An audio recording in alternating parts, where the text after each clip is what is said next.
Good morning and a warm welcome to the vibrant city of Chișinău. We are delighted to have you join us for the first international conference dedicated to financial technologies in emerging markets, organized in partnership with the National Bank of Moldova, the National Bank of Romania, and the Banque de France. Today, distinguished international experts will lead discussions on the future of finance in the digital age. We invite to the stage for the official opening Ms. Anca Drago, Governor of the National Bank of Moldova, who will mark the beginning of this historic moment for the Moldovan financial sector.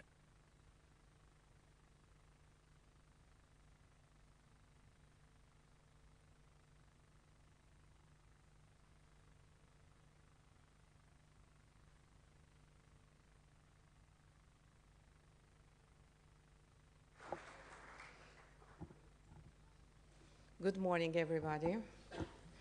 Full room. I hope you all enjoy the coffee. I didn't. But welcome to Chișinău. It's my honor to have you here, distinguished guests, dear friends, for this landmark conference, New Technology for Old Markets. Today marks a historic milestone for Moldova as we host for the first time an international financial conference of such magnitude, bringing together world-class experts, researchers, and decision makers from the financial and banking sectors in Europe. And I know that for many of you, the trip was long, but we made it. I'd like to send my warmest regards to our distinguished keynote speaker, Governor François Villeroy-du-Gallon of the Banque de France, whose visionary leadership in digital finance and the unified ledger concept continues to shape the future of monetary infrastructure across Europe and beyond. His presence here in the second part of the day underscores the importance of international collaboration in navigating our digital transformation. I am honored to welcome Vice Governor Cosmin Marinescu from the National Bank of Romania, whose extensive experience in financial innovation provides invaluable insights for our regional development. It is also my honor to welcome Governor Jasmina Selimovic of the Central Bank of Bosnia and Herzegovina, whose leadership exemplifies the dynamic evolution of central banking in our region. This conference represents far more than an academic gathering. It embodies the organic progression and the maturation of our financial innovation ecosystem. Through our partnership with the National Bank of Romania and Banque de France, we demonstrate that effective international cooperation transcends geographical boundaries when united by a common vision of technological advancement and financial inclusion. The imperative of digital transformation. We stand at an inflection point of financial history. The transformation we witness today is not merely the digitization of existing processes. It is the fundamental redesign of the entire financial landscape. Roles, products, institutions, and market dynamics. Distributed ledger technologies and blockchain infrastructure enable the functional recomposition of financial markets with profound implications that extend far beyond traditional banking. The strategic advantage of emerging economies like Moldova lies in our ability to leapfrog legacy financial infrastructure. Rather than building upon stratified and expensive traditional systems, we can construct integrated ecosystems directly, eliminating costly interfaces between separate systems and dramatically reducing operational costs and transaction times. Our experience with instant payments, called MIA is a beautiful name of a girl and stands for Moldova Instant Payments. So our recent success with MIA exemplifies this potential. By precisely identifying and efficiently removing obstacles in payment execution, we demonstrated that innovation plays a crucial role even in smaller economies. The success of MIA was not accidental. It solved the concrete problem of instant payment fragmentation, generating exponential network effects where each new user increases the system's value for all participants. The promise of unified infrastructure. The concept of a unified ledger represents a paradigm shift that eliminates reconciliation costs between separate systems and enables atomic coordination across multiple asset types. Central bank digital currencies are not merely digital money, they are potentially programmable platforms for monetary policy. This enhanced visibility over aggregate monetary flows while maintaining the confidentiality standards of cash allows for precise monetary policy calibration based on real-time data rather than delayed estimations. Bridging markets, building features. The dialogue between mature and emerging markets creates unique opportunities for systemic innovation.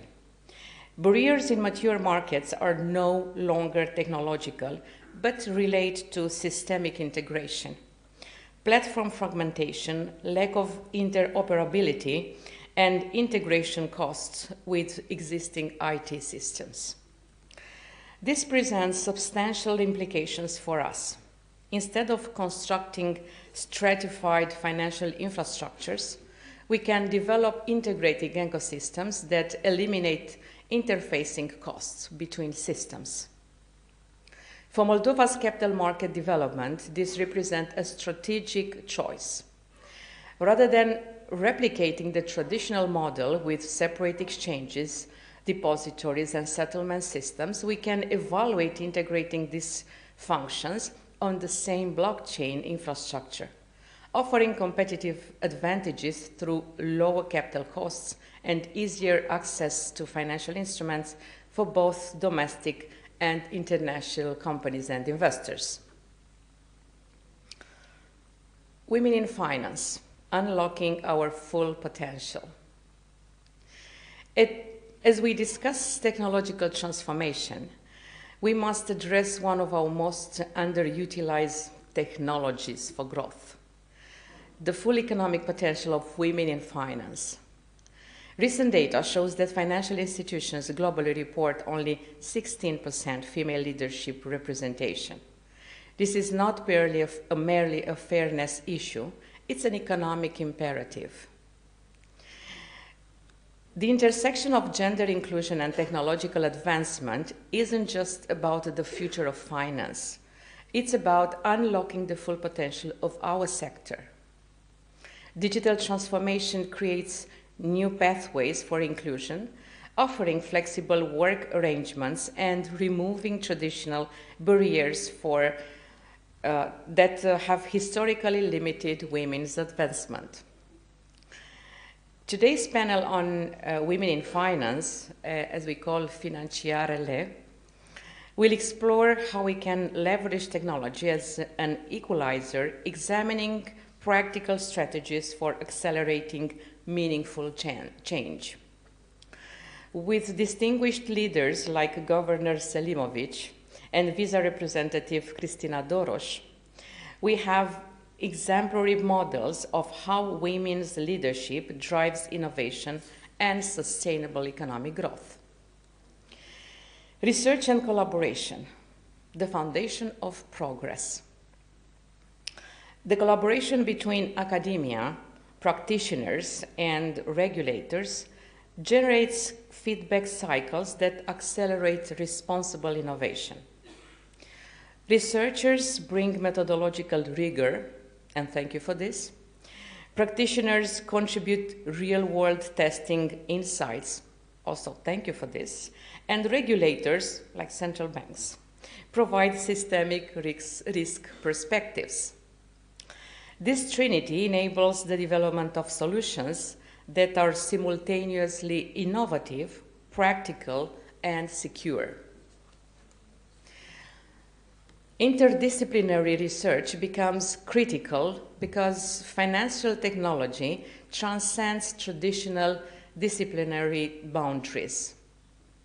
Game theory explains centralized network dynamics. Behavioral economics informs interface design for mass adoption.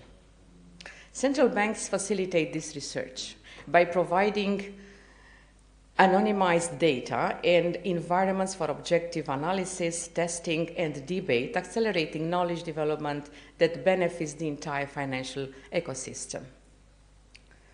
Our vision forward.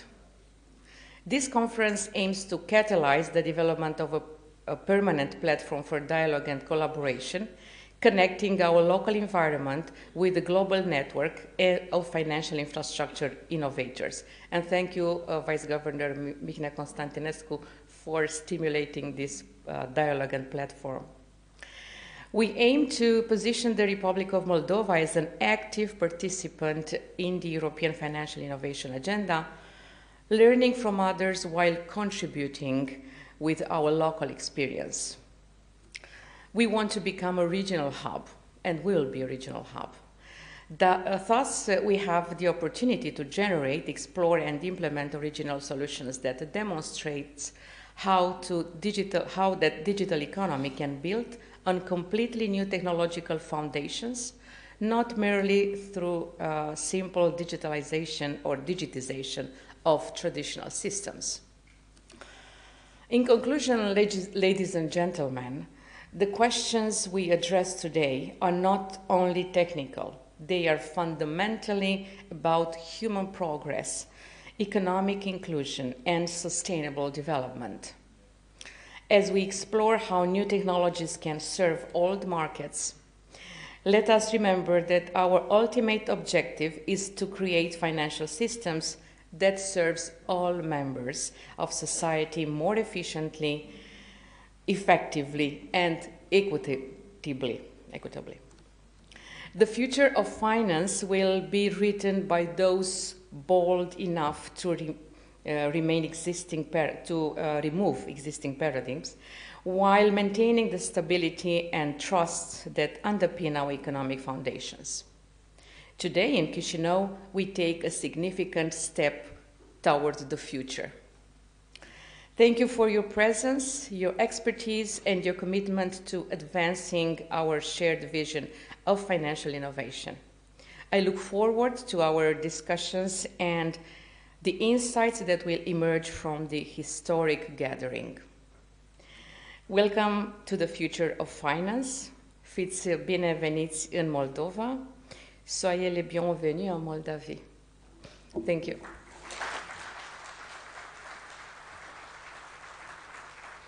Good morning and a warm welcome to the vibrant city of Chișinău. We are delighted to have you join us. For the following Ms. Drago's remarks, we are pleased to invite Mr. Cosmin Marinescu, Deputy Governor of the National Bank of Romania and our strategic partner in this major initiative, to join us with a word of greeting.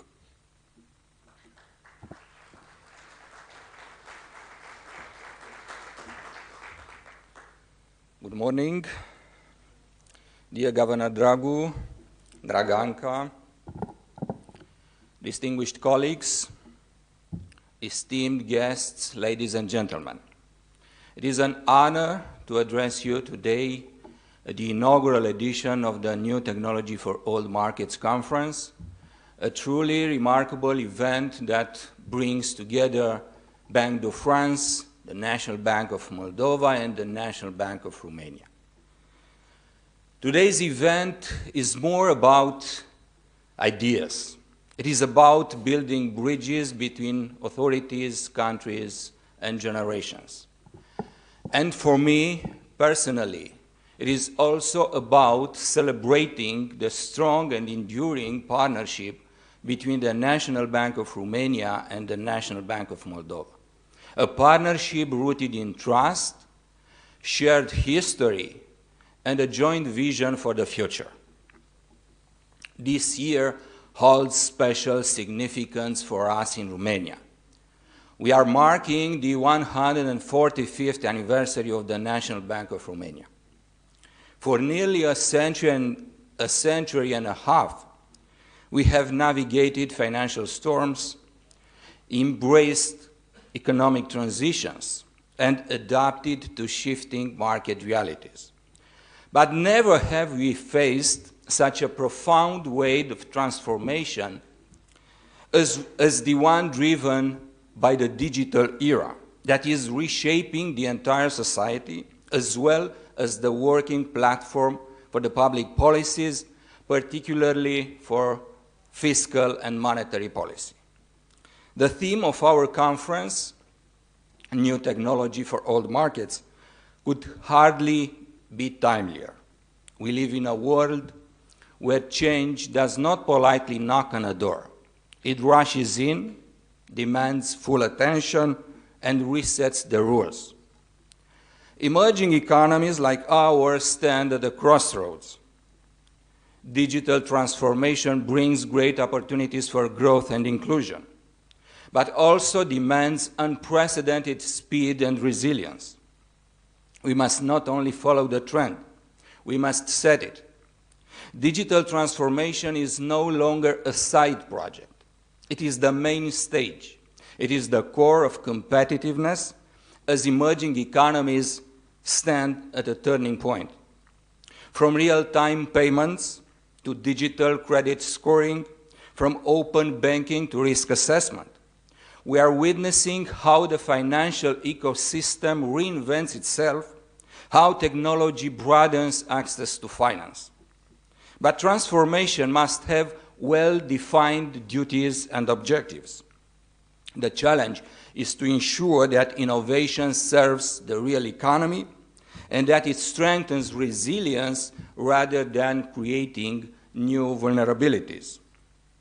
In less than a decade, the rise of innovative technologies such as cryptocurrency and blockchain led to the next leap in financial technologies driven by decentralization, automation, and personalized services. The pandemic was a game changer that forced digital-first strategies into the mainstream, leading to an increased role of emerging technologies in reshaping the financial system.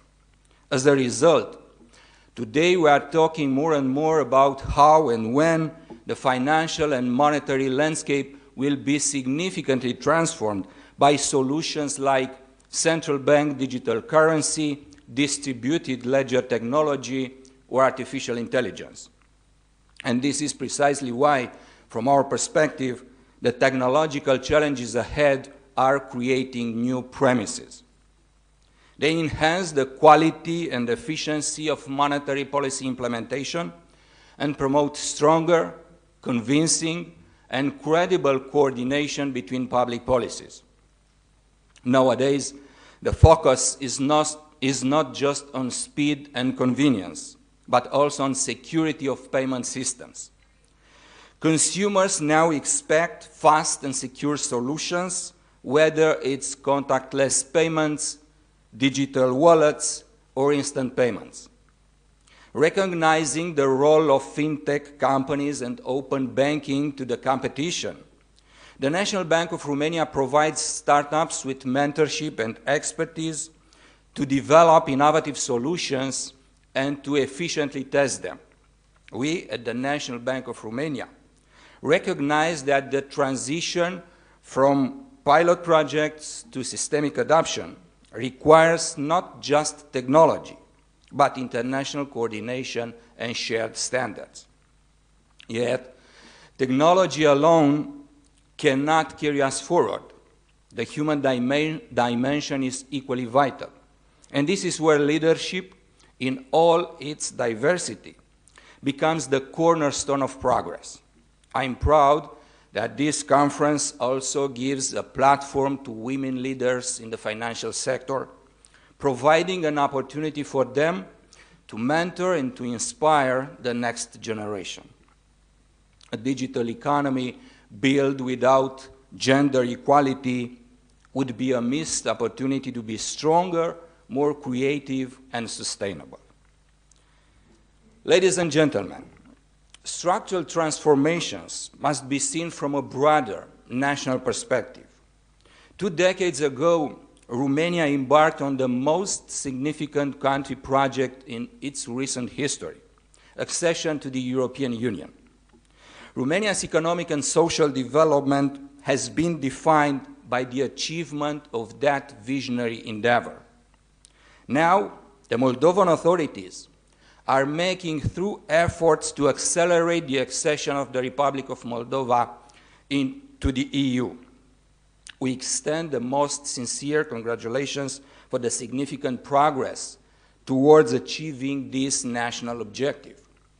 Our countries have always been working closely together, especially during periods of crisis. In challenging geopolitical situations, our countries have proven to be reliable counterparts. As former economic advisor of the President of Romania for 10 years, I was engaged in many assistance projects and cooperation with the Republic of Moldova. In the last few years, Romania has been sharing its energy resources with the Republic of Moldova in the context of the energy crisis generated by Russia's unjust war against Ukraine. The National Bank of Moldova has a special role in preparing the country for accession to the European Union in terms of aligning the regulatory framework and its activities to the EU legislation. For this purpose, I hereby confirm the continuous and consistent institutional and professional assistance from the National Bank of Romania. Our institutions are not only defined by symbolic ties. A simple comparison of 2 logos would be revealing. We are brought together by much deeper and structural ties. The National Bank of Romania is a major dedicated supporter of the National Bank of Moldova in its full commitment to strengthen its institutional capacity in meeting its mandate. The key priorities are strengthening the financial stability of the country, modernizing the banking infrastructure, and harmonizing legislation with the EU standards. Here again, the bilateral cooperation between the National Bank of Romania and the National Bank of Moldova stands as a model of how shared expertise and vision make us better prepared for these changes. I would like to make a special reference to the twinning programs financed by the EU with the aim to strengthen banking regulations and supervision, corporate governance and risk management in the financial sector of the Republic of Moldova. NBR was lead partner and the Dutch and Lithuanian colleagues were junior partners. Dear guests, the accession process to the European Union is clearly defined by one fundamental issue, the economic convergence. And the Republic of Moldova must gradually achieve this, such as to successfully cope with major geostrategic and security challenges. Over the past 2 decades, Romania registered the fastest economic advance among EU countries in terms of real convergence. Even if the persistence of regional disparities is still a challenge, it is obvious that economic growth was supported by integration into the EU, institutional changes, and increased foreign investment. In the future, Romania remains firmly committed to its strategic goal of joining the euro area and actively contributes to monetary policy within the EU. I personally consider that the Eurozone accession could be the next strategic country project of Romania for the next decade. Over the last years, inflation, long-term interest rates, and the budget deficit have been much above the reference corresponding to the Maastricht criteria. These vulnerabilities remind us that financial stability cannot be taken for granted. At the same time, they underline the necessity of decisive measures and reforms, which must be seen as investment in resilience and credibility, laying the foundation for stronger, more balanced economic growth over the long term. Equally important, financial sustainability depends on addressing the twin deficits that burden our economy these years, the public deficit and the current account deficit. These macroeconomic imbalances are not only sources of vulnerabilities, but also a test of policy coherence. Correcting them requires decisive action, transparent dialogue, and a consistent alignment of fiscal, monetary, and structural policies. These efforts strengthen not only our path towards euro area accession, but also our long-term competitiveness and prosperity within the European Union. Distinguished colleagues, today we are facing major geostrategic and security challenges, and our national banks are key pillars of economic and social development for our countries. In a rapidly changing world, we as central bankers must support our countries to achieve solid progresses while being faithful to the European values. In the end, allow me to share this perspective.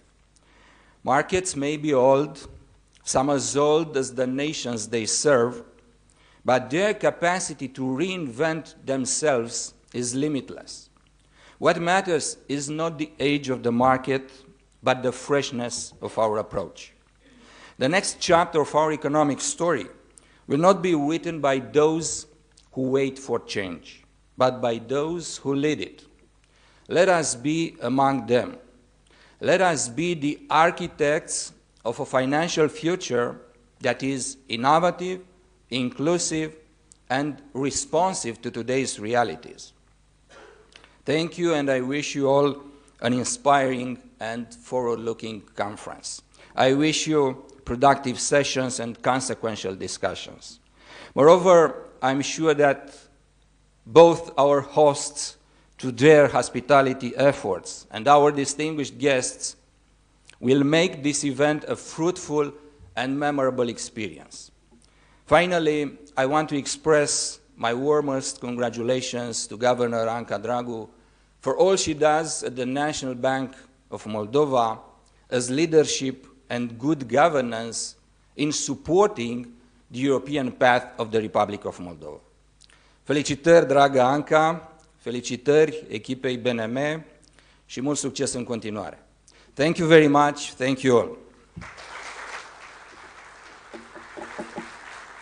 Following Ms. Drago's remarks, we are pleased to invite Mr. Cosmin Marinescu. Thank you, Mr. Marinescu. We now proceed to our research session, which will be chaired by Ms. Soledad Zinago, Senior Economist, Advisor to the Director of Studies and International Cooperation, Banque de France.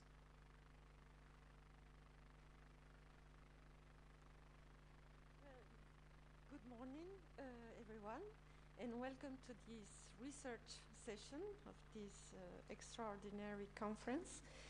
I'm delighted to moderate this panel, which brings together three insightful contributions at the intersection of digital innovation, financial inclusion, and regulatory transformation. First of all, we will have Daniela Balutel. Maybe we can join me. And Daniela is a postdoctoral fellow at York University and researcher at the Bank of Canada. Please sit down. And Daniela is a specialist in financial literacy, crypto asset adoption, and behavioral finance. She will talk today about her work at the Bank of Canada on the Bitcoin Omnibus Survey. She has explored gender differences in crypto asset ownership, the role of beliefs in market entry and exit, and the intersection of financial and digital literacy. After Daniela, we will have Claudio Nigria. Hi, please come in. Thank you. Claudio is Deputy Director of the Financial Market Infrastructures and Payments Oversight Department in the National Bank of Romania. Claudio has over 15 years of experience in banking and payment systems. He's also a strong advocate for financial education and inclusive innovation, and has contributed to shaping Romania's FinTech Innovation Hub, which is the topic of his talk this morning. Finally, we will have Alexandru Monahov. Please come join us. Alexandru is an economist with the National Bank of Moldova, and he's a researcher on machine learning, explainable AI, and financial stability. The work he will present today explores how large language models can outperform traditional models in predicting bank defaults, offering new tools for early warning systems. As you can see, what unites the three papers is a shared concern for how technology can be harnessed responsibly to improve access, reduce risk, and support better policy decisions. So I look forward to a richer discussion after each presentation, and that's over to you, Daniela. Thank you very much. So I'm wondering if, okay, good morning, everyone. It's an honor for me to be here, to be back home. Especially that this is the inaugural international conference on new technology for old markets, and many thanks for National Bank of Moldova, together with National Bank of Romania and Banque de France, who are the organizer of this conference. I was born here in Moldova, but I pursue my studies abroad, most of the time far away from my family. That's why this moment is very special for me, and I feel both proud and grateful that I have this opportunity to share some of my research inside today with you. Today I'm gonna discuss about cryptocurrency adoption, crypto and financial literacy and investor behavior. Some of my key insights during my postdoc at York University in collaboration with the Bank of Canada. I'm almost at the end, and currently I'm on the job market looking forward for the new chapter of my career.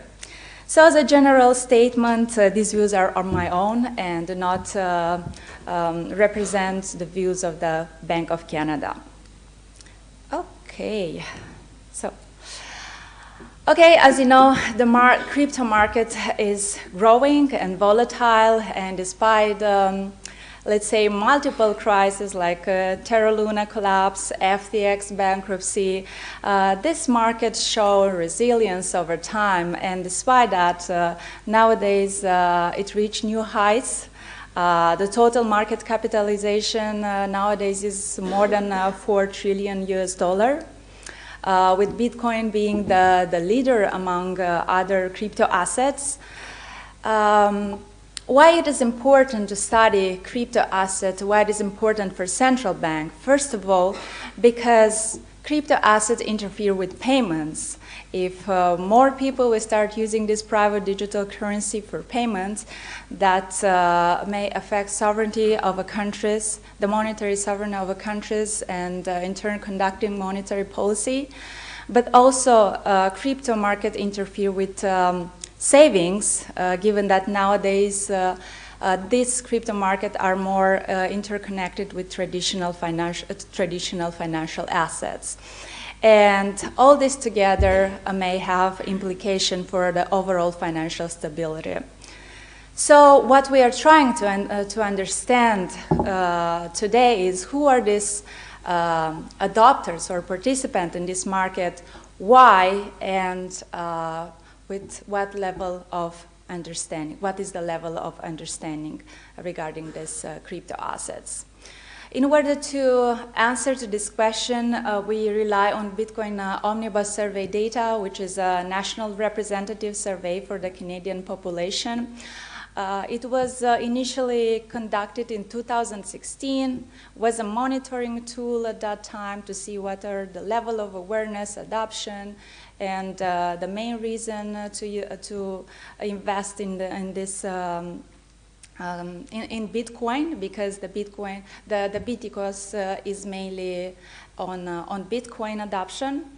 So we have the sample size of about 2,000 respondents each year. One exception was to 2020 during the pandemic time. You know, other priorities were in place. So what information we have in this survey, level of Bitcoin awareness and ownership, reason for ownership or non-ownership. We also have some crypto-related questions that allow us to measure objective literacy regarding this asset. We also have the big three financial literacy question, because this is, again, very important to take in consideration how this crypto assets are used for payments or is just an investment, because nowadays, as you know, the CBDC discussion and initiative to implement CBDC in the future, it's also important to understand if this crypto asset will replace cash in the future, or is just a complement, because people like anonymity. And we have these facts, but also it's important to measure future expectation of individual to see if this technology will have a future. As long as individual adopt it, it will exist.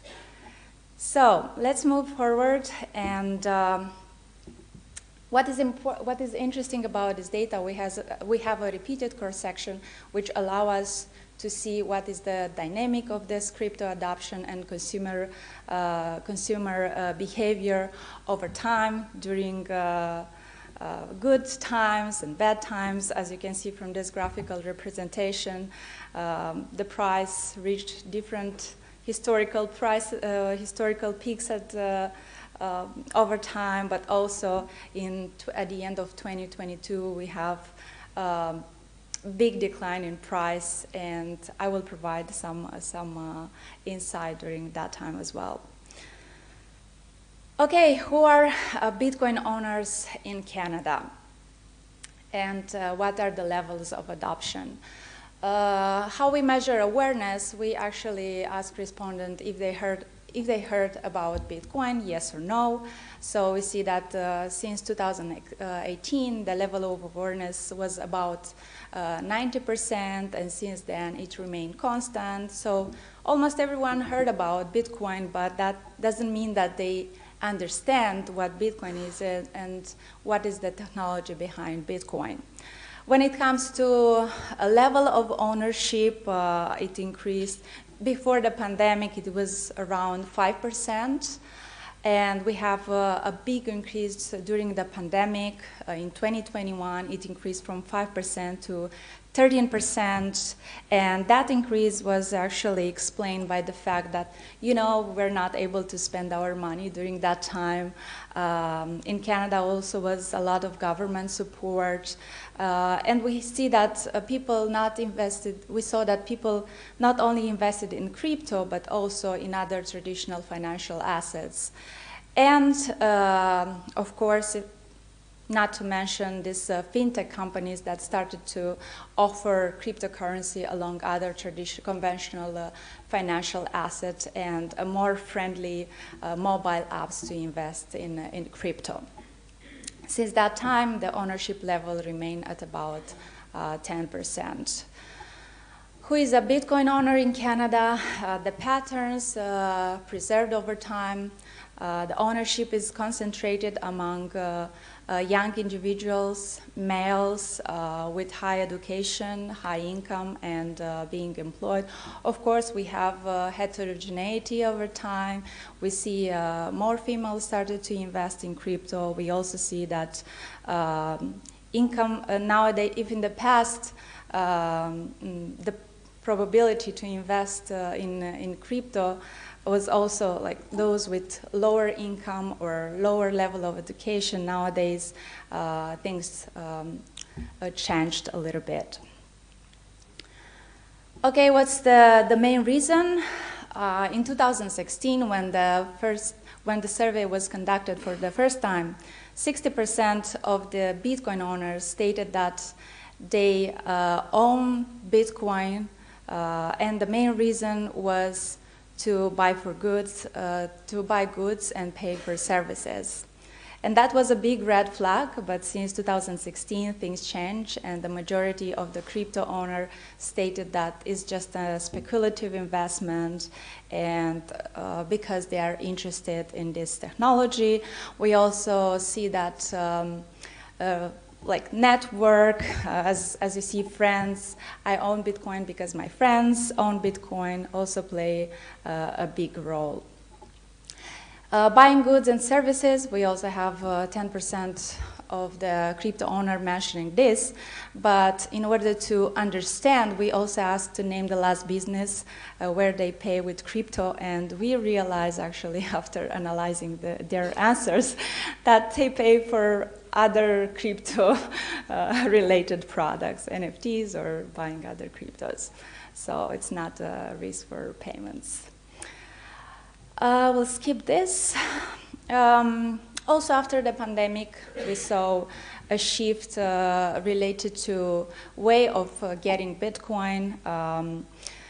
In 2021, the majority of respondents answered that they acquire Bitcoin through crypto exchanges via website or mobile apps. We see that mining is decreasing over time. Bitcoin ATM due to higher cost fee, and also we see an increase in P2P transfer that is also explained by the fact that many own Bitcoin because their friend own Bitcoin. What about holdings? We know that the ownership level in Canada is about 10%, but what about their holdings equivalent in Canadian dollar? About 50% of the Bitcoin owner in Canada holds less than 500, equivalent of 500 Canadian dollar investment in Bitcoin, and only 20% hold between 1,000 and 5,000, and only 5% hold more than 100,000. But most of the people who hold a large amount in Bitcoin are actually long-term investors. They started to invest a long time ago before the pandemic, and they also benefited from this appreciation of Bitcoin price. Well, because one of the conditions for issuing a CBDC is if crypto asset reasons to take over payments, and the second, if demand for cash for a transaction will decrease to negligible level. So we also measure the level of cash in the pocket, I would say, of both Bitcoin adopters and non-adopters. And surprisingly, we found that Bitcoin owners actually hold more cash than non-owners. And the difference in cash holdings is even higher for large amount of cash.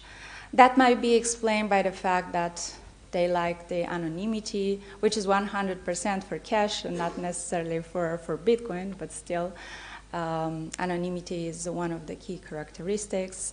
Another reason is that they may not trust institutions, central bank or governments, or maybe also explained by this underground economy.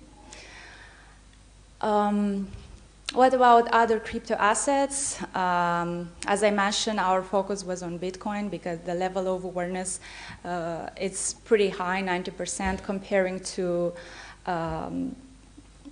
just about 25 for Dogecoin, Ethereum, and Bitcoin Cash. For other crypto assets, the awareness level is even lower.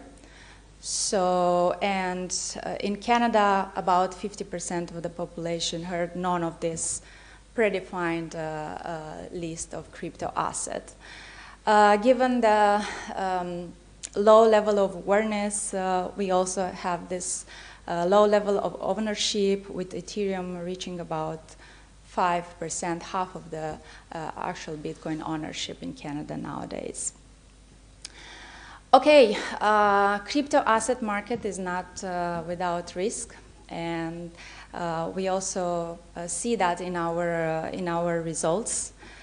Most of the crypto owners reported that they lost substantial value due to price crashes.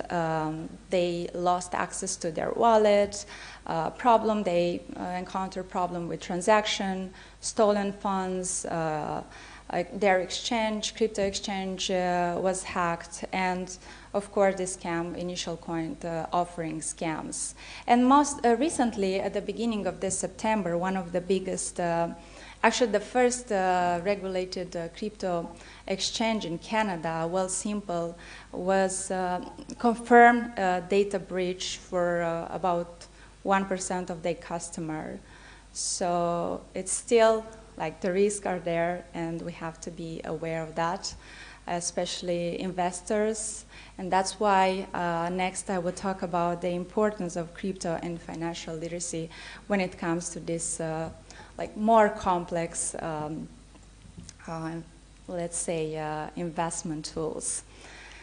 How we measure Bitcoin knowledge? We have three questions. The total supply of Bitcoin is fixed, which is true. All Bitcoin transactions are recorded on a distributed ledger that is publicly accessible, and Bitcoin is backed by the government, which is false. So they have to choose true, false for this three statements. Surprisingly or not, for the general population, we have about 60% that are categorized as low crypto literate. They were not able to answer correctly to all these three questions. But concerning is the fact that we still have among crypto owners about 40% that are low crypto literate. This is about crypto literacy, but let's see what is about financial literacy. So we have also a gap when it comes to financial literacy between Bitcoin owners and non-owners. We have mixed results. So especially for Bitcoin owner, we see that there is still about 35% of the Bitcoin owner classified as low financial literate. And in our paper, we'll also have analysis related to gender gap. Indeed, we found gender gap for both crypto and financial literacy. But one interesting aspect was that there is no gender gap in terms of financial literacy between female and male Bitcoin owner. That means that female who decide to invest in these crypto assets, they're more risk averse, they are probably doing more research. Given that the adoption crypto sometimes is driven by this fear of missing out or the hope that people will get rich overnight. So apparently female are more, they pay more attention and are more likely to be financially literate. We talk about facts, we talk about past, but what about the future of this new technology? So we have 2 other papers exploring what are the driving of Bitcoin adoption, and we show that indeed individual beliefs play a role, future expectation, and network also play a role. But at this, let's say, because we are at the beginning of the S-shaped curve of adoption, let's say social learning, we say, which is the interaction between individual expectation and network size, it still doesn't really matter. So again, individual expectation, individual expectation about Bitcoin price, and here we have some result. I will not discuss too much about it, but we saw that expectation about price are really context dependent. So when we have good times for crypto markets, investor in general population, they tend to be more optimistic about the future return of Bitcoin in our case. But in 2022, when the price sharply decreased, we see that even Bitcoin owners at that time were very pessimistic about the future price of Bitcoin. And we still work on this paper, and we'll probably publish it in the future. But what I want to conclude now is that we have this result. Despite high awareness level for Bitcoin, the ownership level is still low. Holdings are relatively small, about equivalent of 500 Canadian dollar in medium. The main reason for investment in this market is for speculative purposes, hoping that will make a return overnight. We also see that awareness and level of adoption for altcoins is very small for the Canadian context, and that this market is not without risk. Many of the crypto adopters were victims and faced different crypto-related incidents. And again, the role of financial literacy and crypto literacy, it's very important, and central bank policymakers and investors should have taken in consideration this aspect. So overall, we see that adoption is not shaped only by the technology behind a crypto asset, but also by individual beliefs, learning, and also expectation that the price of this technology will increase in the future. Thank you very much, and I'm looking forward for your questions.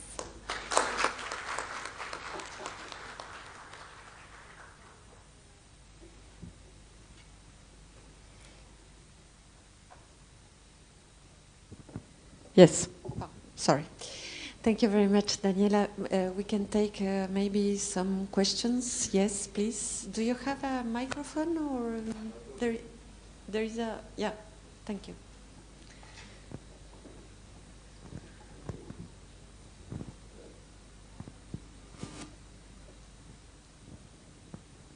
Well, yeah, it works. Technology, at work, new technology. My name is Alexander Picker. I'm here at Moldovei Bank. I'm just curious, the title of your presentation was cryptocurrencies, and currency was not once mentioned during your presentation. So do you think that Bitcoin is a currency or not? Well, that's a good question. Initially, that was the main point. Bitcoin in 2019 was designed as a currency, but when we look at the trajectory, we see that from cryptocurrency, nowadays mainly as a crypto asset, because the main reason is for investment, not for using Bitcoin or other altcoins for payments. So maybe, yeah, I have to adjust my title and use crypto asset, because this is the term that central bank are using. So, but the general population used to use cryptocurrency more often than institution. Thank you very much. Thank you. Other questions in the, yeah, two? And just to clarify a bit on a chart you had previously, you had some penetration in savings or penetration in population regarding the savings with Bitcoin. I didn't know how to read that one. Was the 5 to nearly 10% increase, was that out of the wealth wallet, or was it out of the population in Canada? How should I read that? Thank you very much for your question. Indeed, during the pandemic, so the survey was started in 2016. We didn't have data for 2020. At that time, the pandemic was, but what happened in Canada was that people are not able to spend their money, and they invested either in crypto or other conventional financial assets. And we have a full paper based on this year on 2021, and we actually show what are the main driver of this increase. Beside that, we have these fintech companies that started to offer cryptocurrency along other conventional financial asset, and was very easy to invest during that time in crypto asset. Beside that increase, we saw that their holdings were pretty small. Most of them invested small amount just to see how it is, to experiment a little bit. And, yeah.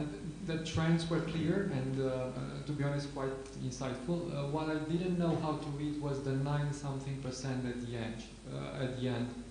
How should I read that percentage? The 9%? Exactly. Yeah, those percentage are for the most recent surveys, because the survey was conducted every year in December. So indeed, we have a small decrease after the FTX bankruptcy, and in 2022, 2023, the percentage was around 10%. Yeah, in terms of adoption.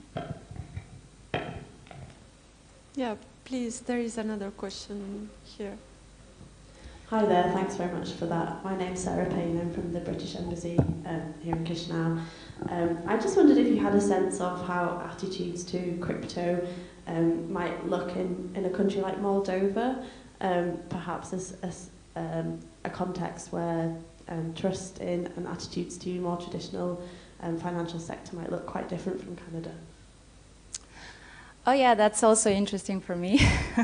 Maybe we should run a survey to see what's going on here in Moldova, given also the war context.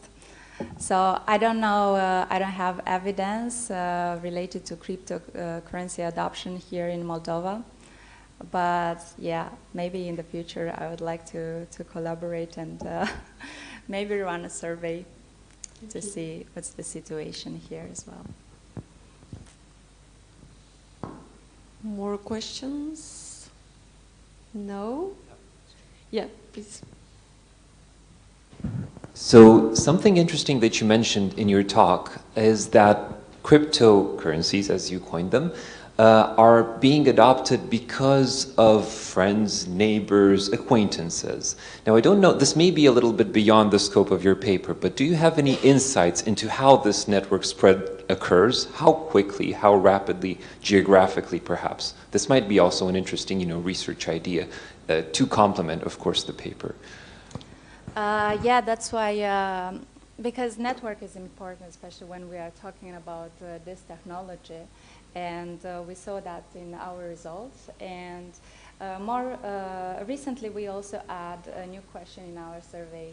How many friends do you know in your network that own Bitcoins? So we see an increase over time. And we also see that in our result that especially for female. There is another study showing that mainly female are more likely to own Bitcoin because their family, colleagues, or friends are owning Bitcoin. So, thank you very much. Well, thank you very much. Maybe we can stop here. Thank you. And Claudio Negrea, the floor is yours.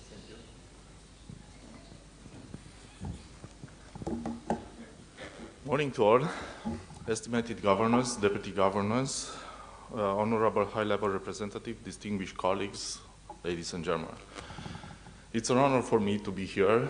Already our vice governor said you that National Bank of Romania celebrates 145 years since the launching new concept in our country, which is 16 burst of new central bank. We are old institution, but with new ideas. We try to understand technology, we try to adapt to new technology and try to embrace them. Unfortunately, Romania is a small country, but we try to encourage small companies to develop new technologies because we have strong internet coverage, we have high skills on the IT department, so we encourage our fintechs to develop new solutions. The fintechs intended to develop new solutions also in banking sector. Banking sector provides new opportunities for them.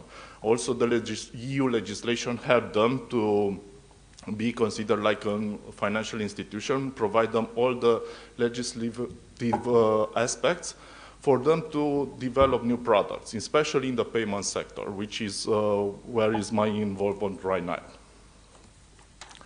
So, okay. So you see, in all EU states and also on EU level authorities, there is the need to know and understand the new technologies. Also, from National Bank of Romania, this challenge is quite high. Since 2019, National Bank of Romania operate a fintech innovation hub. Why? Because nobody knows about the legal requirements, nobody knows about the compliance aspects. So it's quite challenging for a tech guy to understand how to do with the AML, how to do with the resilience, how to be protected against cyber attacks, how to be reliable, and how to address the Romanian consumers. Because the Romanian consumer has something particular. They want to be very easy to use the financial products, to not know about anything regarding the uses of technology which is behind of this new means of payments, and also they are found to be secured. So it's quite challenging to address this problem, to protect their funds, to protect their investment. My colleague already said you about the Bitcoin adoption in Canada. Also Romania, it's a lot of crypto paradise, as I said, but nobody don't understand what means by crypto. It's not a currency, to answer to your question. EU legislation said it's an active. It's probably a financial instrument, but you don't have the financial protection for the consumers. So it's tricky to say it like this. So how MBR are doing with this? The most important role is the role of catalyst. We bring to our premises the fintech companies. We are trying to understand their projects, try to understand their solution, and try to explain the legal requirements. So here we try to take the traditional services to the new digitalized services. Nowadays, a lot of Romanians are used to make payment instantly via their mobile phones. Also, we are totally encouraging the new regulation in the digitalization sector, like FIDA regulation, like MiCA, DORA requirements, PSD3, which will be quite challenging on the EU level, especially regarding the fraudulent transaction. Unfortunately, in all over the world, not only in Europe, the digitalization took with us a lot of problems, especially regarding the protection of the funds, the vulnerability regarding the cyber attacks. Also, my colleague said some big crypto providers suffer some losses regarding their data. So we try to address these problems and to explain for the new tech companies what are the main focus for them to protect the investor money. So we have four major objectives for this FinTech Innovation Hub. Support the innovation and understand it, to address appropriate means of regulation, to develop new services for Romanian clients and potentially for European ones, because we are a EU member. So all the licensing authorities and entities in Romania could passport their activities all over the Europe. And not the least, increase the financial inclusion. In our country, the level of the financial inclusion is quite low, unfortunately, but we have a strong focus to address this problem. We have a lot of campaigns to educate the Romanian consumers. Also, the central bank have some internal campaigns. And also, the fintech companies develop new products in Romanian market that address the lack of infrastructure on our country. Because we have a lot of rural areas where there are not a banking infrastructures there, but the fintech companies try to address this with different tellers machine, online onboarding with no presence, and different kind of innovation solution. From our perspective, the FinTech Innovation Hub is quite a good solution. Why? Because we have 66 applications since we launched the product. We have already 4 companies that gained the license, and now we are speaking, we have another 11 companies that are on authorization, final process of an authorization as a payment institution in our country. They bring a lot of interesting services, but most of them are done to process in real-time payments, and especially to develop new kind of solution, like QR code-based payment solution, like top-up with a link, pay by your phone number, new solutions that are already addressed in Romania, and Romanian customers are quite used to use it, and they want to develop more products like this. And also we saw on the crypto, the population from Romania, if they have this traditional banking solution, which are customer for their needs, try to not invest so much in the crypto.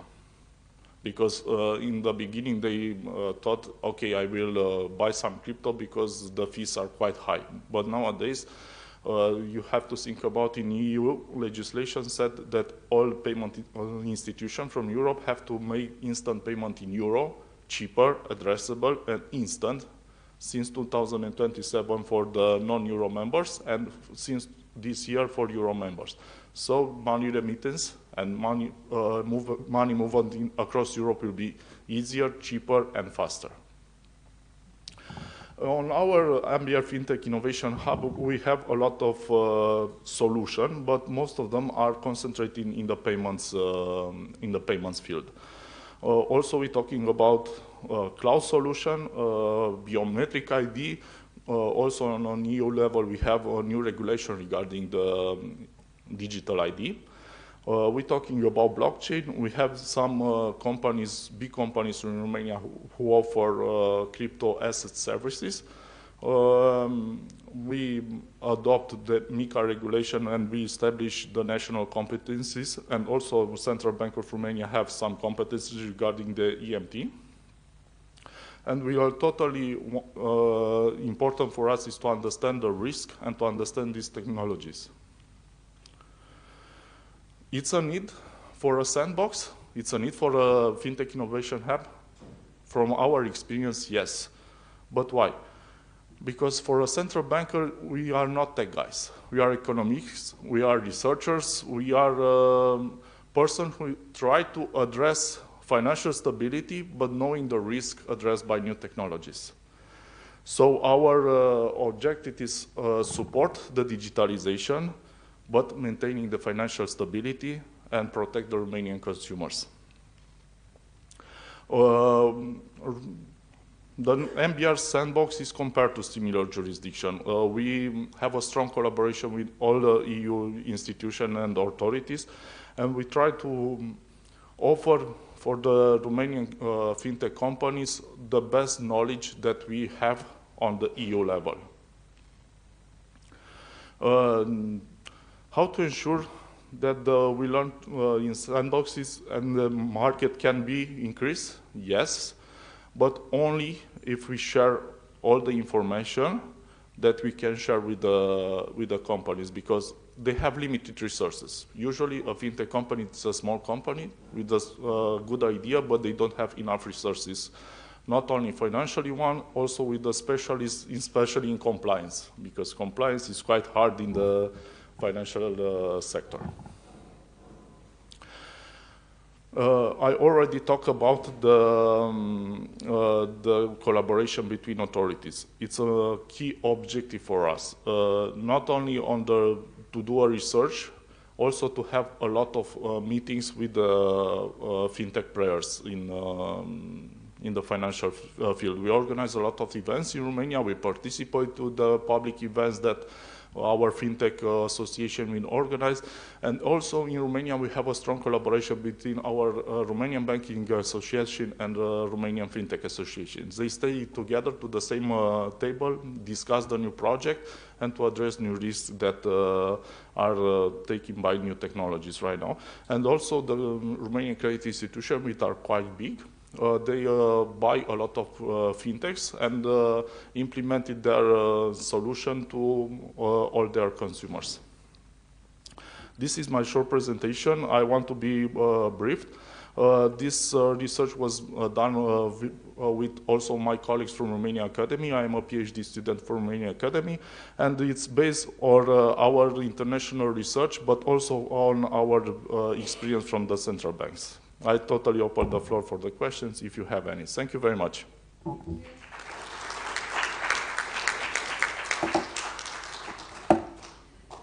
Well, we will take questions on the room. Please raise your hands, please.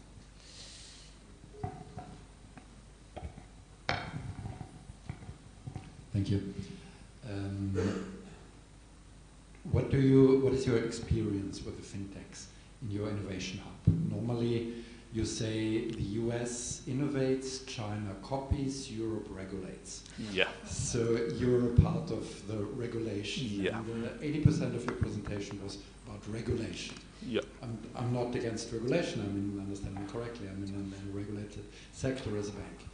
So fintechs normally are these flashy, wonderful, innovative people, and then they meet the bureaucracy of an organization which is 145 years old. Yeah. So I like that you said you learn a lot from them. Yeah.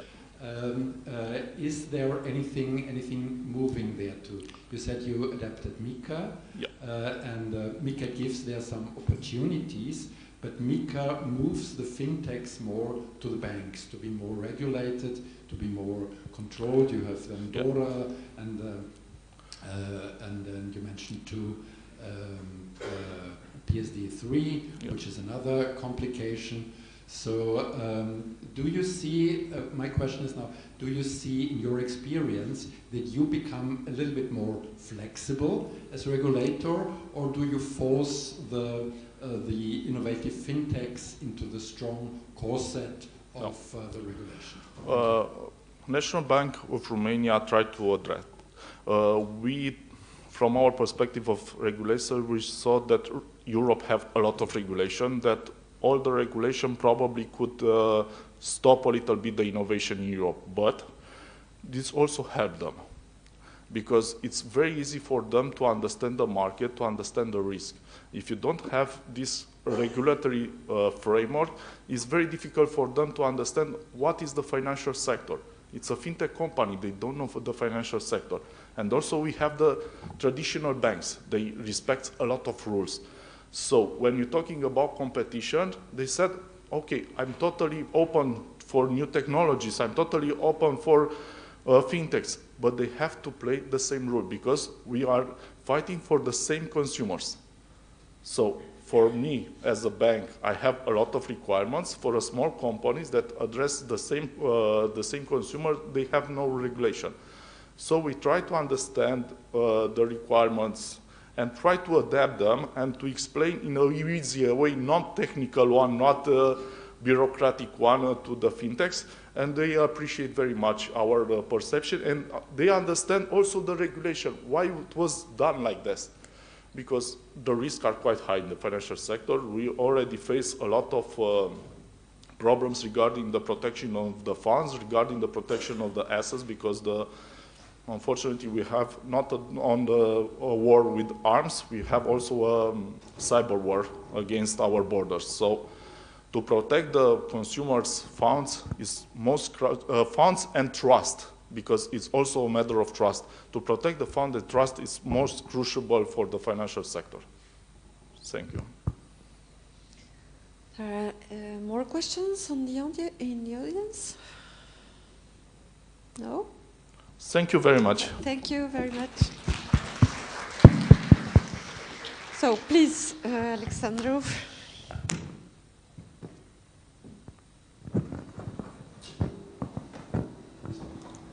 Ladies and gentlemen, yes, maybe I will switch that one off because I'm a bit taller, so I will keep this one in hand. Ladies and gentlemen, let me first and foremost say that it is an honor for me to be able to represent the National Bank of Moldova and to be able to tell you a little bit about the research, the ongoing research that we have currently into using the very latest technologies, the very latest artificial intelligence technologies, into trying to better predict banking defaults and the stability of banks and the financial system.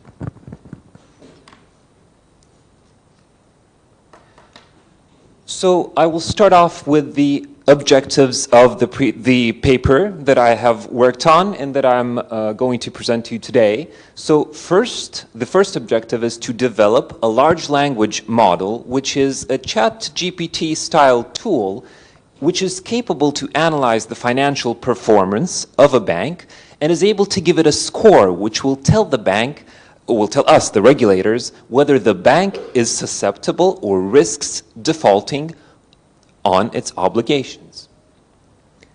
We're also going to be looking not only at banks, but because the National Bank of Moldova now also has non-bank financial institutions in its purview, we're also going to be looking at other financial entities to see how they can be assessed by a risk scoring model.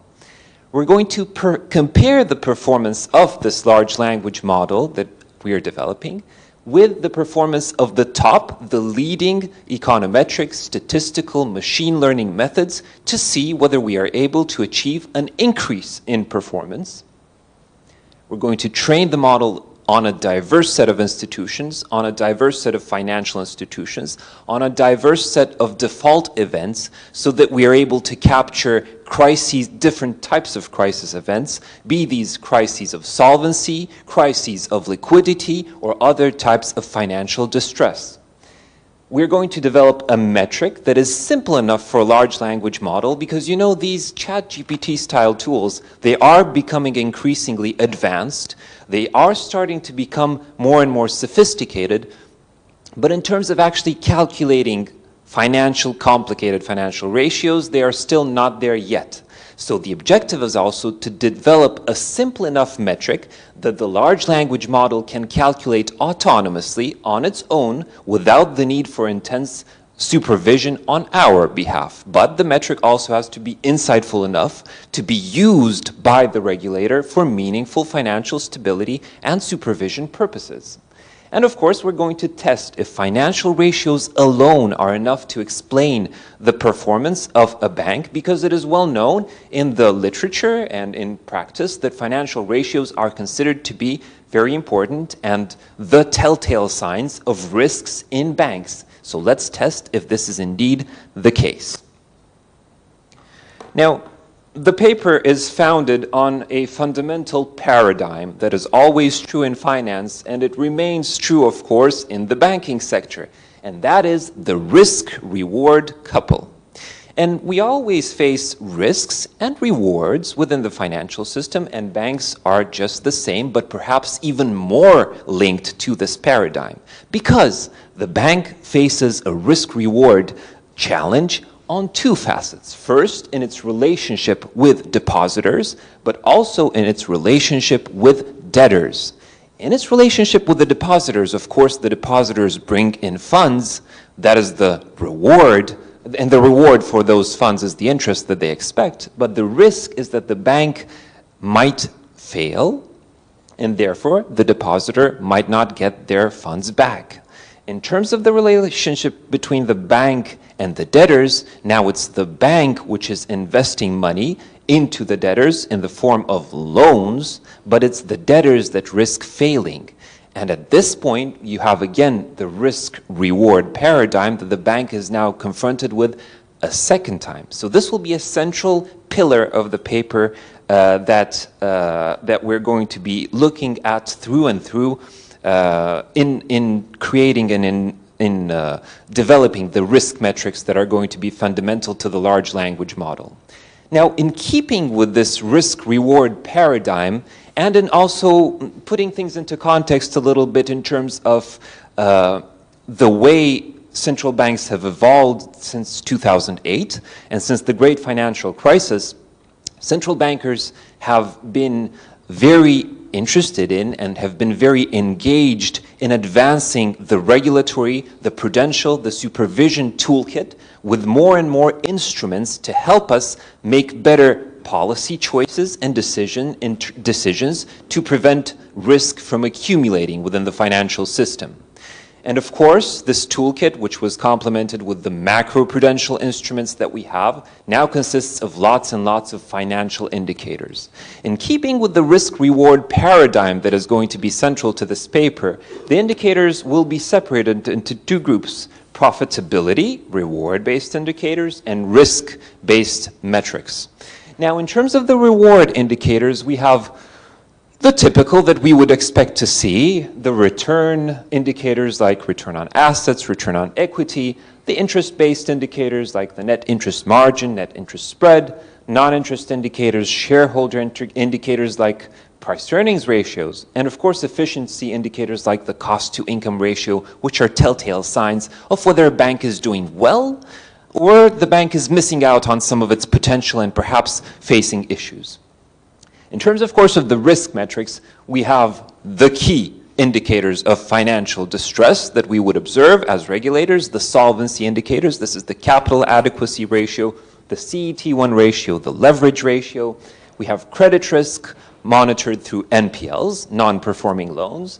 We have market risk, liquidity risk, with new indicators introduced by the Basel III regulations recently, and over time they've been implemented, first the LCR and then more recently the NSFR, which are indicators meant to make sure that banks stay liquid and have liquid assets even during times of stress and particular distress. And then we also have the operational risks like expected operational loss. So the paper is going to be looking at how we can use financial indicators to predict bank defaults, both by a large language model and by traditional models. And in doing so, the paper is going to be merging two strands of the literature. We first have a strand of the literature shown in blue here above, which shows us how historically the prediction of defaults of banking institutions has evolved. And we've started trying to predict how banking institutions default in 1947 with Finney's work, which was based on the work of Bliss in 1934. So we've started using basic, statistical, tried and tested econometric models. So this was the statistical modeling side of things. It first started a long time ago, so this is not something new. We're trying to predict how banks are going to default for a long time. We then evolved with more advanced methods, and this mostly started after 2010-ish, when machine learning models became trendy, when they became accessible as well because of the computing power that already became available to us. And new methods started to become available. Some of these methods are very well detailed in the works of Zhu, Brown, and Moose. So these are the machine learning methods, more sophisticated. And more recently, we started to have deep learning methods. Deep learning methods are neural networks, where we try to simulate, where we try to predict things by simulating the functioning of the human brain. And the most recent type, and there are models that have tried to use neural networks, and Dima and Vasilaki are a very good example of such a paper. But we don't yet have any papers trying to predict the default of banks using large language models, the most advanced deep learning method, which uses very advanced neural networks combined with natural language processing techniques. So we don't yet have such papers. We don't have ChatGPT-style predictors as of the moment, and this is what this paper is going to be contributing. It's going to be merging all of the literature on large language models with this literature on predicting bank defaults and using the latest available technologies to do so. So what is the paper going to be based on? What data are we looking at? Now, we're looking at data for 64 financial institutions. Out of these 64 financial institutions, 59 are banks and 6 are non-bank financial institutions. Of the 59 banks, 29 are from developed economies. That's the upper half of the square. And 30 are from developing nations. That's the lower part of the chart of countries. 16 of the developing nations are from transition economies, and these transition economies are both from the EU and countries which are hoping to adhere to the European Union as well. And so they are from Central and Eastern and Southeastern Europe. 26 of the entities are failed institutions. One entity is a failed non-bank financial institution, and the other institutions are healthy. The sample that the paper covers includes major financial blocks like the G20, which is shown in pink, the European Union, which is shown in blue, and the BRICS countries, which are shown in red. Now, the data, what do we do with it? What exactly is this data? So the data is financial reports for these banks and non-bank financial institutions. Quarterly reports were preferred, but because some of the banks that I'm analyzing, in particular the defaulted ones, have defaulted in the 1980s, not for all of them quarterly data was available. So some of them are annual. This was somewhat less preferred. The length of the reports varies between 3 for the most brief reports and 1,540 pages for the longest financial report. And they include, and the date of the reports is either for active banks, which have not failed, the latest quarterly report available as of the date of collection, and for the failed banks, it's the last report before the bank failed. So this means that it's a 3-month before failure report. And in the case of some banks, it's almost a 1 year before failure report.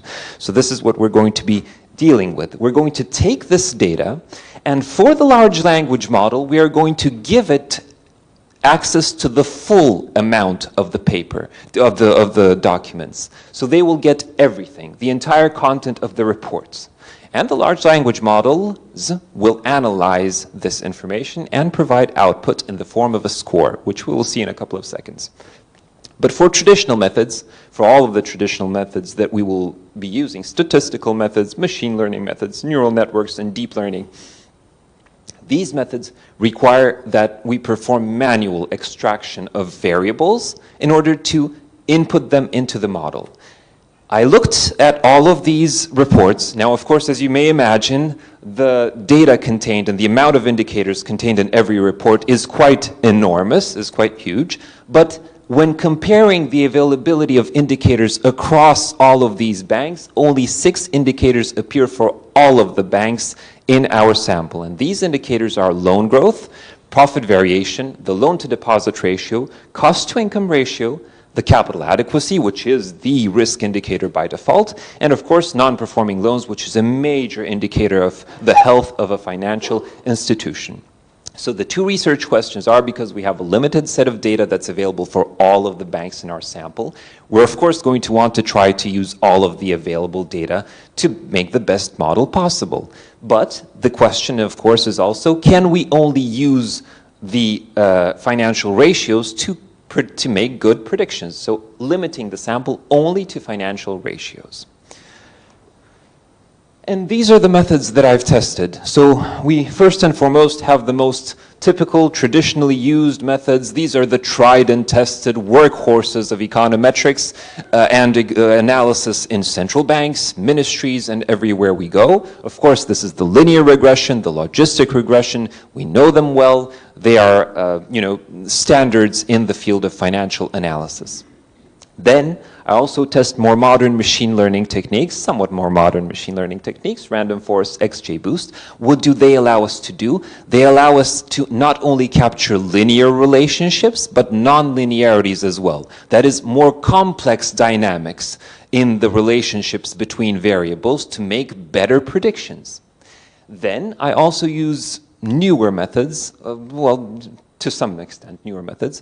Naive Bayes is a probabilistic approach, but don't be fooled by its name. It's actually a very powerful method which assigns probabilities to different classes. So if I'm dividing my banks into defaulted and non-defaulted, it will give me probabilities of seeing each one of these instances. K-nearest neighbors is a clustering method. What it does is it creates centers of gravity. For example, in the room, imagine that there are 3 centers of gravity, one which shows people that have a very good credit score, one with people that have a modest credit score, and maybe one with people that have a very maybe overdrafts on their credit card. So K-nearest neighbor will create centers of gravity and group observations along these centers of gravity. We have support vector machines. It's also a rather new method, well, relatively new method. What it does is it takes a whole space and divides it into separate areas. For example, in a room, we could imagine creating a wall which would separate people with good credit histories from people with bad credit histories. And then we have the neural networks. These try to simulate the functioning of the brain, and they can enhance the amount of information that we have. So we have only 6 variables. We're able to create combinations, neural combinations of variable to increase the predictive power of our sample. And finally, the large language model, which is the ChatGPT style tool. It's an advanced neural network combined with natural language processing, which is going to produce the most sophisticated results, as we're going to see in a couple of seconds. And these are the performance, this is the performance of the traditional methods. These are the top performing traditional methods without the LLM. The LLM we will add at the end, and we will compare to see how it fares against the best of what we had so far in the literature. So the SVM, the one that creates a wall through the room, is the top performer within the 4 variable specification. And as you can see, to the question of can we produce accurate results if we only look at financial ratios, yes, we can. We can actually predict 88.5% of the observations correctly only with financial ratios using the SVM method. So it is a powerful method, and we can produce good results only with financial metrics, with financial ratios. We also have good results for the precision, recall, sensitivity, and specificity scores. These are a bit more difficult to, these metrics are a bit more difficult to understand, but precision shows us of all of the values that we predicted as defaulting, how many of them actually predicted. And then recall tells us of all of the banks that defaulted, how many did we correctly predict? And specificity tells us of all the banks that were healthy, how many did we correctly predict? So we have good scores for the naive Bayes. Remember, I said we should not underestimate it because of its name, because it's actually a very powerful method in terms of predicting healthy banks, in terms of making sure that we get the healthy ones right. But the SVM, of course, is the top performer here. In terms of the larger model, the 6 variable specification, things change a little bit. Now it's the naive Bayes method that is the dominant method, and we are able to achieve very high performance.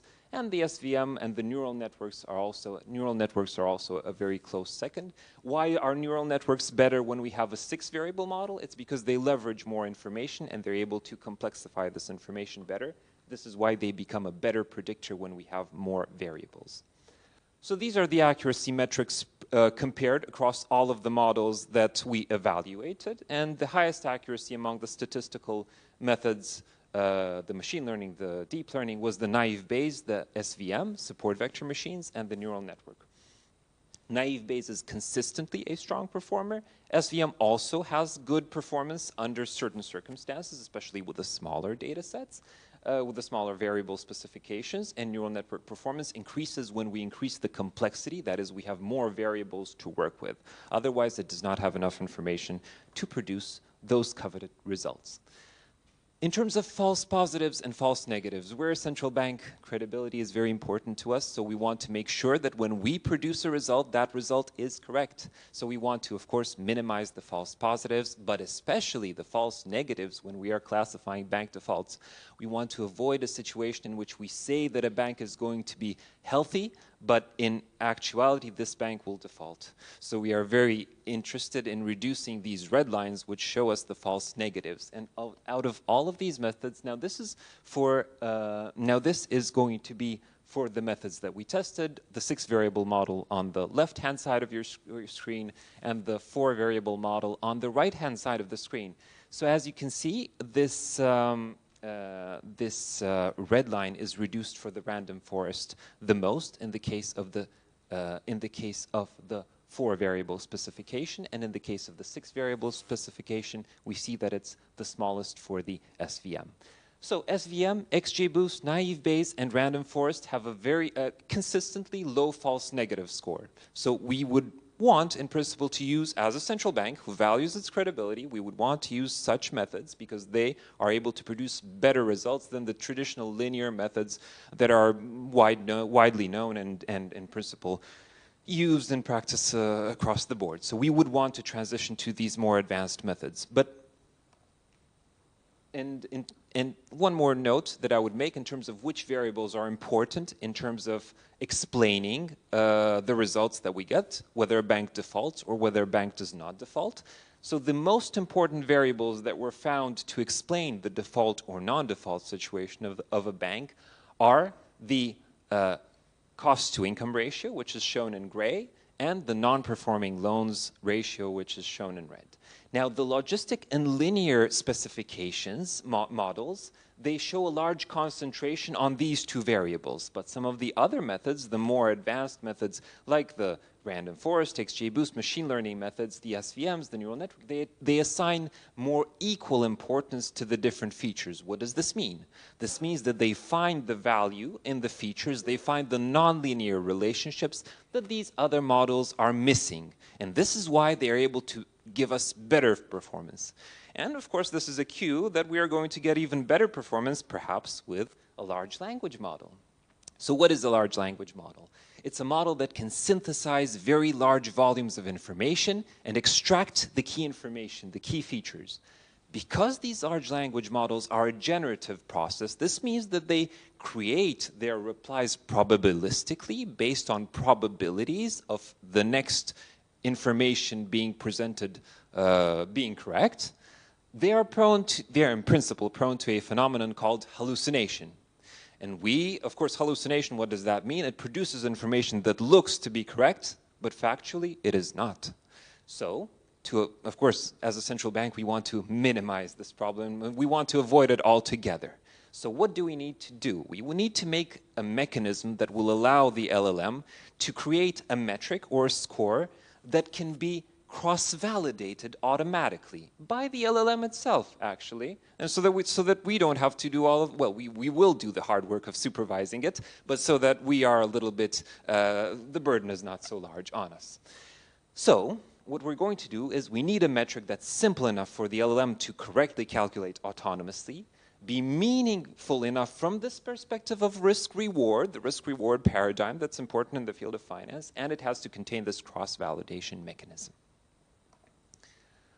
Now, the indicator of risk that I construct is derived from the principle that risk is, of course, something bad that we want to stop, but risk is mitigated to a certain extent by profitability. So these two indicators, they act in opposite directions. The light, the sunny side of things, and of course the dark moon, cloudy side of things. So I'm going to configure a new type of probability of default indicator, which is going to be the difference between risk and profitability. Risk and profitability will vary on an interval from 1 to 5. So the higher the risk, the worse it is. The higher the probability, the better it is. And this acts as a mitigant. In both cases, of course, higher values indicate a more confident classification by the large language model, which is going to be assigning these scores. And of course, the final score that we're going to be looking at is going to vary on an interval from -4 to 4. Of course, 5 minus 1 is 4, and 1 minus 5 is -4. So it's going to go from -4 to 4. -4 is an exemplarily safe bank. It's, absolute negative risk. No risk at all with this bank. And 4 is a bank that's imminently going to default. And 2, for my classification purposes, as soon as the indicator is above 0, I'm going to consider that the bank is risky and that it has a potential to default. And as soon as the indicator goes below 0, I'm going to consider that this bank is safe and in principle will not default in the coming 3 months. How does the LLM compare then? What do the results show? Now, the results of the LLM show that it is able to achieve a phenomenal level of performance of 93.8%. That's close to 94% of all of the banks, whether they have defaulted or whether they are healthy, were correctly classified. That's 5.3 percentage points higher than the next best model, which is the SVM. The LLM is also able to do something very important for us, which we very much want. It's able to help us to reduce our false negatives rates from 8%, which was the minimum before with the random forest model. So 8% of them were false negatives. In 8% of the cases, we said the bank's not going to default, but it defaulted, which is bad for us and for our image. And of course, with the LLMs, we reduced that by 4.9 percentage points, which means more than half, to only 3.1%, which means that the LLM, from a regulatory standpoint, suddenly becomes much more practicable, suddenly becomes much more interesting and usable than any of the other methods that we were investigating previously. And we even have a gain in terms of accuracy, a significant one at that. So what are the key takeaways from this paper? Given the high level of performance, the LLM models can act as an efficient and comprehensive alternative to complement the regulatory toolkit. What do they allow us to do?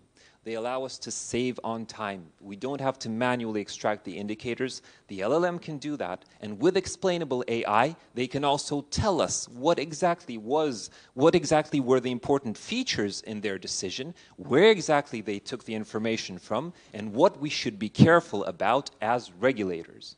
The LLM model produces the highest scores, so we have a gain in terms of accuracy. It's close to 94%.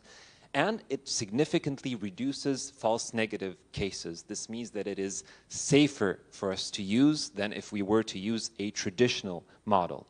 Established methods are also shown to produce commendable performance. We saw that naive Bayes, despite its name, produces consistently high results, which is also good.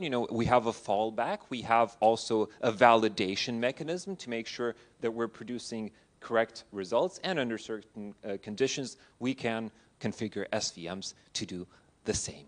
I would like to thank you for your attention.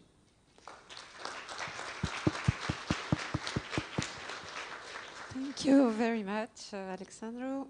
Well, we'll take, yes, please, Dimitru. Hi. First of all, I'm very glad and pleased to learn that National Bank of Moldova finally does something on the research side. So the Deputy Governor, thanks for that, for bringing that. Yeah, a few remarks maybe would be useful. I really doubt that LLM can be used as something that computers score.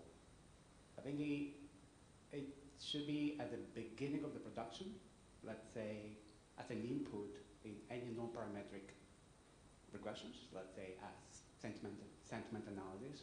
You do read all the Facebook posts, or you read all the headlines, and you convert it into numbers, and you use it as an input in your model, or you use it at the end of the production, where you put in the context, where, let's say, during an economic acceleration or decelerations, those risk metrics have to be interpreted in different ways. Because that's probably one of the reasons why we don't have that many papers using LLM as risk indicators computation. Huh?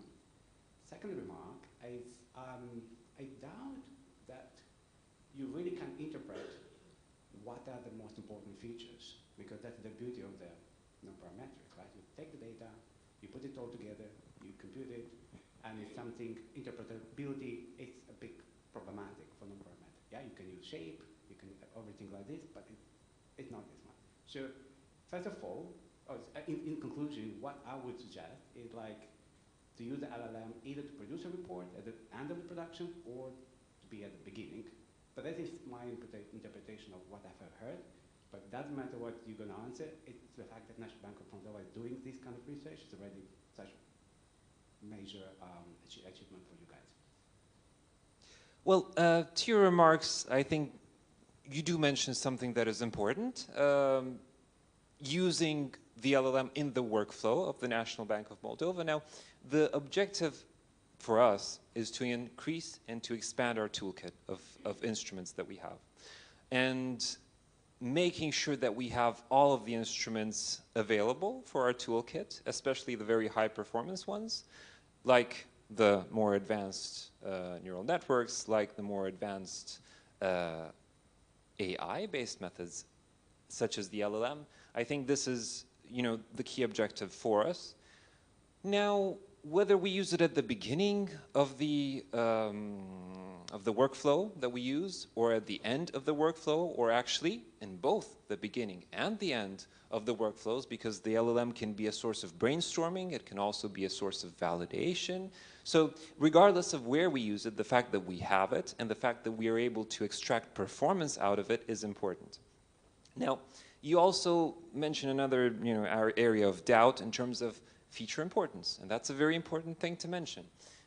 Many of these models, and I'm not speaking about LLMs in particular, we can go straight to the random forest and XGBoost. The first generation of machine learning models have come under attack for the fact that they are unable to provide us the very clear explanation for the contribution of variables towards the final result.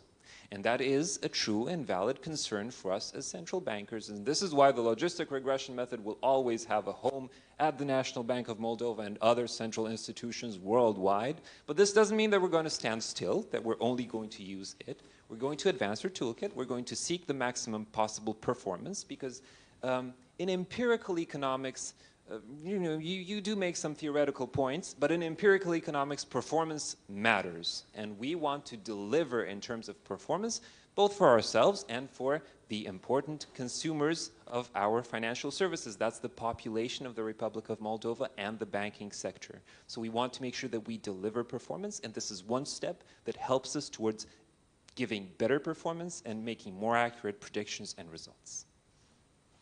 Thank you. There is another question here. Thank you. Just that you know, the organizers pay me to ask questions here. That's why.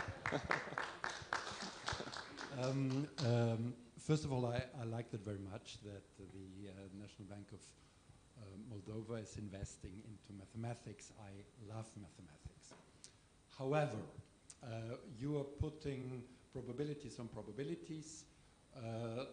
LLMs normally are not thought to be at 94%, they're more at 85%. So you ask LLM to hire this probability. Okay, from the point of view of a bank who is then getting your results and is told, oh, you're -3, you're going bankrupt. Who is going to sign off on that, dear Deputy Governors? You are signing off on a probability model which is not proved, which gets it, even in your comparison, every 7th time wrong. And I, as a bank, then have to prove that it's the other way around. So I think it's a nice to have. I think it's valuable. It might be valuable in the future, but for the time being, I think for banks, this is deadly dangerous. Thank you. Of course, I will, to your questions to the Deputy Governors, I would defer, of course, to the Deputy Governors, but to your question, to the question that you asked directly, what I'm going to say is that, we're not going to, and I do not expect any central institution in the world to come to a bank with only an LLM and, you know, try to make a point only based on an LLM. Most likely, a central bank will come to a bank only after it has sufficient and very concrete evidence to the contrary, which cannot be proven to the contrary by the bank. Otherwise, you know, it would likely not come to you with just an LLM model.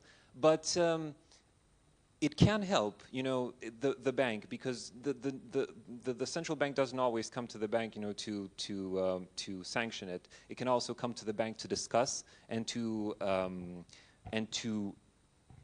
suggest to the bank areas for improvement, and the LLM can be a tool that indicates some areas of improvement that perhaps the bank also missed. So the bank might be also benefiting, you know, it is probabilities, but there's a slight chance that you might also benefit from the insights of that LLM.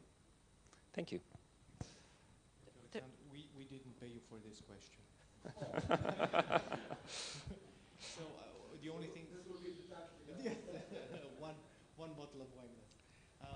Just add to what Alexandra is saying, think of this not just for banks. Of course, we have just a handful of banks in Moldova, but when you have 200 banks, this can tell you what are most at risk, and then you can look in deeper.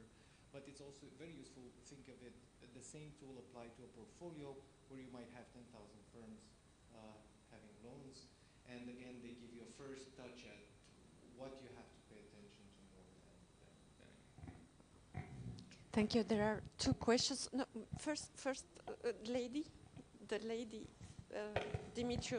There is. I would support the president, Bank, and I think one way to solve the issue is converting this into like a small chat box, or actually the president or anyone from the bank might ask, look, with this all the results, what can I expect in terms of National Bank of Moldova reaction?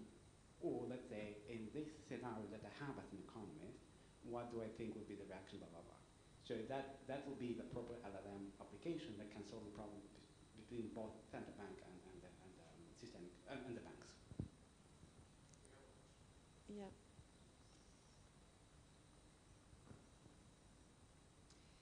Good morning. My name is Mette Fonseca from the Danish Central Bank. And Alexandra, thanks a lot for a very inspiring presentation. I'm a bit curious about your views on how far can we take AI in this field. I fully support the work which is ongoing here due to the fact that I have some insights in a former murky past as a supervisor, but also as a resolution authority official, and looking at how much manual labor goes into actually crunching the data. I fully support that we use AI to this. But also looking at what happened in 2023, so 2 years ago, where we had a quite significant bank in the US failing, not only because of a bank run, but also because of a bank run. And I'm curious if the models that you are building could take into account, you know, social media, for instance. Suddenly there's a firestorm and building up, and people withdraw the money, not because of the basic data about the bank or its profitability, because they're simply scared, and influencers are actually nudging them into actually doing actions, withdrawing their money, which might not, from your model, be a rational thing. So again, my question is about how far can we take AI also to catch what might not be rational or be something we can read from the core data of a bank? That is a very good question. Now, and this is something that I haven't shown you because of time constraints, but these particular large language models that we are developing have also the capacity to integrate agentic search into them. Now, what does this mean? This means that they are also capable of crawling the web for information, retrieving information from news sources about the bank, which of course may be true, may be false, may be speculative, but are out there. And they will provide a report, and they can even quantify the influence of these additional news sources on the final grade that the bank would be, in principle, entitled to receive. So outside of the scores, outside of the grading, which of course needs to be cross-validated each time manually for each institution, these models are able to do advanced searches. They are able to stay ahead of the markets. They can do searches both in terms of information about the bank itself, but also information about the current economic conjuncture. That is, how are we on the verge of a crisis? Would this then impact the health of the financial institution potentially?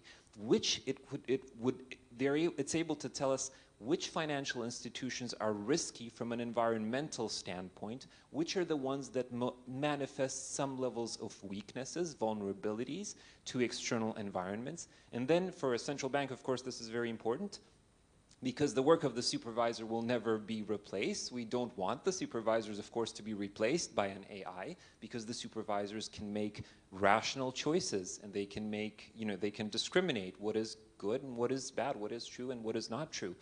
We want the supervisors kept in the picture, but this helps the supervisor by pinpointing areas of weaknesses, vulnerabilities, that we can then focus our limited, oftentimes, resources on these institutions that actually need our help, because we're not only there to sanction, we're also there to help and maintain the stability of the financial sector as a whole, which is important for each and every actor. The failure of one bank is bad for the central bank, but it's also bad for all of the other banks in the sector. So this is, why these are very good, both predictive methods that we can use at the beginning of the workflow to kind of pinpoint to us where the areas of risk are, and then at the end of the workflow to give us a cross-validation score to make sure that to give us more confidence in the results that we have produced with our own analysis, of course. Thank you. There is another question over there. Thank you, Mr. Monajo, for the highly technical presentation. I'm Vera Condrato from the National Commission, and I have a more practical question to ask you. What is your assessment of local central institutions implementing more actively LLM models? And how fast do you think, or you would expect as a researcher, this adoption to occur given our critical need to develop our local market for a successful adhesion to the EU? Yeah, that's a very important question. I think, in terms of the adoption of LLMs, it is coming either way. The important thing for us to do is to be able to configure the adoption of these tools and to implement these tools into our workflows in such a way that it helps our essential processes and our mission-critical tasks in a way that speeds us up, makes us more resilient to potential shocks, and gives us an edge over potential risks, and so that we make less mistakes in doing and performing our activities. In terms of timeframes, now, it's very difficult to give a time frame in terms of widespread adoption. This is a very first initiative. This is something that's looking at international banks. Of course, adopting it, for the local market requires investment in infrastructure, in local infrastructure. This is also an important part of it. This is also something that we're going to be considering looking forward. But I think, in principle, we have the capacity with what exists as of now. We have the capacity to implement LLMs as a helper. As a helping tool. We still need, to potentially improve, our access to certain cutting-edge technologies to maybe, be to lead in this area, but we don't, expect to necessarily be the leaders in this area in the first place, because there are a lot of competitors. So I expect that, within a 1 to 2 year time frame, LLMs will become more common, perhaps not, widespread, but will become more common. And then I think, past the 2 year mark, with the rapid progress that LLMs have had, you've seen in 2023, LLMs were very often hallucinating. In 2024, with the advent of GPT 4.1, the quality of their answers significantly improved. And so really, from the timeline even of papers that, major papers that happened, every year there is a major innovation. So I expect that in 2 year times we should be ready for the future. Hear, hear. Thank you. Thank you very much. It's the break time. Thank you. Thank you to all our speakers for the fascinating research presentations. We now invite you to join us for the lunch break, where you can continue the discussions and network with fellow participants. We will reconvene in 1 hour to further explore financial technologies and their transformative impact on emerging markets.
Welcome back, everyone.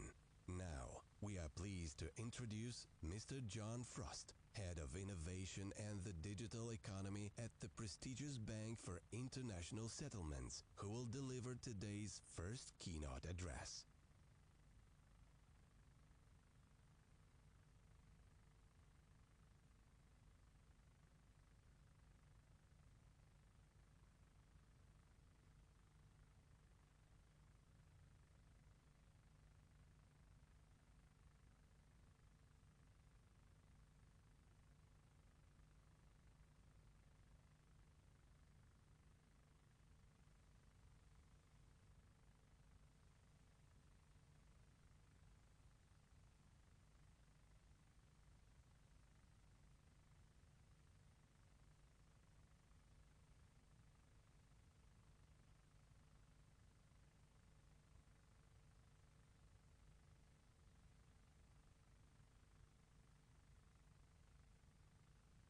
Welcome back, everyone.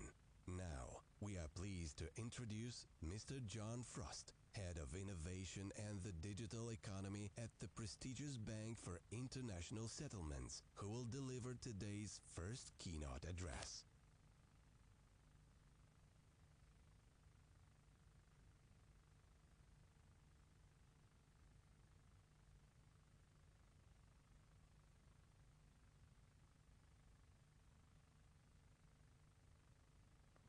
Dear Governor Drago, estimated governors, deputy governors of central banks, honorable high representative levels, distinguished colleagues and guests. It's an honor for me to be here and welcome back from the lunch break. I hope you had a chance to recharge and reflect inside the discussion that we had so far. It's my great pleasure to introduce our next special speaker, Mr. John Frost, who is a leading voice at the intersection of the finance and technology. Mr. Frost holds a PhD in economics from the University of Groningen, and now is currently serves as Head of Innovation and Digital Economy on the Bank of International Settlement. In his role, he leads pioneering research on fintechs, central bank digital currency, and broader implication in digital transformation in finance. He also have a career in Financial Stability Board at the central bank, and also he's a researcher at VU University of Amsterdam, and is also a research affiliate of the Cambridge Center of Alternative Finance of University of Cambridge. With this, it's my pleasure to give the floor to Mr. Frost. Thank you.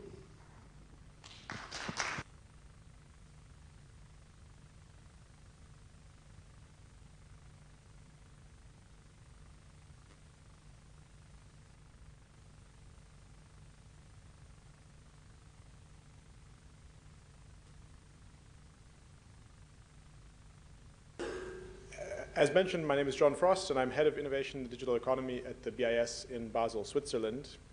And before I start, I just wanted to say, one of the great things of working at the BIS is that we are a global institution with colleagues from literally all around the world. Those who've been to the BIS in Basel know that outside you see the flags of many different countries. And we have 63 shareholder central banks, and I think staff from just as many countries, a number of nationalities. So my own team includes team members from Argentina, from Germany, from Greece, Hong Kong, Italy, India, Korea, and the United States, where I'm from. But we also work with colleagues from Brazil, China, Peru, the Philippines, South Africa, and many more countries. And at the outset, I wanted to recall one colleague of ours in particular with whom I had the privilege to work, who came from Moldova. So many of you know him and may have worked with him. I got to know Arkady Albul when he was working in the BIS banking department. Arkady was a quick, sharp, and friendly colleague, both an excellent asset manager and a great person to work with. You can imagine that when we heard the news of his appointment as deputy governor at the National Bank of Moldova, we were very proud for him. But we weren't really surprised. We knew that he would go on to do great things and that he would bring the same energy, wit, and charm to everything that he did. I spoke with Arkady a couple of years ago, soon after he had taken on the role. I remember him telling me about some of the challenges the economy was facing after the pandemic and then, of course, after the Russian invasion of Ukraine. He was sharing his concerns about this, but I remember distinctly also his optimism about the important policy and technological developments underway in Moldova. He was telling me, you really have to come and see for yourself, there's a lot going on. And I said, okay, I'd be happy to do so at some point. I understand that with other members of the board, he worked on many important things around fast payments, open finance, and I understand that he contributed to some of the important foundations that continue to pay off today. Of course, it's now just over a year ago that we heard the news of his passing. He left the world much too early, but he does leave behind a shining example of public service. And he reminded us that what all of we do matters. And he showed us that even in a short time and against the odds, whether geopolitics or from one's own health, it's possible to make a difference. And that's what I wanted to choose as the theme of what I say today. It's making a difference with digital technology, because I think that all of us as public servants really can do important things, and technology can be a tool to help achieve that. So our main argument is that digital technology opens up incredible possibilities to advance the public good. And that's not just a platitude or something that we've, that we say. It's something that we've seen in country after country around the world over the past decade. And I'll show some examples of that shortly. Specifically, digital innovations have already revolutionized payments. Fast payment systems, or FPS, have been adopted in more and more countries around the world. Our World Bank colleagues say that there's about 100 at last count, maybe even a bit more now. As we show in our research, the uptake of digital payments can pay macro dividends in terms of growth, in terms of helping to formalize informal activities, the so-called shadow economy, and much more. But it's not just payments. Innovation is increasingly spreading to credit, to savings and investment, to insurance and beyond. In other words, the full gamut of financial services. And as I think we've already been talking about some today, and as the governor referred to also in her remarks this morning, there's a number of use cases that can really help to revolutionize financial markets more generally and to help improve financial development. So I'll briefly touch on the example of open finance, which is, I think, quite important in quite a few jurisdictions, and then tokenization as one technological capability with potentially widespread uses. Importantly, there is a clear potential for emerging market economies to leapfrog legacy solutions and to move toward the technological frontier. Some countries have launched multiple initiatives, others focus more on specific areas. That's a strategic choice for each jurisdiction.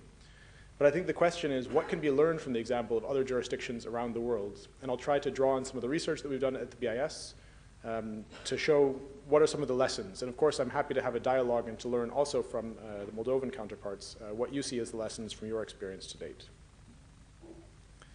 So let's start with a little bit of context. Over the past decade and a half, digital innovation has played a key role in promoting access to financial services like transaction accounts.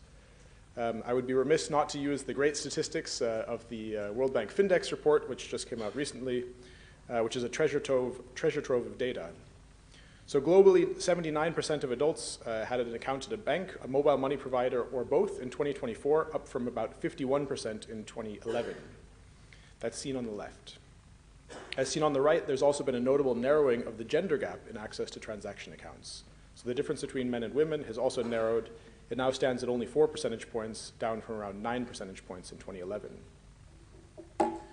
One important driver of greater adoption has been the rise of fast payments. In countries around the world, we see dozens of transactions per capita per month. That's shown on the left. This comes from a data set published in the BIS Quarterly Review, where we look at the uptake in terms of transactions per capita of fast payment systems, operated both by central banks and by the private sector. Why is it that some of these systems have become more widely adopted than others? Well, in the research, we find a number of common factors that have turned out to be quite important. we find that fast payment systems that are operated by central banks tend to be more widely adopted than those operated by the private sector. Those that have a role for non-banks that provide competition with incumbent banks tend to be very widely adopted, and those that have a multitude of use cases. Interestingly, in this research, we didn't find that real-time settlement versus deferred net settlement makes an important difference. In many of the jurisdictions that's shown on the right, we also see that there's a decline in the use of cash that corresponds with the introduction of fast payment systems, but it still persists. It's not that it's declining entirely, and of course, cash is still a very important means of payment for many people and should continue to be offered as long as the public continues to demand it. I want to talk about one example that I think is very important and that we've done research on, and it comes from Brazil's Pix. So as many of you know, Pix was launched in November 2020 during the COVID-19 pandemic, and it quickly revolutionized the Brazilian payments and financial system. As of early 2025, more than 165 million individuals in Brazil had initiated or received a Pix transaction, so the vast majority of the Brazilian adult population. There are 19.2 million companies using it, which is about 80% of all firms in Brazil. By transaction volume, Pix is by far the most popular payment instrument, surpassing credit and debit cards. That's seen here on the right. Pix is the green line, and you can see credit and debit cards down below. But notably, the number of card transactions hasn't actually fallen. The size of digital payments the digital payments market is increasing, and Pix is largely substituting for cash, and to some extent for bank transfers. So this has been an extremely important example, and I think that this is very much replicable in other jurisdictions. We have further work on Pix showing that it's also helped firms to increase their revenues and to gain access to larger credit lines, even as their actual use of credit falls. So we see for Brazilian companies in our data set that they have larger credit lines from banks, but they need less credit. And this may relate to the instant availability of funds for merchants, which means that they have the funds quicker and they need less external credit for working capital. So we think this could be a very important benefit for firms if they don't have to wait days or weeks to get the funds as they would with payment cards, but have them right away. Then of course that means that they can use that to buy merchandise, inventory, to make payments, etc. And so that can be a very important benefit for small and medium size enterprises in particular. So let me move to an example from this region. Ivan Trubelik and co-authors at the Czech National Bank have discussed the example of instant payments with the Czech Express Real-Time Interbank Gross Settlement, or CERTUS system. They show a rapid increase in the volume and value of instant payments in Czechia, especially for lower value transactions. This paper came out recently, and I highly recommend it because it shows a very useful example. But of course, we can come even closer, and we can talk about the experience in Moldova. Mine was very kind to share with me a presentation on the experience with MIA, which I found very useful and very impressive. So I understand that there are now 680,000 users out of a population of just over 2 million. So this is truly impressive growth, and I look forward to hearing more about this example from those who have been working on the project. So we know that fast payment systems can be a powerful innovation. They can lead to quick update of digital payments, lower costs for households and businesses, and even advantages for access to credit by small businesses. What does it mean for the economy as a whole? So in other research, which we were actually just presenting this morning for another conference, this is joint work with Ana Aguilar, Rafael Guerra, Steve Kamen, and Alexandre Tombini. We've worked to assess the impact of digital payments on economic growth, productivity, and the footprint of the informal sector or shadow economy. We find that a 1 percentage point increase in digital payments is tied to a 0.10 percentage point rise in subsequent growth of GDP per capita over a 2-year period. This may reflect several different channels. For instance, digital payments could fuel the expansion of demand and expand the use of labor and capital. But importantly, we also find that digital payments are tied to a 0.06 percentage point decline in the informal employment share. This comes from data from the International Labor Organization. They're able to survey workers and see whether they have a formal or informal employment relationship. And we find that the informal labor share does decline just as the total factor productivity increases. So this hints at the ability of digital payments to help formalize the informal sector. It creates a data trail of previously unrecorded activities, and it gives small merchants the opportunity to more easily integrate with the formal financial system. So innovation is already moving beyond payments. Many countries have so-called open finance initiatives. This refers to, of course, the sharing and use of customer permission data by financial institutions with third-party firms and developers to build applications and services. I won't say a lot about this, as the work on it is still ongoing. It's joint work with Hakan Eroglu and others. But just to note that in jurisdictions like Korea, the United States, Brazil, the United Kingdom, and India, we see a rapid uptake of open finance. And in some cases, there's evidence that it is helping small businesses to get access to credit for many of the same reasons that I just described around digital payments. Going forward, there are a number of questions about what role technology can and should play to advance access to a broader range of financial services. One particularly promising technology is tokenization, defined here as the process of generating a digital representation of traditional assets on a programmable platform. That can be with distributed ledger technology, whether permissionless blockchains or private permissioned variants. It can be using other types of programmable platforms. But if you like, tokenization integrates two things that were previously separate. On the one hand, there's information about what the asset is, where it comes from, who owns it, etc. On the other hand, there are the rules about what the asset can and cannot do, such as its use in so-called smart contracts. Tokenization integrates those, meaning that you can have the information and the rules on the same platform. You can have the assets as well as the ability to use them for different purposes in the same place. There's growing experience with the tokenization of real-world assets through a range of technological solutions, and I'll discuss those a little bit later in the panel with other counterparts and with Mina today. But let me zoom in on an asset class that's particularly interesting, namely government and other sovereign supranational bonds. Already we're seeing a growing number of sovereign supranationals and agencies issuing tokenized government bonds. So here in blue you see the cumulative amount issued, as well as on the right-hand axis the number of issuances by sovereign supranational and agencies. And then in red you see commercial issuances by banks, private sector companies, etc. We've written a BIS bulletin on this experience, and in our work on this we find that the liquidity of tokenized bonds, as measured by bid-ask spreads, is slightly better than conventional bonds by the same issuers. So that's seen on the left.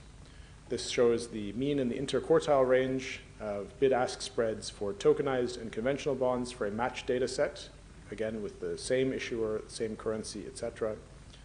And we see that tokenized bonds have bid-ask spreads that are about 19 basis points on average versus about 30 basis points for conventional bonds from the same issuers. We also see that issuance costs to date are roughly comparable. There's no statistically significant difference in issuance costs. And that suggests that to date there's at least no clear disadvantage of issuing bonds in this way. There are, of course, many uncertainties. In many jurisdictions, the regulatory treatment of tokenized bonds is still up in the air. These are new platforms. There are new technological risks that have to be dealt with. But I think so far this is a very promising experience, and it shows that there is a lot of potential here that could still be tapped. I wanted to emphasize one thing in particular. If you look at the bond issuances per date, it's clear that a number of them are from emerging market and developing economies, so Thailand, the Philippines, and of course Slovenia. And I think that shows that there is the potential for different jurisdictions to try out the technology, potentially to leapfrog, and to generate experiences that will also be useful for other countries. Beyond government bonds, there are initiatives to tokenize many other asset classes, including lending to small and medium enterprises. I've heard of developers doing this in rural Brazil, for instance, using, in this case, public blockchains and stablecoins to support lending to small businesses.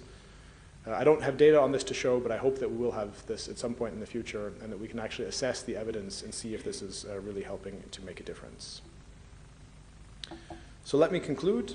As I've discussed, technology holds incredible opportunities for us as public servants and for the private sector to contribute to societal good. We've seen that digital payments in particular are very powerful and are a critical gateway to broader digital financial services. Fast payment systems have proven to be highly effective in advancing inclusion and efficiency. There's great examples of that already, and there's one here being adopted in real time in Moldova, and of course I think that'll be a very interesting example to follow and to understand also for other jurisdictions. Beyond that, digital payments lay the foundation for formalizing informal activities and advancing economic growth. Going forward, innovations like tokenization may hold further potential to improve the financial system. The available evidence from tokenization in bond markets is promising, but I think there's much more to be done and much more both experimentation and informal research that needs to be done. And as we embark on these experiments, it's critical to maintain a strong role for public institutions mandated to support the public good. So I'll be happy to discuss this further, and thank you again for the opportunity to make these remarks.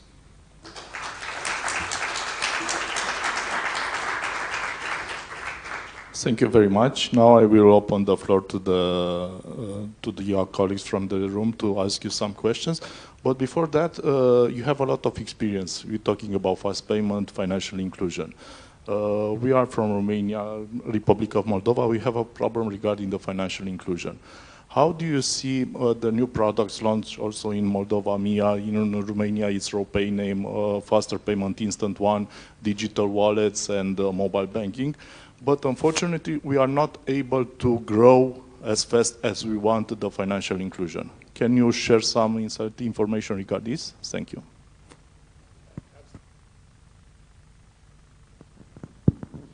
Absolutely. So every jurisdiction is different, and how people pay is, if you will, very cultural. It has a relationship with people's trust, with with their habits, with social dynamics. So I don't think that there's a silver bullet, and the experience in other jurisdictions can be very helpful, but it's not always the case that you can copy, paste, and replicate the same experience.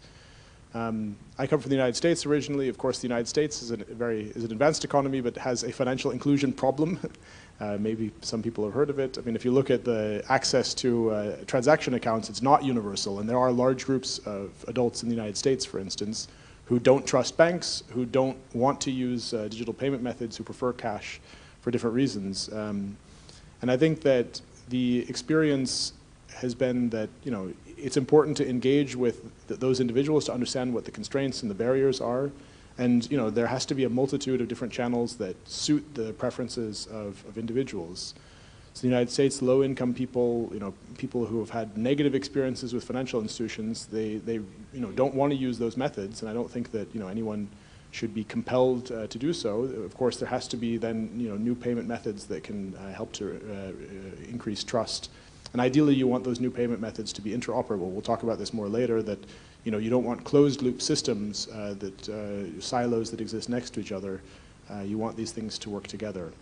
And so I think that there can be very successful campaigns. Public goods like a fast payment system can certainly do a lot. But as we've shown in our research, it helps if you also allow non-banks to provide the services so that you can have more diversity of different payment methods. It helps if you have more use cases, so people can do not only peer-to-peer payments or person-to-merchant payments, but also bill pay, taxes, government services, etc. So the P2G and G2P payments. So there are many different use cases that have to be built out. But I think the experience of many jurisdictions has been that it's easier to introduce these in sequence. Once you've introduced a few things, then you can expand it, and then at some point you get the network effects taking off, and these things become very powerful. So in Brazil, this hasn't happened by accident. It's been something that the central bank has worked very hard on with a large team. They've had to deal with all sorts of challenges along the way. They've had to deal with fraud and scams, and having to deal with these issues. I'm not going to claim it's always easy, but I think that the experience is that it has been very powerful once done well, and I think that that's a good inspiration also for other jurisdictions. Thank you very much. From the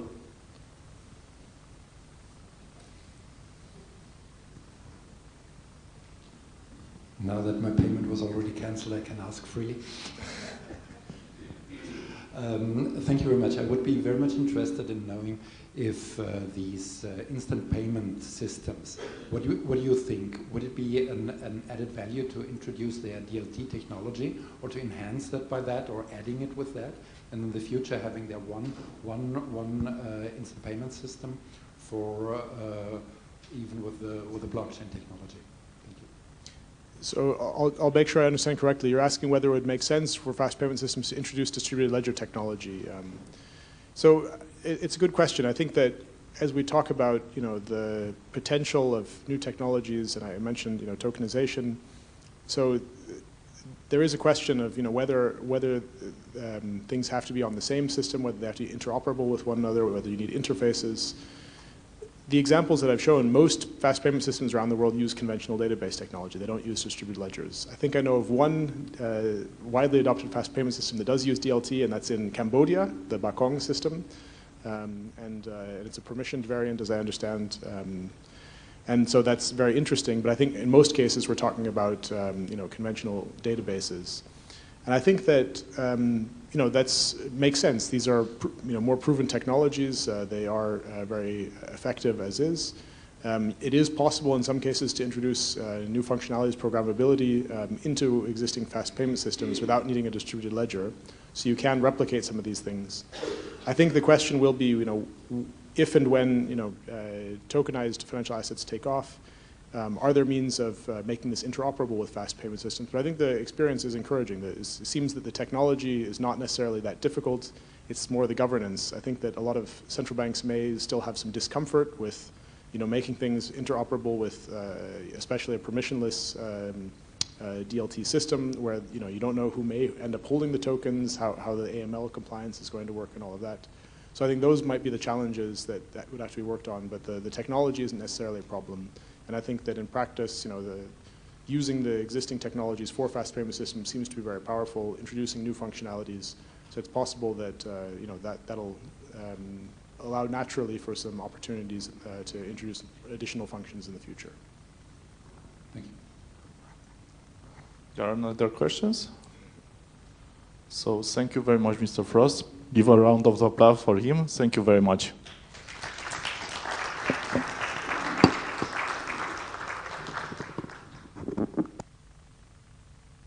Thank you, Mr. Frost, for those insightful perspectives on innovation.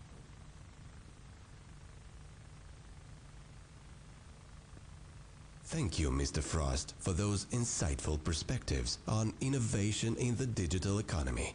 We will now move to our first panel discussion on digital transformation of financial markets in emerging economies. Please welcome our moderator, Mr. Alexandre Stervinu, Director Cash and Retail Payments Policy and Oversight at the Banque de France, who will introduce our distinguished panelists.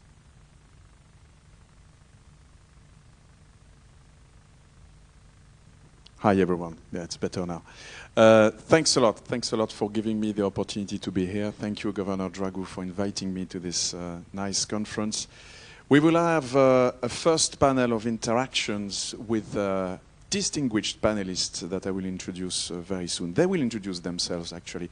If you can, please, guys, come to the stage so that everyone can see you, and then we're going to listen to you very soon.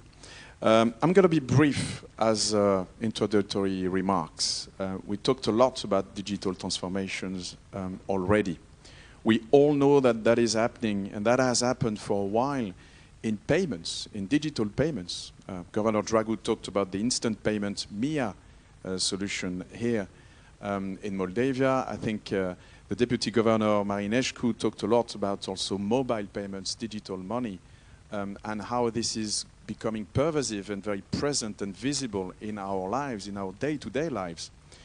Well, that's not the only area that is witnessing changes, transformations. Also financial services in the larger sense, also capital markets. And we want to tackle all of that together today.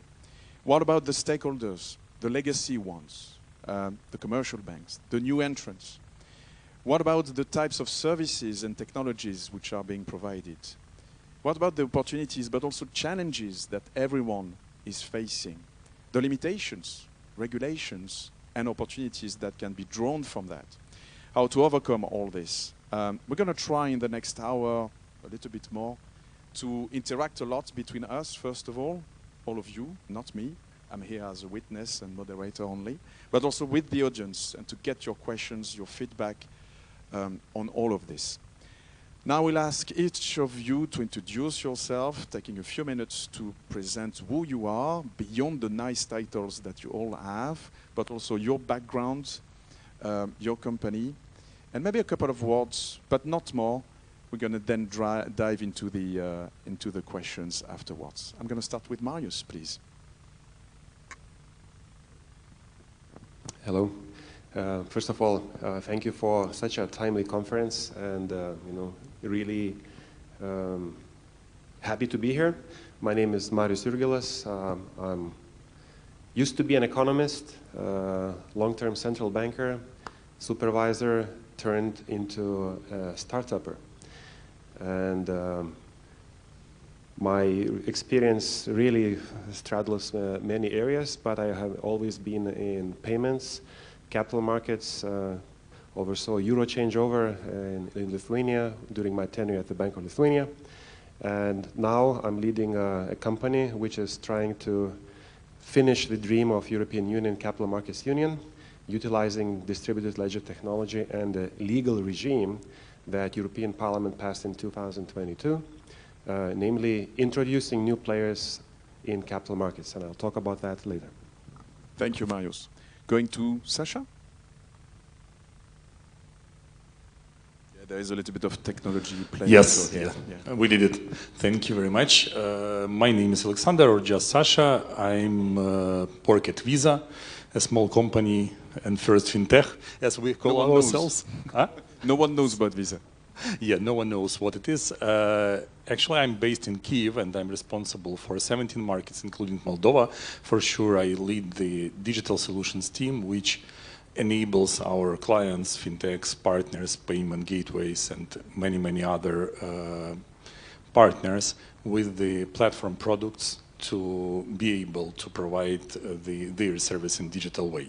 So this is quite a big number of different things, starting from tokenization, but not in the way which we just heard in the previous presentation. So we work with payment tokenization when your payment credential is being tokenized.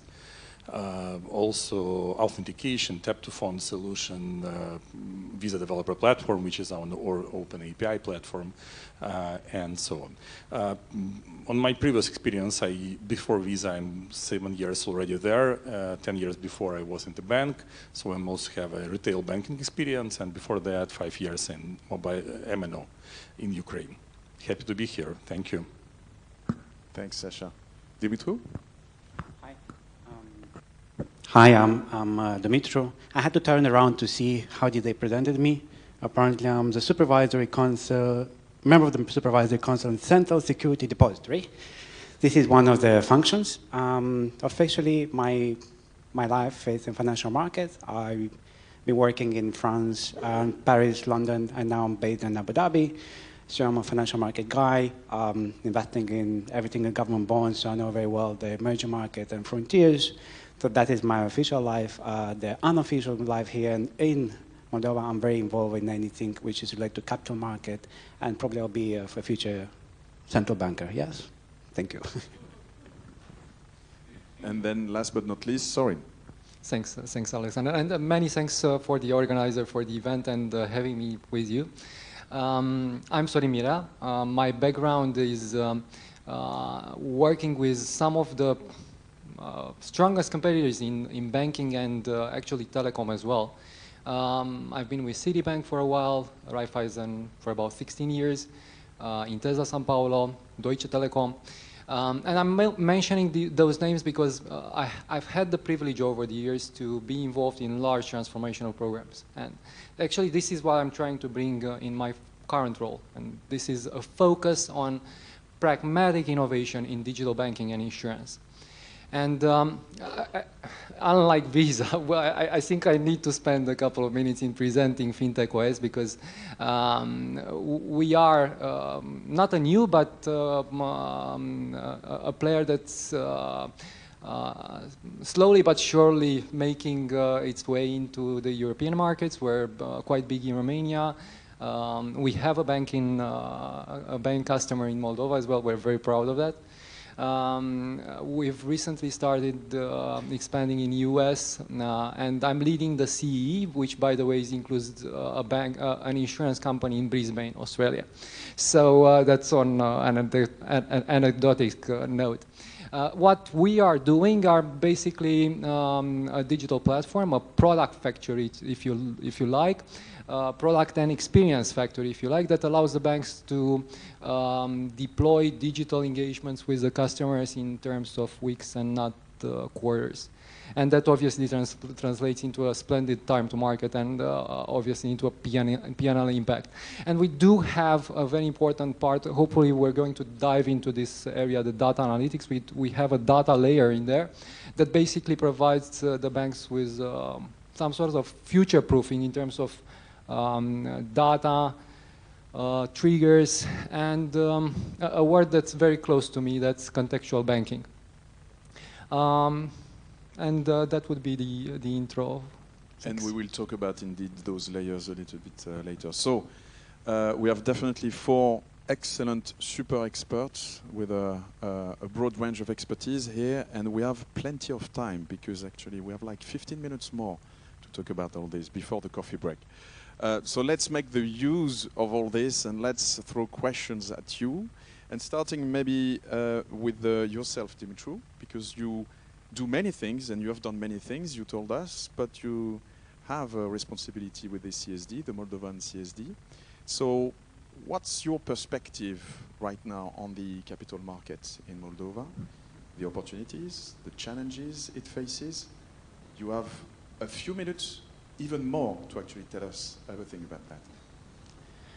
Yes, so we're going to start.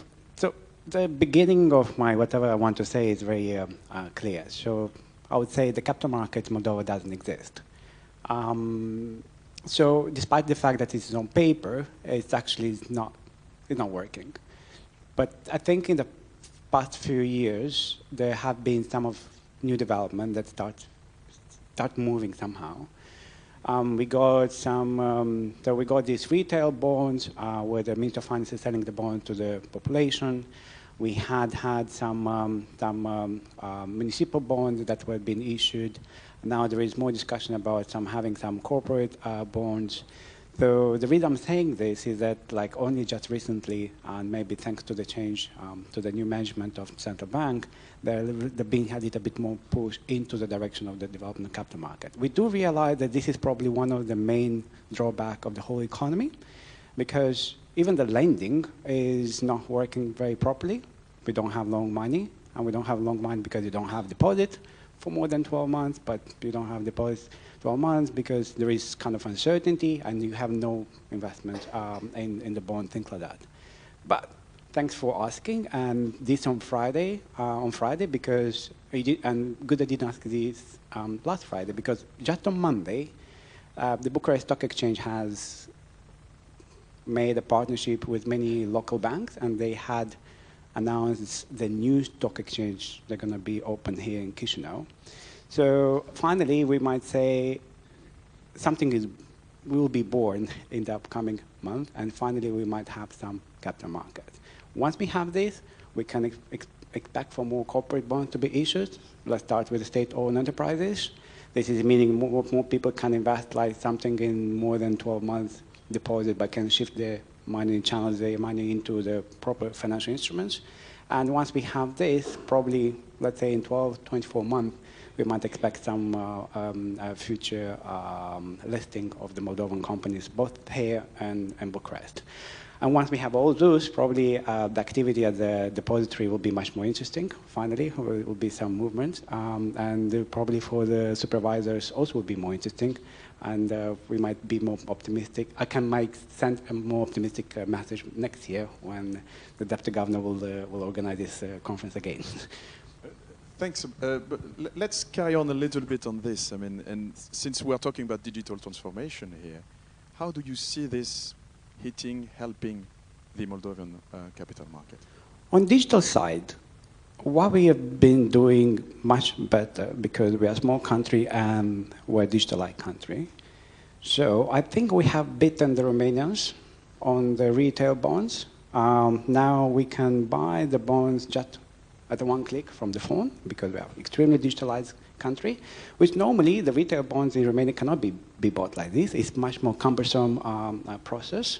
But this is telling you that being a small country and very digitalized, we can do that even more. So hopefully with the new stock exchange that's going to be open in the upcoming month, probably we might be able, someone from the north of the country might buy on an app, like whatever we can list over there.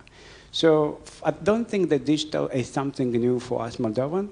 It's something that is part of our daily life. And this is something that we can develop thanks to you guys or anything else. Obviously, everyone talks about, let's say, doing more infrastructure type of technology like DLT, but we need DLT only after we have what to process as transactions. So we need first to have this stock exchange, and then afterward maybe to implement new technology for us. Very clear. Thanks a lot. And that makes me move maybe to Marius. At Axiology, you are kind of surfing on new technology waves, let's put it this way. Yes, definitely. Very sporty. Well, can you tell us a bit more about what is happening here? So again, I mean, maybe from a regulatory point of view, but also just from a technology standpoint. I mean, what do you see as being either incremental steps forward or just something really disruptive? And how do you see, let's say, the opportunities attached to that? Yes, so maybe I'll start from the very beginning. And I would say that Europe really took a leap of faith when European Parliament passed this legislation. Capital market is creme de la creme, it's highly super regulated, complex. It has been around for thousands of years. We know what needs to be there. Disclosure, transparency, organization, making sure that people understand what they're doing, what else to innovate there. But we still have pockets, not even pockets, even in Europe, where we don't have enough of activity, and no wonder, we have been trying in Europe to create European Union, to create capital markets infrastructure, capital market union with limited results. And this new regime called Distributed Ledger Technology Regulation, it's a law, right, basically allows for new types of infrastructures to be developed in Europe.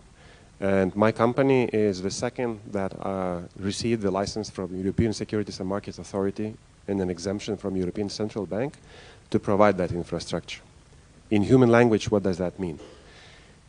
Think of Euroclear Clearstream or CSD, security settlement system like Target2 Securities or domestic security settlement system, trading venue like the Moldovan Stock Exchange, and interactive brokers as a MiFID compliant broker dealer as a fully integrated and regulatory compliant business model, where the placement of financial instruments with compliance, issuance, origination, putting on a trading venue, secondary market transaction, and settlement is done on one platform.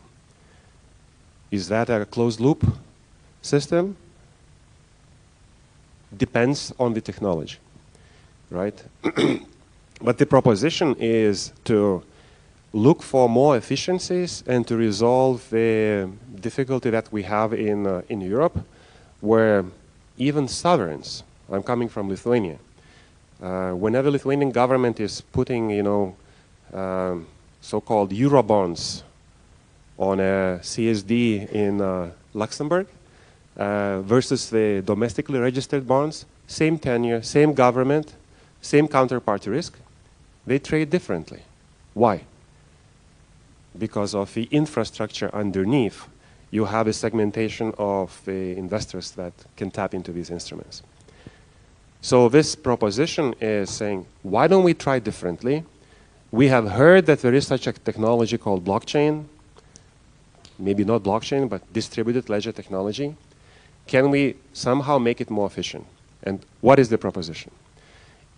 The current capital market infrastructure operates in the following way. CSDs are the golden record keepers of securities. That's where securities live. Where does live the money? The money lives in the banking system. Trading happens on the trading venues, and we have broker-dealers which facilitate access into that market.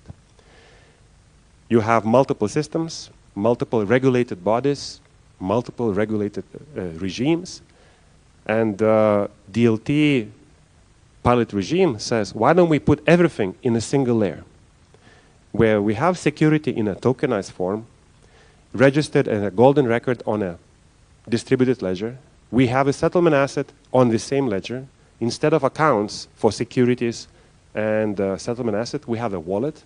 In that same wallet, you can have a settlement asset, security, and you have a trading venue, which is organized maybe in a smart contract. The regulation is neutral on that, up to the market participants to design how it's working. And everything is done in user-friendly fashion. What for? So that, if I'm a normal retail investor and would like to invest in some investable opportunity in Europe, I don't have to call my broker-dealer to say, I'm looking for this particular item, can you find me a deal? Because I cannot find it on a trading venue. There's no activity there, like in Moldova, like in any smaller country in Europe. I want to find it on my Robinhood, Revolut, Trade Republic account, and if I like, I want to press the button, and I want to have the instant settlement. I want to see it in my wallet. So that is what the proposition is about. So maybe before moving on a bit, just refining on what you just said, two questions in my mind. One would be disintermediation. What would you say on this? What are the risks or what are the opportunities there?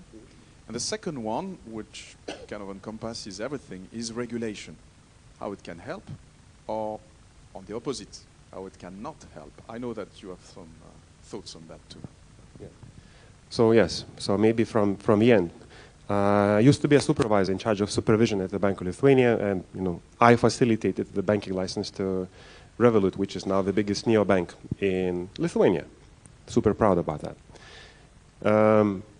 Regulation can only facilitate anything, and as I said, this regulatory regime is an invitation, not only to the newcomers like us, but also to the incumbents to innovate. Why incumbents are not innovating? I mean, we can go into longer stories on open banking and why instant payments required a mandatory implementation and was not picked up in Europe as just a very good proposition, It's here, use it, and no one is using it. And we had to make it mandatory so that the scheme is now being adopted. Sometimes the incumbents are pushing back, no one is willing to disrupt themselves. So Euroclear, Clearstream, duopoly, very cozy times. So we are not looking for newcomers. And the legal regime that was implemented in European Parliament really received a big pushback through lobby groups. Why we need the disruption, financial stability, the system is very stable. Why we need to create some risks, introduce some new technology which is not tried, not tested. Valid arguments. On the other side, we're not innovating. So I would say that regulators, supervisors have to have they have a very difficult job, but we cannot have only the ultimate objective of financial stability of systemic important infrastructures. So we need to have a balance. It's a clear call. But please, on disintermediation risks. On disintermediation. What do you think of this? This is not a call to disintermediate. Now speaking maybe in a more technical terms, there is an exemption from MiFID which allows wallet holders to access trading venue directly. So Axiology could have asked, we didn't ask, but we could have asked for an exemption, and ESMA could have granted us an exemption where Michne or anyone in the room can download a wallet and start trading in regulated tokenized securities on a platform like us. Meaning, instead of having a broker-dealer, which is a requirement, like the fitness test and everything, you go directly. So this is a dream for whom? For the issuers, for those who are looking for distribution channels. Because the proposition is, I'm not saying it's completely right, but the proposition is, the only thing that you have to do is to issue your token in a supervisory compliant way, equity, fixed income, or a fund unit, and immediately everyone around Europe has access to such an instrument. Because in the current infrastructure, if a corporate issues a corporate bond, the biggest corporate commercial bank in Moldova is registered here, and only through the custody chain and the willingness of those to engage, an investor from Germany or from France will be able to find that instrument. So it's not disintermediation, it's better distribution. And access. And access. Yes. All right, thanks a lot for that. That gives us a lot, and I'm going to turn to Sorin, because actually, well, the commercial banks, they have some interest there also to understand this digital transformation and to jump into the bandwagon. You started a bit to tell us about what you are doing yourself as a fintech provider. But what are your thoughts around, this digital transformation for banks, for the incumbents in general, not maybe only banks, but also all the players in the financial markets, in the capital markets? How can they be helped with technology to be able to follow what is happening and what both Dimitru but also Marius told us, and especially on this DLT regime? So what are your perspectives on that? Well, first off, I don't think the banks need to be helped.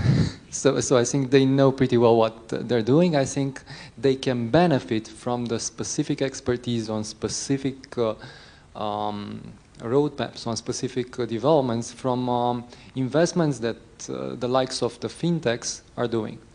But let me paint you a different picture, and I'll turn to an expression a former colleague of mine had. He was saying something along like, you can buy a lightsaber on the internet, but that's not going to make you a Jedi Knight. And that's the same with technology, if you think of it. Because if you look at the Gartner, 70% of the technological transformations go south. And what's more important than that is that they go bad because, not because of the technology itself, but because of the fact that there's internal resistance, there's internal lack of knowledge. There are all kinds of obstacles inside the organizations that make those projects fail. So to answer your question, since this is a highly senior audience, I would paint the following picture. I think you need to look at a couple of things. And the first would be to make sure that the leadership is supporting the change. You don't have this kind of an internal pushback. Digital culture, and I think we all understand what let's say the meaning behind that is crucial. And digital culture, according to studies, can triple your effectiveness when you're talking to transformations. I think having the right partner is critical, and this is where we, for instance, come in. Because you do need to have providers that do not only deliver the technology, but also put it in place the right way, train you, then sit along with you until you know how to take the best out of that technology stack, and hand it over when the bank, the insurer, is ready to do that move. And last but not least, for those in the room that know me, I'm passionate about data, and I think digital transformation cannot be tackled as a topic without discussing a strong data foundation. Excellent, thank you very much. So that makes a lot on what we can see, witness in capital markets and the transformation happening. But we talked about payments also, and we started with that and heavily with that in previous speeches and presentations. So now I'm going to go to Sasha now. Payments has been for sure an area where innovation has always been highly present and highly visible in our day-to-day lives as a result, by the way. You are uniquely positioned to talk about this. What is happening now in payments, on top of maybe what we heard a little bit earlier? What is your perspective? Again, opportunities, challenges from your perspective? Yeah, thank you. I would say maybe to start with, I mentioned a couple of trends which we are observing currently, and we'll see it's emerging in the near future. So the first one, and this was, I think, number one of discussion here, was real-time payments. And I would not say real-time as just only the system which the banks built. I would say more wider, because 10 years ago, it was okay to come to the bank and to fill in the SWIFT form, send it, and wait for 4 days until your payment will arrive in the market, in the bank in other region, and a couple of more days will 1, 2, 3, yeah, fine. A couple of days more will need the receiver bank, to just get your money on the account. Now the customers are demanding completely different attitude. So everybody thinks that the payment should be real-time with better UX, safe, secure, and immediate. That's it. And it doesn't matter where you just send it to other bank or to other partner in Moldova. You send it abroad, you send it to wallet. Everybody wants it to arrive immediately. And that's a challenge, you know, to do so, because there are so many technologies, so many options to do that. In the same time, the fraud, the options to score the payment and to get it compliant are still there. And with all these like risks happening abroad, you still need to deliver the great value to your client. The second one I would mention is probably the shift in the attitude of the customer. I'll give you a specific example. So now when you're speaking about how do you authenticate your payment, it doesn't matter, is it e-com, is it just a payment in the shop, buying a cup of coffee. You remember the time when we all entered the PIN. Who did it last time? So now you don't need it. And still, and it's not only in Moldova, in some of the markets of our region, we still see the e-com is being behind. So in e-com, the main authentication is still 3D secure.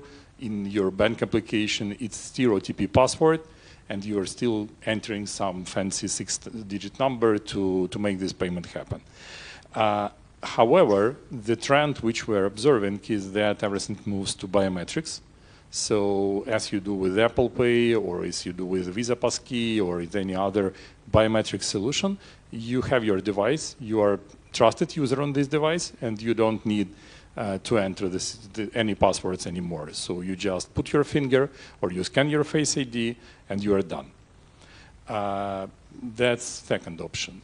The third one, probably I would mention as a probably future one, it's definitely the rise of AI.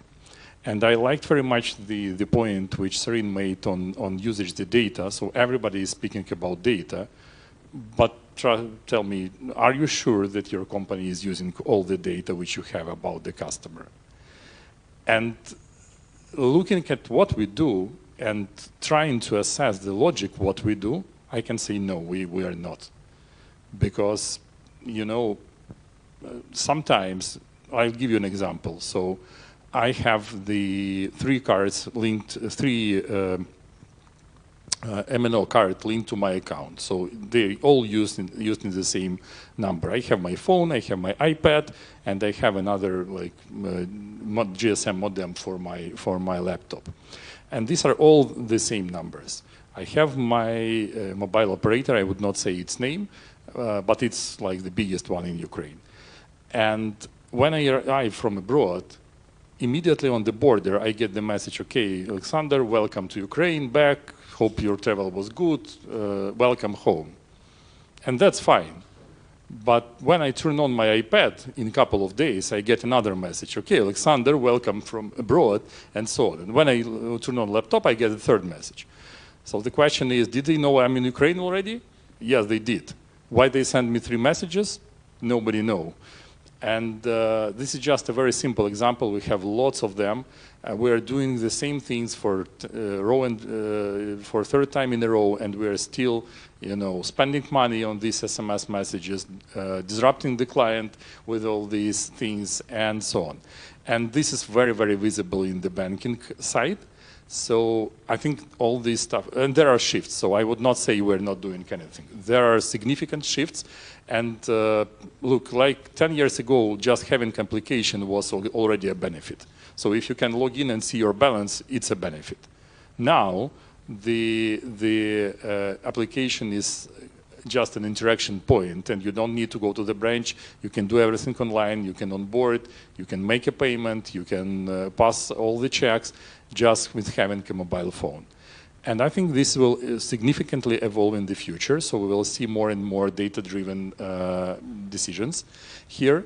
That's one thing. Second thing, AI, and I think we'll discuss it later, is something which will arrive into these payments and will help us to make our purchase, make selection, and finally make a payment much more easier than we did before. And it will save a lot of time. So that's definitely the third trend. Thanks a lot. Thanks for that. I'm just picking up something you said regarding your own experience with your 3 different devices, indeed, and those messages that you are receiving. That's really an open question. Do you think there is a need or necessity, or that will be anyways something that will happen, that actually technology providers or infrastructure providers collaborate more when it comes to user experience, when it comes to seamless financial services? That's maybe also a question for you all, by the way. But Sasha, because you said something about that. Yeah, absolutely, and I think this already started to happen. What makes me awake at night is that the same MNO which I just mentioned, they're trying to sell their data services to the banks, saying that, guys, we will tell you where is, you need to put your branch or your ATM, where is there a lot of people, what your people like to, what are the sites where they're visiting, and they are selling the data services to other players, but in the same time not able to deliver their own internal stuff. But definitely, I think the future, anyway, is in the collaboration. So, and I think that to provide, let's really fine-tuned and adjusted to the customer needs experience, we need to work together. There are no other options, and there is a need to find partners to be able to use the data. There are certain concerns, how you can share the data, what are the options. Definitely there is something we need to address, but the future is, we need to do it together. And the question of business and revenues also associated to that, I can imagine. But Marius, maybe you wanted to jump in? Yes. So everyone is trying to either tap into the already existing ecosystem and somehow free ride it, be it Visa, MasterCard, or telecommunication user base. And here I'm going to tell you a story from Lithuania. So I facilitated potentially the biggest joint venture between all the telecoms in Lithuania. We got the heads of all 4 major telecoms, and I said, guys, how's the business? The spreads are eroding, data plans are about the same everywhere. Where's the next growth? You are sitting on a user base, right? And I mean, if I don't pay my Visa credit card to the bank, I receive a threatening letter. Imagine you having a wallet and providing some credit. You're not a credit institution, but what if? And if a person doesn't pay, you switch off their mobile service and they pay back next minute because this is essential. So the proposition went even to the DG competition in the European Union because, getting telecommunication companies together on one proposition looks very scary, and maybe, it's a cartel type of an arrangement. But it was ruled that this has an opportunity to create a better competitive advantage compared to the current offering that we had in Lithuania. And it failed. Amazing proposition. It failed because 4 guys couldn't agree on the QR code or, OTP type of confirmation, identity scheme, mine or yours, you gonna be leading or me gonna be leading, the usual stuff of, you know, collaboration. And I don't forget your question. I really think that the future is in identity schemes that are global. So the initiative of Mr. Altman on iris scanning, that is the threat to everyone, including Visa, including capital market players, you know, who are onboarding customers based on KYC providers, because that's what we rely on. And you know, if I know who is this guy, like you have to, you know, confirm with your devices, you know, some mechanism was not fully worked out. That's it. Technology to provide an account or a wallet is there. You know, it's not a problem. It's just how do we know that we can confirm that this is you. Very interesting. Soren, you want to say something about that? No, I can. Yeah, microphones, sometimes they work, sometimes not. Either way, I think you had a conversation going, so I'm going to jump in after that if you want to finish your thought. Just wanted maybe to move to something that you mentioned, Sasha, which is AI. Before that, I thought you were picking up on the same thread. No, I want to stop a bit on the data, because that's again one of the passions, and secondly because I think it makes a lot of value for the banks and insurance companies going forward. And let me share with you a high-level picture that we're trying to stick by in FinTech West. And if you look at the data, you can basically put a roadmap of maturity on top of it, because you've had descriptive data. 10 years ago, we were looking at Excels and all ups and so forth, and you said, okay, these are the trends, nice, we understand what's happening. Then it came the following moment when we've started understanding what's going to happen, and that basically put us in the predictive analytics stage of the data. Because we understood, okay, if this guy has done A, B, C, then most probably he's going to do D after that.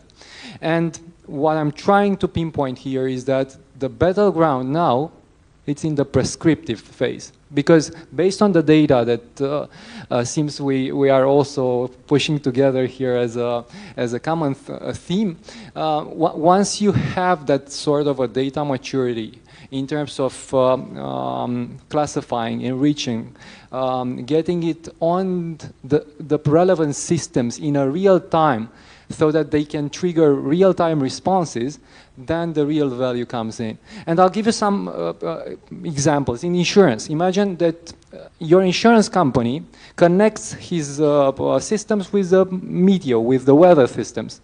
And when there is a hail coming, a storm, you receive a notification saying, Sorin, get your car to safety. I would appreciate that, honestly.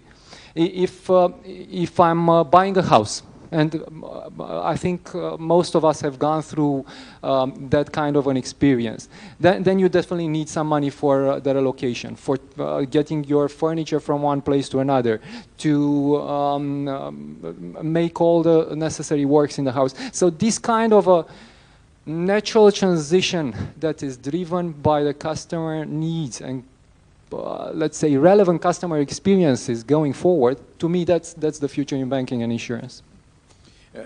Picking on this, I mean, do you think that the regulation framework we have in place nowadays with data is enough, or do we need to do more? I mean, obviously there is GDPR, which has been a regulation showing the way forward in terms of protecting, but also giving some rules in terms of sharing. But is that sufficient, or is there a call for regulators to do more in that space, according to you?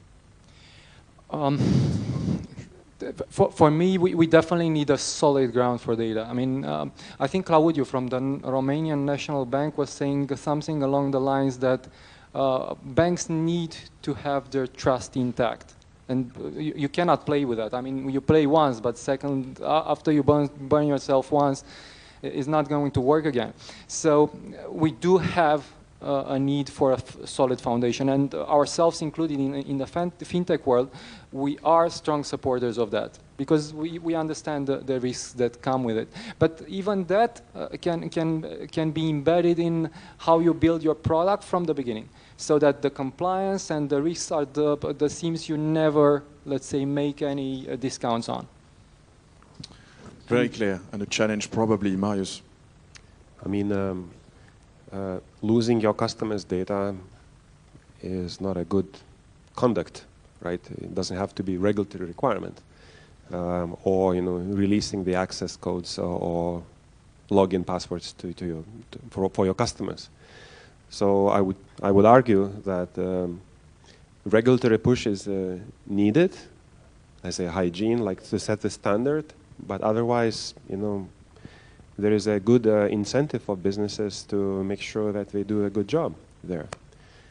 Since you mentioned GDPR, so I can see, even registering for this conference, I had to sign so many forms on consents and everything being filmed and everything. So you're not compliant. But I think, from my personal perspective, it was overblown. The cookie policy on websites, did it really make us more safe? And internet providers are not using our data. They're not profiling us, what we are watching and using. They are. They're just using different mechanisms, linking other usages. So the result is still the same, but the usability is, whenever the pop-up is, people do like whatever, like just get me to the website where I want. I would claim intentions should be measured against outcomes, and sometimes the outcomes are not what we intended. I would add on the data. So I think for Moldovan case, we don't need to push for more data, because I would agree with Sasha saying, with that mention that we are not using enough our own data collected. And I'll give you an example. For example, with the retail bond that we have. So essentially, most of the people that bought retail bonds are like guys from rural area that are over 40 and mainly men, and only 25% is the woman who bought it.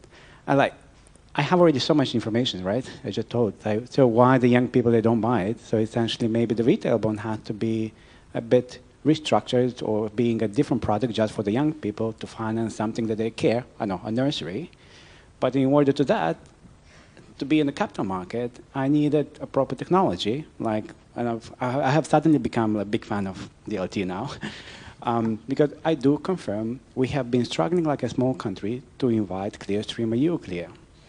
They haven't had any interest so far. Okay, last year they said something they might come, but I mean, being a small country, having a small economy, but having so much data, I mean, you are kind of constrained, forced, and doomed to use the new technology like DLT that you are saying. So before getting more data, I would argue that we need to use what we have so far, and adjust, having the proper product for our own population, for example. Understood. Thanks a lot for all that. I mean, a nice exchange, by the way. I'm just coming back to this AI stuff, because you picked up on that, Sasha. And I wonder, if this is not another obviously disruptive, let's say, technology that everyone is talking about. I mean, AI has been a little bit about everything and nothing at the same time. It's for sure a buzzword. What's your perspective, each of you, regarding, how AI can intersect, impact, interfere, maybe with your business, with, both in financial markets, but also in payments, again, Sasha. So, I don't know, Marius or Sorin? Yeah, I can start. So, I mean, at the very basic level, there's, artificial intelligence. It's not intelligence, but it's a machine learning mechanism. It's a predictor. And, it predicts the next word, the next statement, logic, argument that you're asking. It can also suggest to you a portfolio. It can suggest what is good for you as a person from your risk preferences to tap into. And based on your previous activity, seems you are young, you're drinking a lot, you don't like to study, seems you want to get rich fast, so investing in fixed income instruments like Moldovan government bonds, not a good thing for you. And that's why you're not being offered that, regardless of what the institutions here want, right? You know, you're being provided a good advice. You need to go into crypto, is suggestion from the AI. What do? We need to push another argument, or we need to provide the other training mechanism for the machine learning algorithm to take into consideration other financial literacy, argumentation, long-term thinking and portfolio optimization, which is boring for an individual to comprehend, but the machine just takes it as a fact, or whatever you feed that machine. And then maybe the young individual will be offered an alternative. Say, you know what? You want to get rich fast, but having some bonds in your portfolio is a good thing. Nice demonstration. So that's agentic, let's say, AI, I think, in a way. So all those, evolved chatbots and things that we will see more and more in the digital world. But regarding the products, regarding the platforms, regarding, what we see in terms of services, are there other things Can I bring another angle on the AI? Because we're having a lot of conversations with the banks on AI, and obviously it's a top topic these days. And they're all asking, where should I invest? I should go there, I should go there, and so forth. And obviously there's not a universal answer. I'll share our view on that. And sorry? I think you definitely need to look at this, as they say in sports, not as a sprint, as a marathon. So you don't have to do just a leap in one phase. You can play with incrementals, and you can start with statistics, as to what you were saying, Marius, a bit earlier. Predictive analytics is safe. It's explainable. You can do it in Excel. I mean, you can do the regressions. They have formulas in Excel, and there's the same thing. You can write code for that, obviously, but it's the same simple, statistics, safe, and so forth. Then you can move into a RAG and bring documents from the web, bring internal documents, and then you extend the way you can automate your processes, and you can make value of how the process works throughout your organization. And then you can move into autonomous learning and let the systems start to train on themselves and develop smarter models. And then you go into agentic AI, because that's where the idea popped in. And that's kind of a journey. In my mind, it's what needs to be in place when you're thinking AI. And on the topic, we had a couple of days back a similar interaction with the leaders in the Moldovan market, and the feedback was that beyond that, that's very important that what you're building, it's aligned with, first, the strategy, and secondly, with the digital level of maturity in each organization. So just to share a brief picture on AI and how we see it. Thank you. Anything more on this? Yes, just a quick comment. It seems that we are kind of portraying a message that AI is a nice thing to have, a new thing that we need to look into it. I want to send a message. If you're thinking that way, it's like you trying to trade on the market with a calculator where everyone else is using algorithmic trading, right?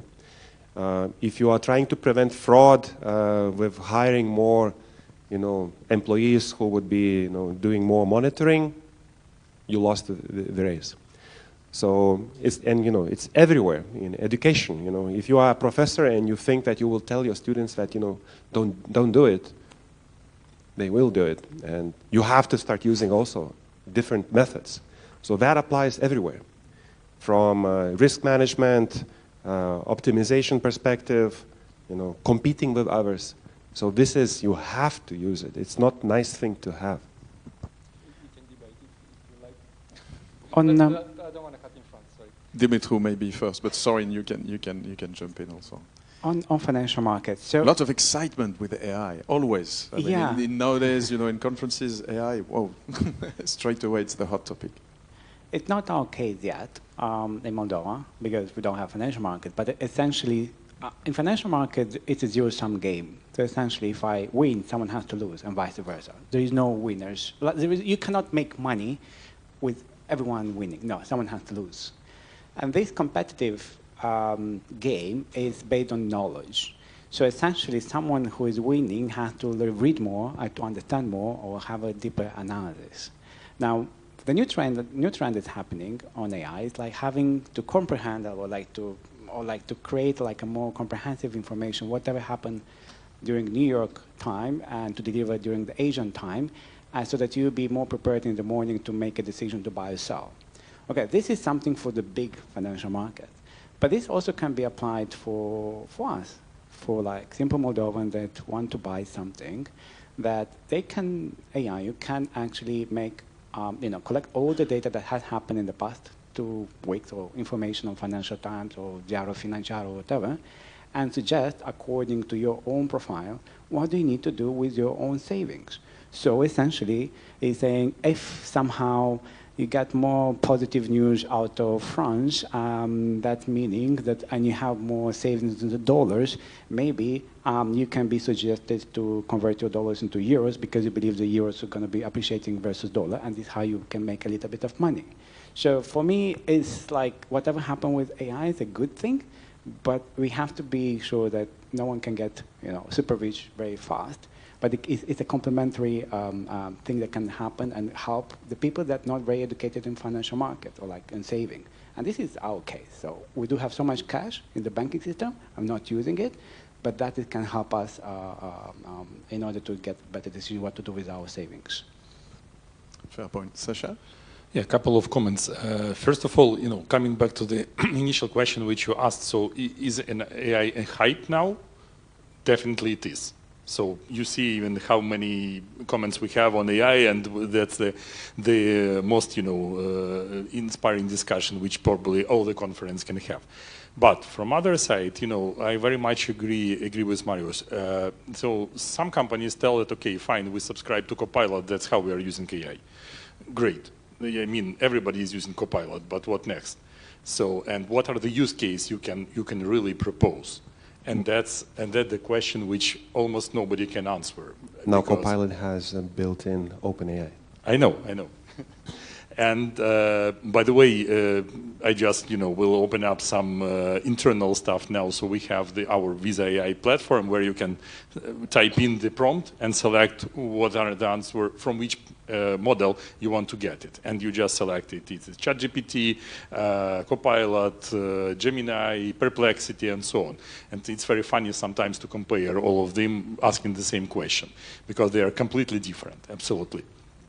Yeah, but being and I think there are really a lot of use cases where AI is used already now. So like Visa is doing that for like 30 years already, and all our fraud prevention is built on the AI. But why I'm think that there are really interesting times are coming now, because what we are trying to do now is to do this agent-to-agent thing, which you just mentioned. So we want to embed it in your payment experience, and to be able to provide the option for you to say, okay, today is Friday, we will have a dinner with my friends. It is 5 of them, and they drink wine. I mean, everybody drinks wine in Moldova, but and probably we want to make some barbecue. So and my limit is $800. So buy everything which I need. The question is what we will get in the end, whether it will be good selection, bad selection, how the delivery will happen. There are a lot of questions coming, but definitely this will be something interesting. And I definitely can say that looking at the payments, AI, as it does already for education, for some correspondence which we use. So now, before sending the important letter, you just always ask Copilot, okay, fine, how I am, is it good one, will I be understood, and so on. So, and payments will be there. I mean, the AI will be there.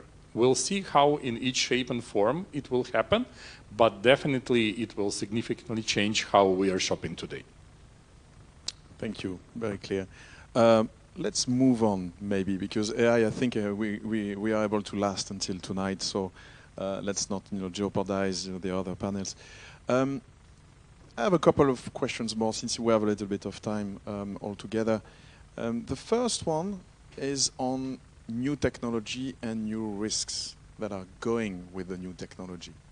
And that is sometimes, one of the responses that regulators, but others can have, which is to consider that, legacy systems are actually proven systems, and not only because of financial stability for a central bank, but in any case, there are also some kind of pitfalls with new technology in terms of cyber risks and others.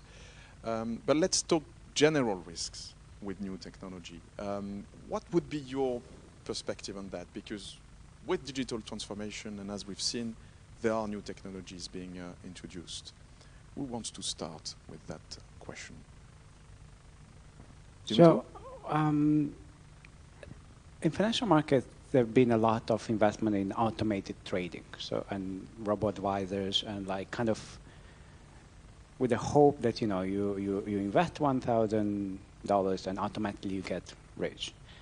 And these robo-advisors, this automated trading that we can call it, has already delivered a few flash crises in financial market where people lost so much money based on that. And that's always because things are too automated.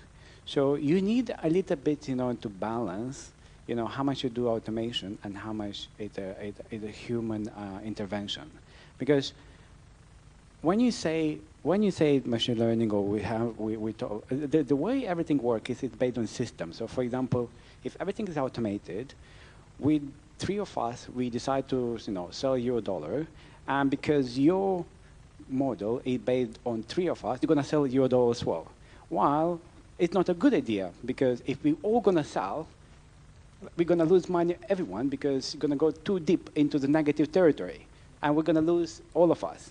So now, I don't know if you, or I'm just putting an example, I don't know if you really have to automate everything in order, in order to have, to make money.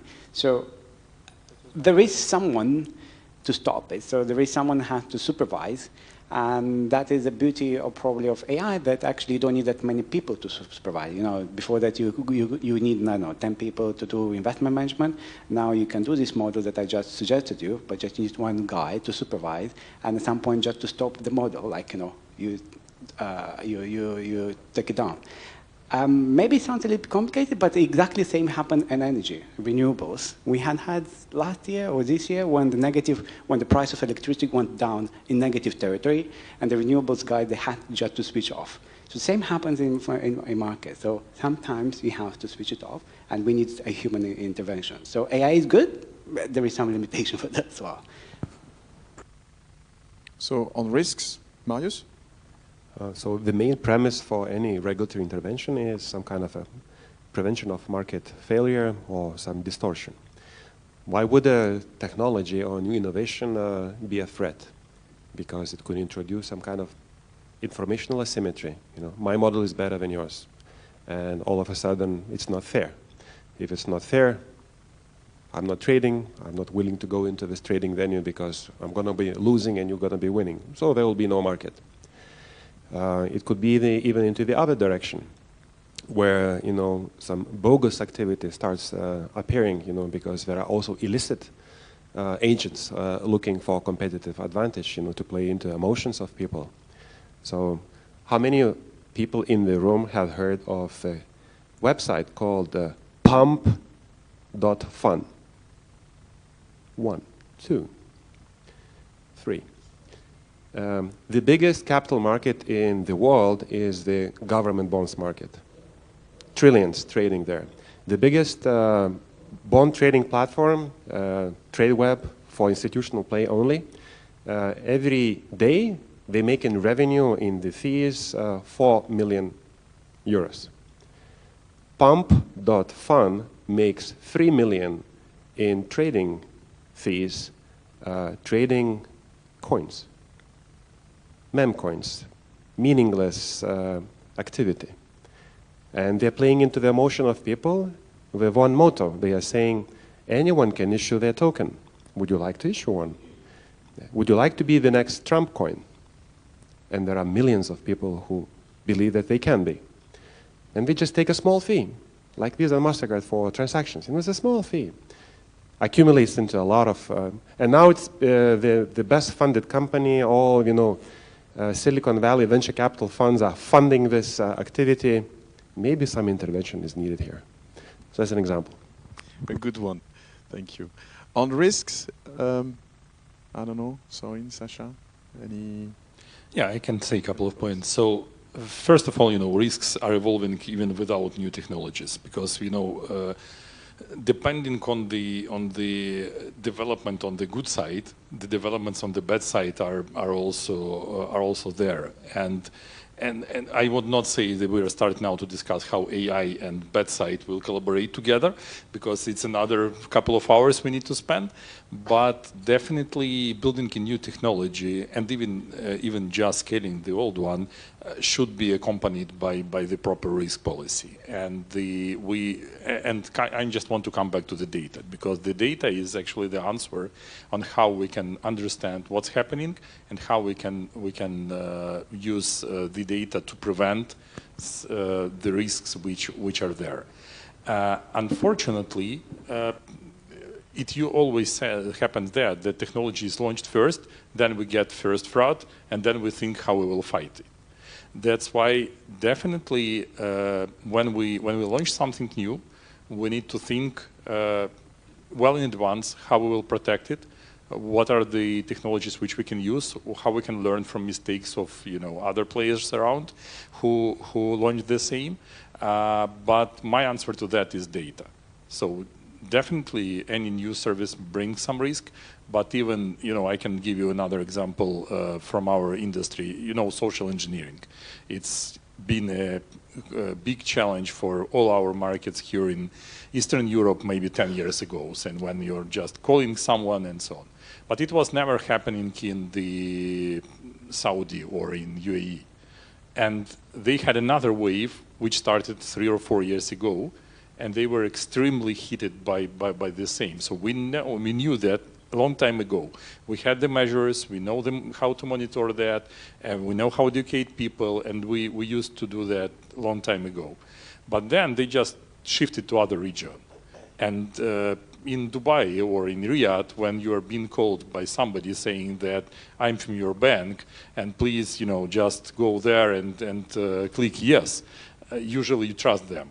And they have not been exposed to the same before it actually started, and they have learned, have not, unfortunately, learned from our experience, which already is there. So definitely, I'm just saying that even with the existing technology, it also should be always measured and properly treated. Yeah, thank you. Sorry. Risk-wise, I totally agree with the points earlier, and I think any new innovation, any new process, any new step forward in terms of technology is going to bring risks. But then again, what's the option? So obviously, the case is for building into your solution a proper risk compliance, so you can bulletproof your solution and make sure that you start with that.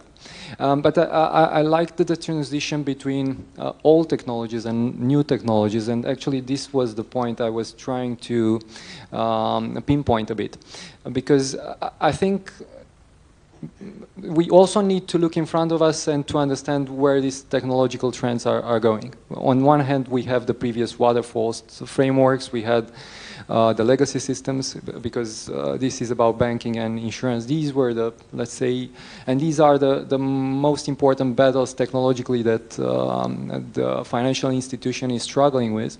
And on the other hand, we have a couple of new things that are in front of us, or even in the present for some of the banks. And I'm talking about microservice architecture that allows you to have composable parts that can scale rapidly, can give you a lot of impact, can deliver products or journeys rapidly, and so forth. You have cloud architectures that obviously come with the entire benefits on scalability, costs on infrastructure, and so forth. We have Agile. It's tons of input on that. Agile frameworks which deliver customer experience, that deliver impact, and so forth. And you have obviously a lot of developments on data again, but I won't return to that topic. So I think this switch between old technology and new technology also deserves a point in the discussion. Very clear, very clear. Let me just bounce back on what you said, Sasha, regarding social engineering fraud, and just giving you some figures, because that triggered that in my mind. I mean, in France, payment fraud is around 1.2 billion a year. That has been kind of steady in the last 2-3 years, so 1.2 billion. A third of that is linked to social engineering and what we call, advanced push payments fraud.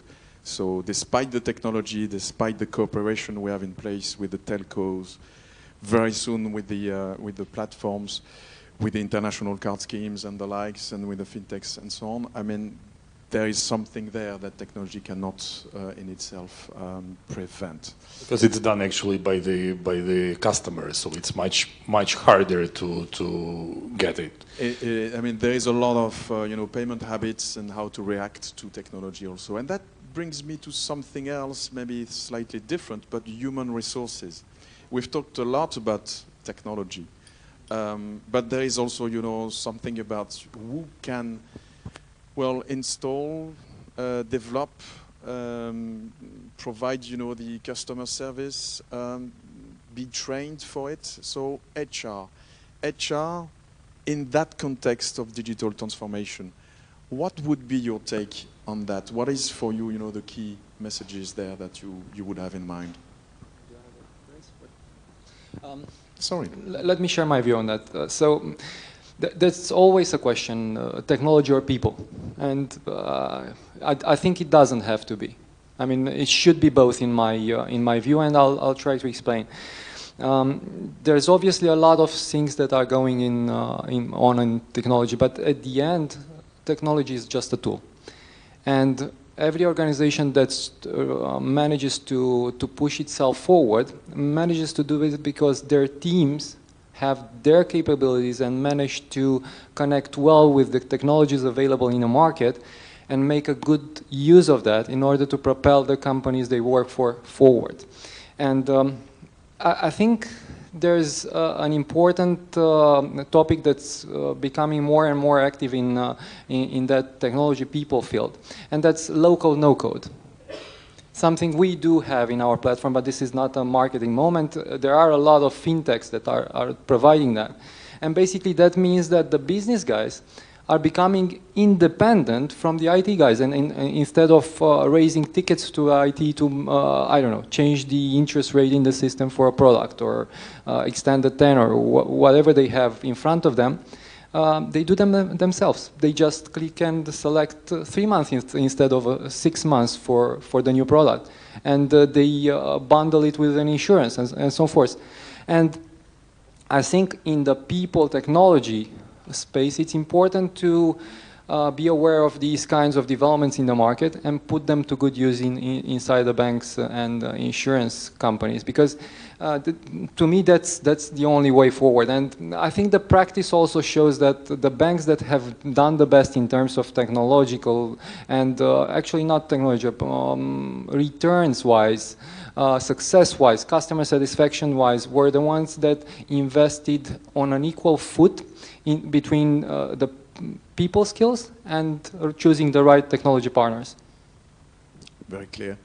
Any additional thoughts on that? So Marius and then Dimitru. As a company on technological edge, we also have to hire people, and it's always the question: what type of people to hire? What type of traits to be looking for? We are on the edge of capital market innovation, therefore maybe we should poach people from trading venues, the incumbents, and we choose not to do that because they come with a preset mindset. Not only preset mindset, these are people usually which are demotivated because they have been sitting on some system that they have been maintaining for many years, and all the initiatives, not all, but some of them got denied. So I would say if it is training or how to educate people in big institutions, to have some kind of a sandbox, some kind of a playground. And I'm going to use an example. In my previous job at the Bank of Lithuania, we were the kind of the naughty player in the Euro system. You know, we did an NFT before it was even called an NFT. We did the first digital numismatic coin. Why would you do that? So that my IT department people would be exposed to cryptography, asymmetric cryptography, multiple elements, and we made it public. Why? So that public would understand what does it mean to have a wallet. What is it, the concept? You know, is it in my pocket? Where is it? You know, there's keys. What happens when you lose the keys? It's just a game, right? You know, of course, it's just a game, but you learn, and you learn not only the concepts. When you start doing stuff almost in a production scale, skills develop. You start working with third parties, you see which ones are just the hype and which are very serious. Is quantum cryptography really relevant or not yet? How do you know? You need to try it. That's how I would approach the question of HR and humans. Very clear. Dimitru? I will give a small anecdotal example. So in my official life, I live in Abu Dhabi, which is called the capital of capital. So there is no other place in the world where there is so much cash to invest. And in the past 5 years, they have been cutting costs and they were firing people because this is happening. So even if in the richest part of the world, if they firing people and they're replacing with technology, it's telling you that it's going to happen. It's happening everywhere. So even the rich people have this problem. But on the other hand, in Dubai, you have a different things. They are hiring people because they think that the human plus machine can produce more money, make more money for both of them. You see, so I think these two different cities, which is like just 100 kilometers one from another one, it's about the approach to the machine. Yes, the machine can replace the people, which happened in the first example, I'm taught in the city, in Abu Dhabi. And the other one, we're like, okay, the human plus machine can make more money. So it really depends on how do you approach for that. So, but on the other hand, the human guys, the humans also have to be able to communicate with the machine. Obviously, if you just wait and you don't train yourself, you don't become more digital, you cannot code, yeah, obviously you're going to be replaced. I'm sorry, this is then, I mean, yeah, someone can replace you. But if you are aware of this risk, and you start learning to code, like do some Python or like learning how to communicate with a machine, then yeah, you make much more money. So it's really the perception, the approach for both the employer and for the employees in general speaking. All right, we are approaching the end of our panel. Actually, I will ask you just to have one or two key messages, each of you, that you would like really the audience to get out with. So really, just a few words, each of you, so that you convey your principal message on that very interesting and very lengthy topic. We could carry on for a while, actually, for the full day. But please, starting in the order of the introduction, Marius, if you don't mind. The main message that I want to send to my Moldovan colleagues here is that having an underdeveloped or not so vibrant capital market might be an advantage. You can leapfrog the other legacy infrastructures that we have in other developed markets, and you can go for the latest technology, go across the layers, and I would really suggest to look into distributed ledger technology, regulated implementations. Why the young guys are going into the instruments where they want to get rich fast, and if we don't divert their attention into productive capacity, then that capital might actually leave, not actually be diverted into productive capacity here. So my message is you have a great opportunity. With the use of technology, you can create a very vibrant capital market. Thanks, Marius. Sasha? Yeah, thank you.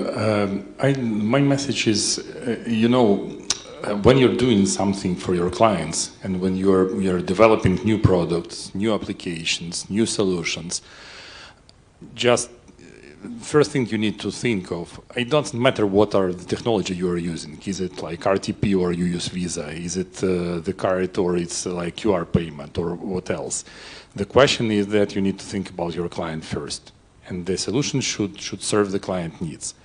And one thing I want to say that this year, actually the first quarter, we already have in Moldova the shift in the digital payments comparing to the cash payments. So we already have more digital payments than the cash outs, and it happened in the first quarter of 25.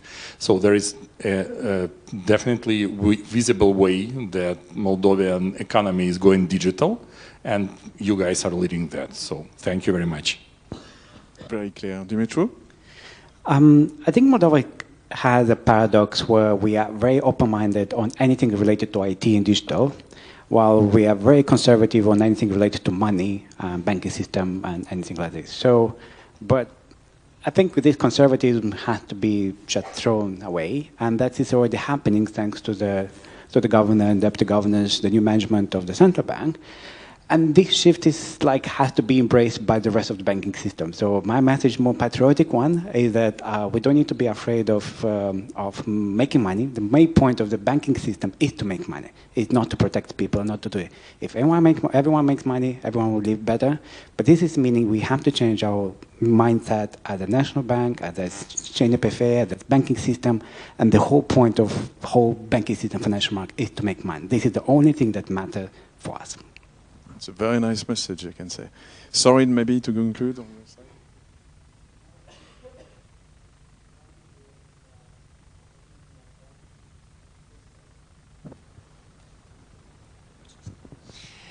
So, in my view, the banking system locally can punch above its weight in a couple of years. On two sides. First, by commonly joining efforts on a number of critical digital rails that the banks share in the market. I know by the way, I know you've done a tremendous job in terms of instant payments. They're much better than in Romania. We were discussing this a bit earlier. Yeah. Kudos for that.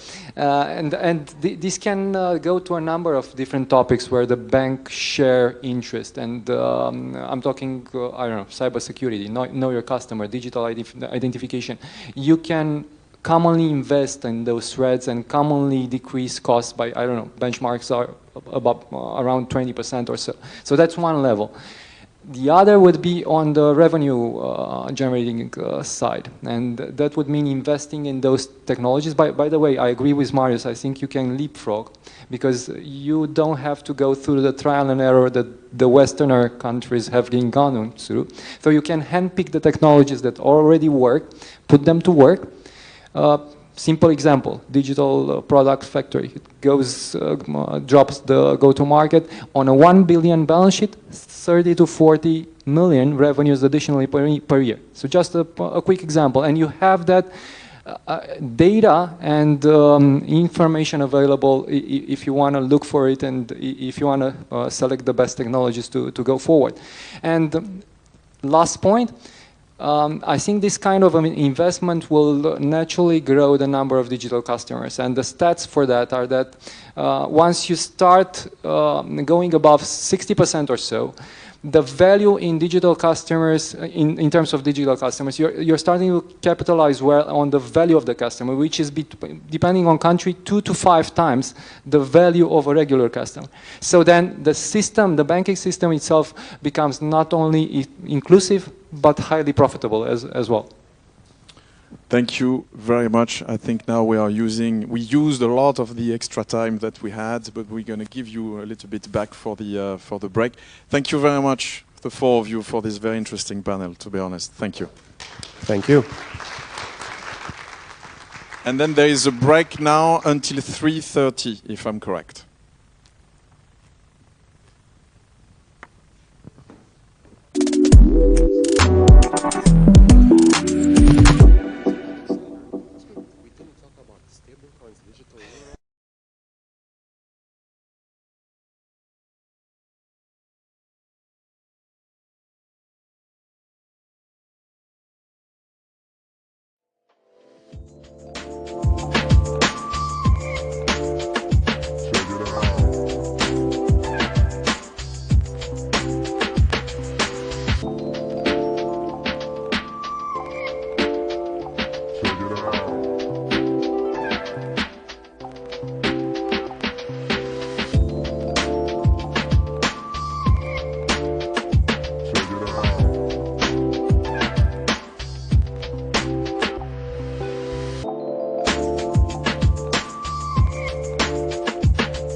information. We turn our attention to an equally important topic, the role of women in finance. Please welcome our moderator, Ms. Anca Drago, Governor of the National Bank of Moldova, who will guide this important conversation with our distinguished panelists. Good afternoon. I'm happy that we still have full room in the second part of the session, which is, it means that we are successful in this debate today. Come, please, please.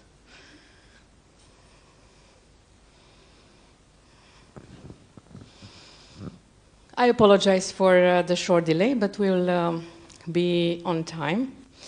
It's my pleasure to be the moderator of the panel on women in finance. And we'll have gender balance inter-panel with the previous panel and this one. So on two panels we'll be on balance.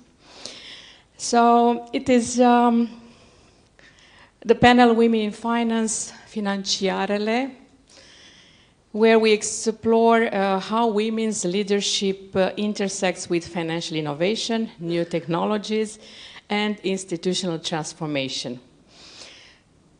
We have three very strong names for this panel, and allow me to introduce our panelists. We have Jasmina Selimovic.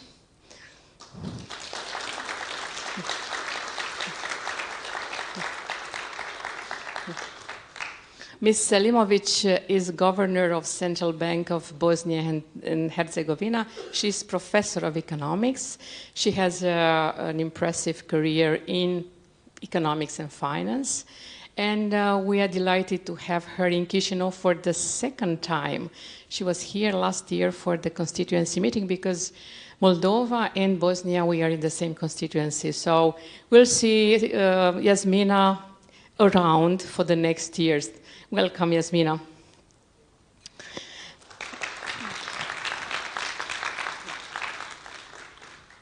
We have with us today Cristina Doros, is Vice President and Country Manager of Visa Central Asia. Cristina has intensive leadership experience in digital payments. Previously, Cristina worked for MasterCard. She brings expertise at the intersection of finance and technology. Welcome.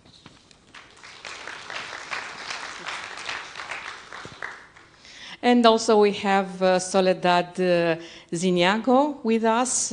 Soledad comes from France, from Banque de France. And she's an economist. She's senior economist with Banque de France.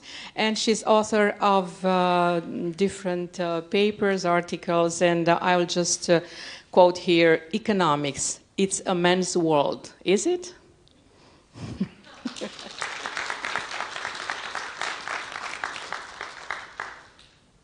So Soledad worked on this topic on gender disparities and closing gender disparities in economics and policy research. So how we make the world a better place if we integrate women in ecosystems, and why not in finance? Let me tell you a few words about this branch of economics, I may say, about womenomics, which originates from Japan. And the concept of womenomics demonstrates that gender inclusion isn't just about fairness, it's about economic efficiency. The related research by Goldman Sachs shows that a greater participation of women in decision-making roles generates measurable benefits, higher growth, stronger stability, and more resilient organizations. Moreover, closing the gender gap could add $7 trillion to global GDP. So, can the world really afford not to take womenomics seriously? It was a rhetorical question. You don't have to answer now. In fact, in 2019's Womenomics 5.0 estimates that closing Japan's gender employment gap would boost the country's GDP by 10%, rising to a possible 15% if the female versus male working hours rises to the OECD level. Which brings us the question, why limit this to only one country? According to OMFIF Gender Balance Index 2025, women hold only 16, not 60, percent of leadership roles across central banks, commercial banks, sovereign and public pension funds worldwide. And women currently lead only 16%, 616, yes, of central banks globally. Record high, yet still very small. In the European Union, there is not a single lady running a central bank. But in Western Balkans, we have several examples. We have Jasmina. In Bosnia and Herzegovina, we have in Montenegro, we have in Serbia, we have in Moldova, and that's it. And of course, we have ECB. But we are not here to complain. We are here to support our idea that bringing and integrated women in finance and giving women a leadership role makes a better difference in everybody's life. So with this in mind, today's discussion will unpack how leadership policy and technology converge to accelerate women's role in financial sector. Let's start with the first topic of today. And okay, let's start with the Yasmina. And Madam Governor, as governor, how do you think gender diverse leadership influences central bank decision making? But also institutional trust. Do you think also from the other side, from the public, from citizens, do they look at your institution with different eyes if it's run by a man or by a female?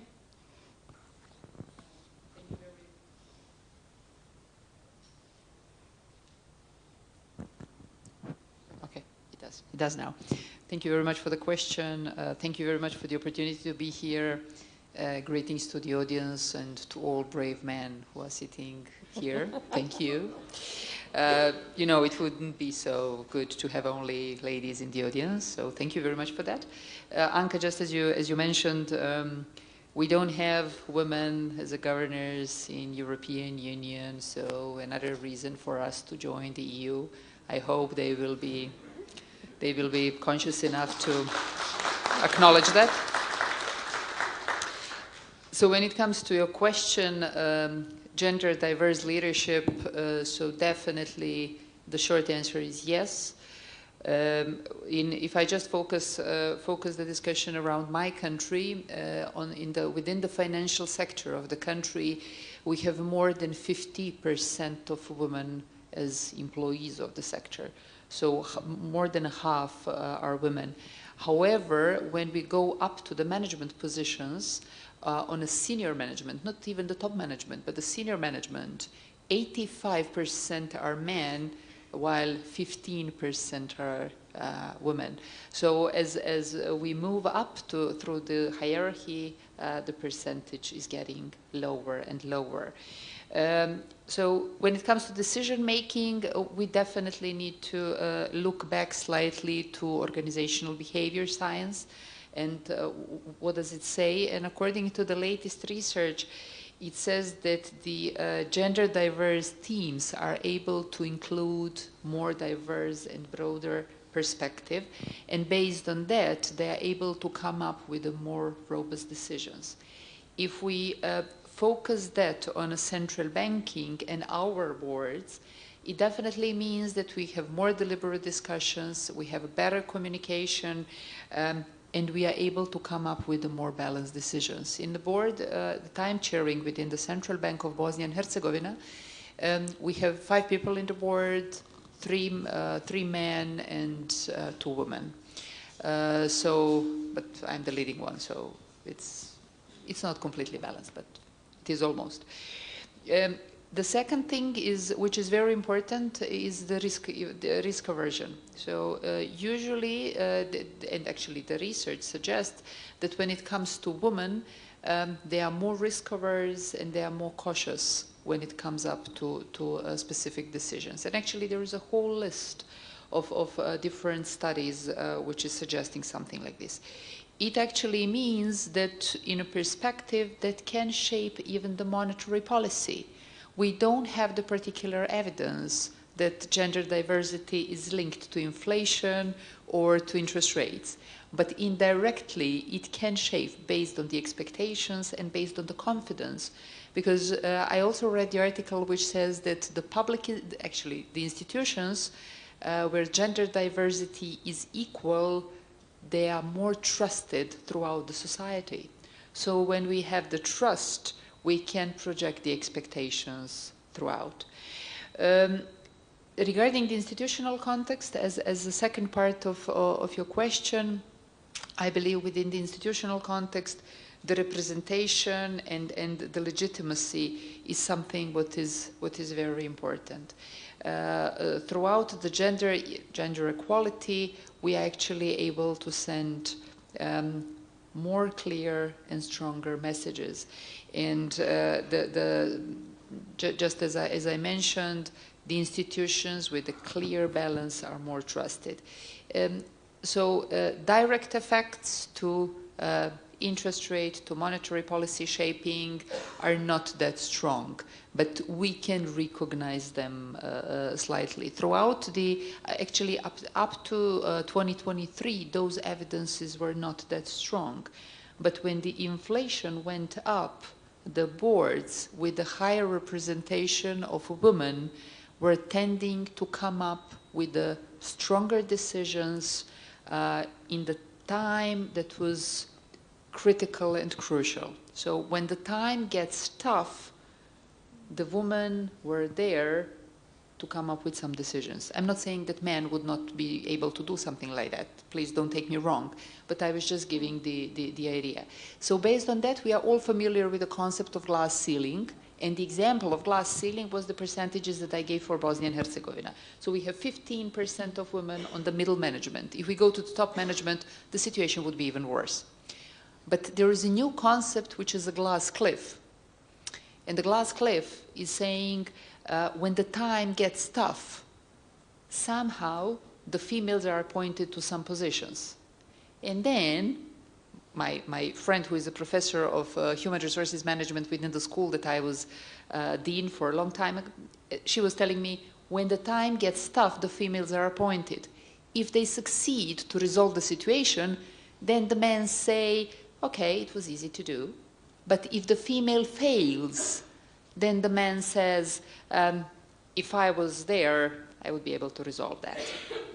So if that is something that is correct or not, I'm not sure. But one of our joint friends, who is a governor, male governor in one of the EU countries, very close to both of us, she told me, you know, it's easy to be the governor in the EU country because everything is set up. So I'm not saying I'm enjoying, but I am enjoying my job, and it is not so turbulent. But in the countries which are on their way to EU, in the accession phase, it's a huge job to be done. So everything is upside down. And honestly speaking, in my country, unfortunately, I am witnessing that. So there is definitely there is a lot of space to improve, a lot of things to be done. And unfortunately, it's still not good enough, at least in my country. We are on a good way, but we still have a long way ahead. And if we go on this long way, yes, thank you. We're going to see positive results. By the way, yesterday we lowered the policy rate, so despite of... Okay. I'll turn to Christina. Different market, different experience. Visa is advancing digital finance across the regions. From your position, Christina, how are women driving innovation in fintech and payments? Could you share an example from Visa where female leadership has directly enhanced inclusion or product innovation, so something that you and your colleagues did different, did better? Thank you very much, Madam Governor, for the question. And I must say that I'm so proud and happy to be back home and have this opportunity today to speak about the topic which is professionally critical to all of us, and at the same time personally so inspiring and passionate to me. So that's a huge opportunity. I'm very privileged and thankful for that. I think we will all agree that speaking of technology, it's not just belief we have at Visa, but technology is for people, by people. So people are still at the core of it. Maybe with AI, this statement will change, but so far we're at that stage. And therefore, women, as consumers, as entrepreneurs, as innovators, as leaders in payments specifically, indeed do shape how payments perform and progress. Across our regions, as I say, 17 markets I'm having the great privilege of running now, we see women leading fintech startups, launching e-com marketplaces, taking leadership positions in boards, in companies, still, by the way, and that resonates with what just Madam Governor said, across the board, not just in the European Union, women are taking 1 out of 5 positions in the board. So that's kind of the same percentage across the globe, not just in the EU, unfortunately.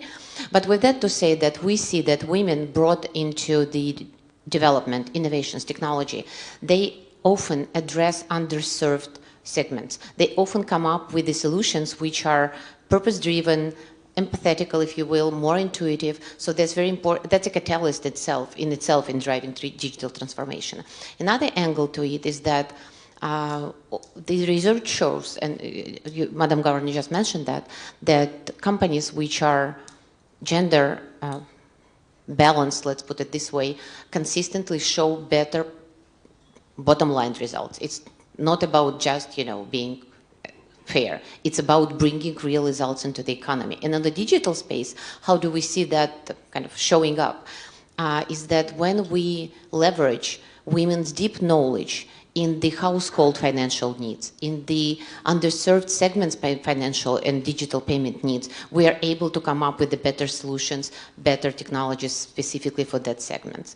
And also it's important to say that women in the economy overall are best positioned to further drive financial inclusion, because that's the cornerstone of everything we're trying to build in the cashless economy.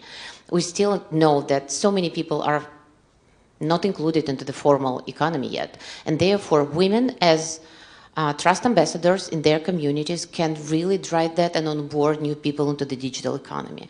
Then women develop small and medium businesses solutions, because many of them are running these companies.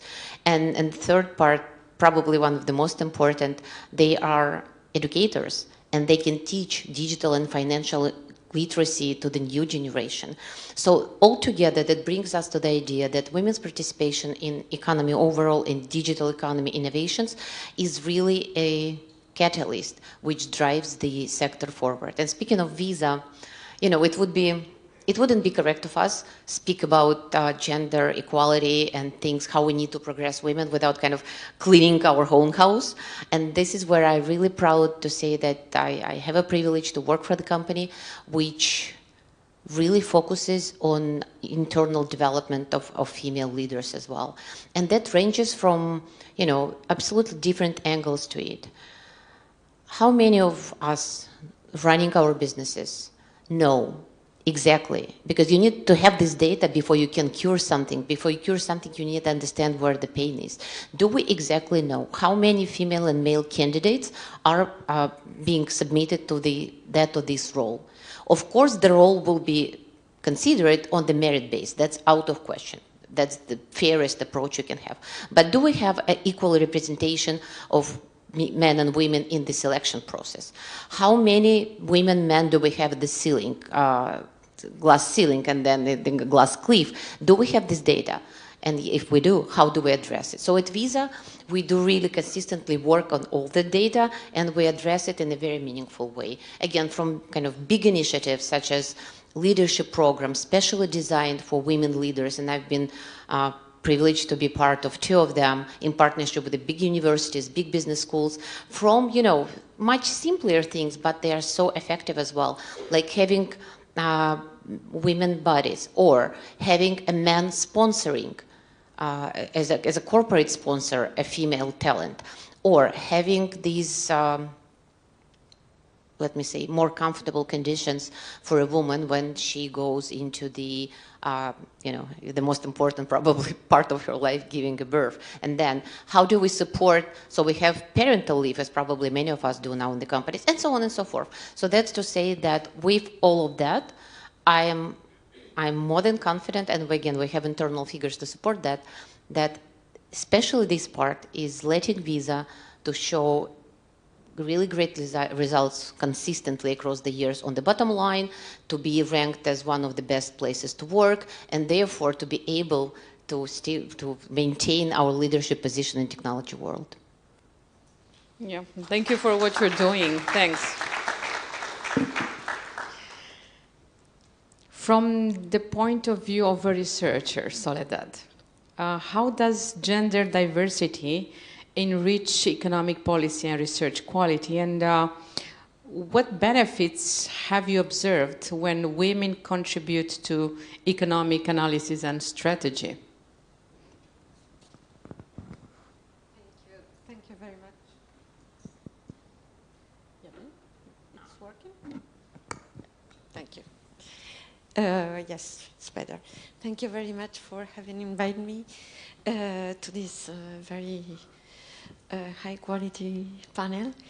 And so I'm here to give the academic point of view in the academic world. So how gender diversity enrich economic policy?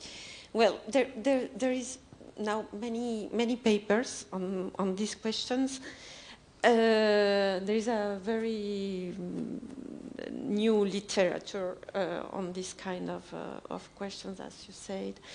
But let me just cite one from Maddie and Gingras, who analyzed over 150,000 papers in economics and a similar number in management. They show that mixed gender research teams receive significantly more citations than same gender teams or single author papers. This suggests that diversity helps produce work that is more visible, more used, and probably more robust.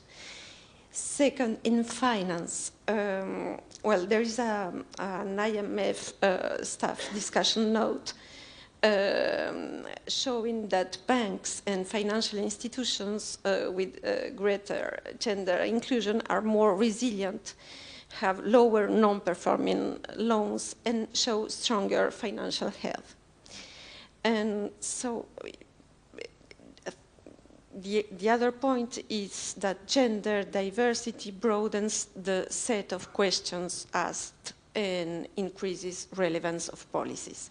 So, for instance, I have colleagues at the Bank of France that have they studied the gender representation in central banks, government,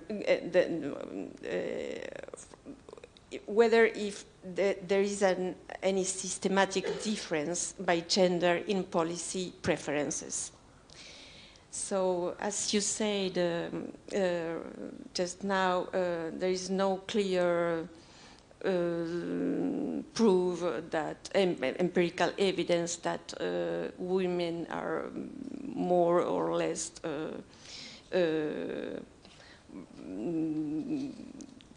control the inflation. But these colleagues have shown that from the United States data, from the FOMC, they suggest that female members have tended to be more dovish, meaning more willing to give weight to unemployment and output issues rather than inflation.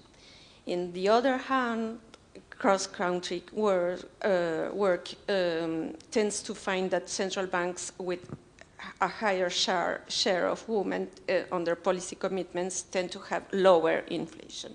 But well, this was before this, the increase of inflation recently, so maybe we have to update this kind of work.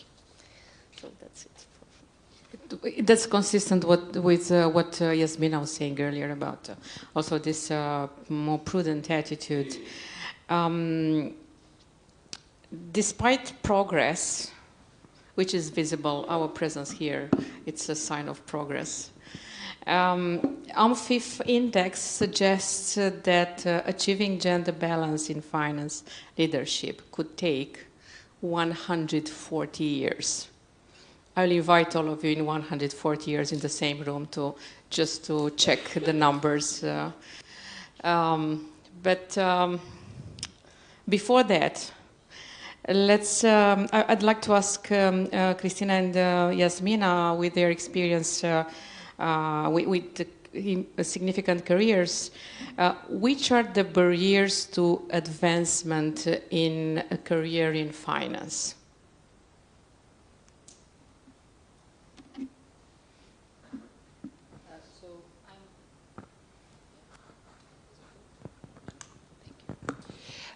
So I'm a bit more optimistic when it comes 140 years. 120? I believe talking about the issue can help us a lot. I believe we can change the things.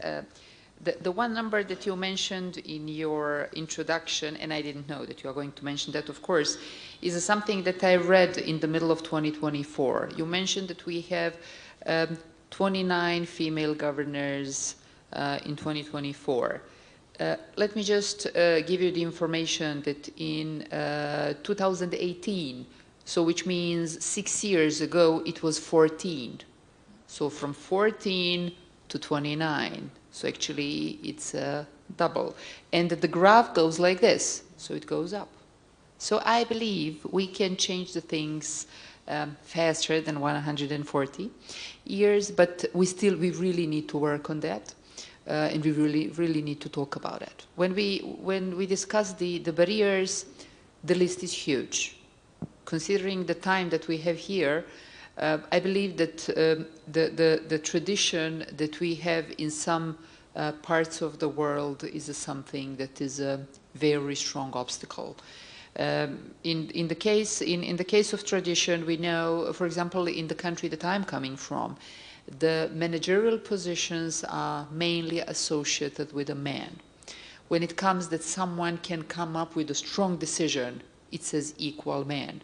Someone is assertive and very strong as a person, it equals to a man again, and it goes on and on. It doesn't have to be like that. The lack of knowledge, unfortunately, is the second thing, because we are witnessing that 100 years ago, the females were not educated in a way that they are these days.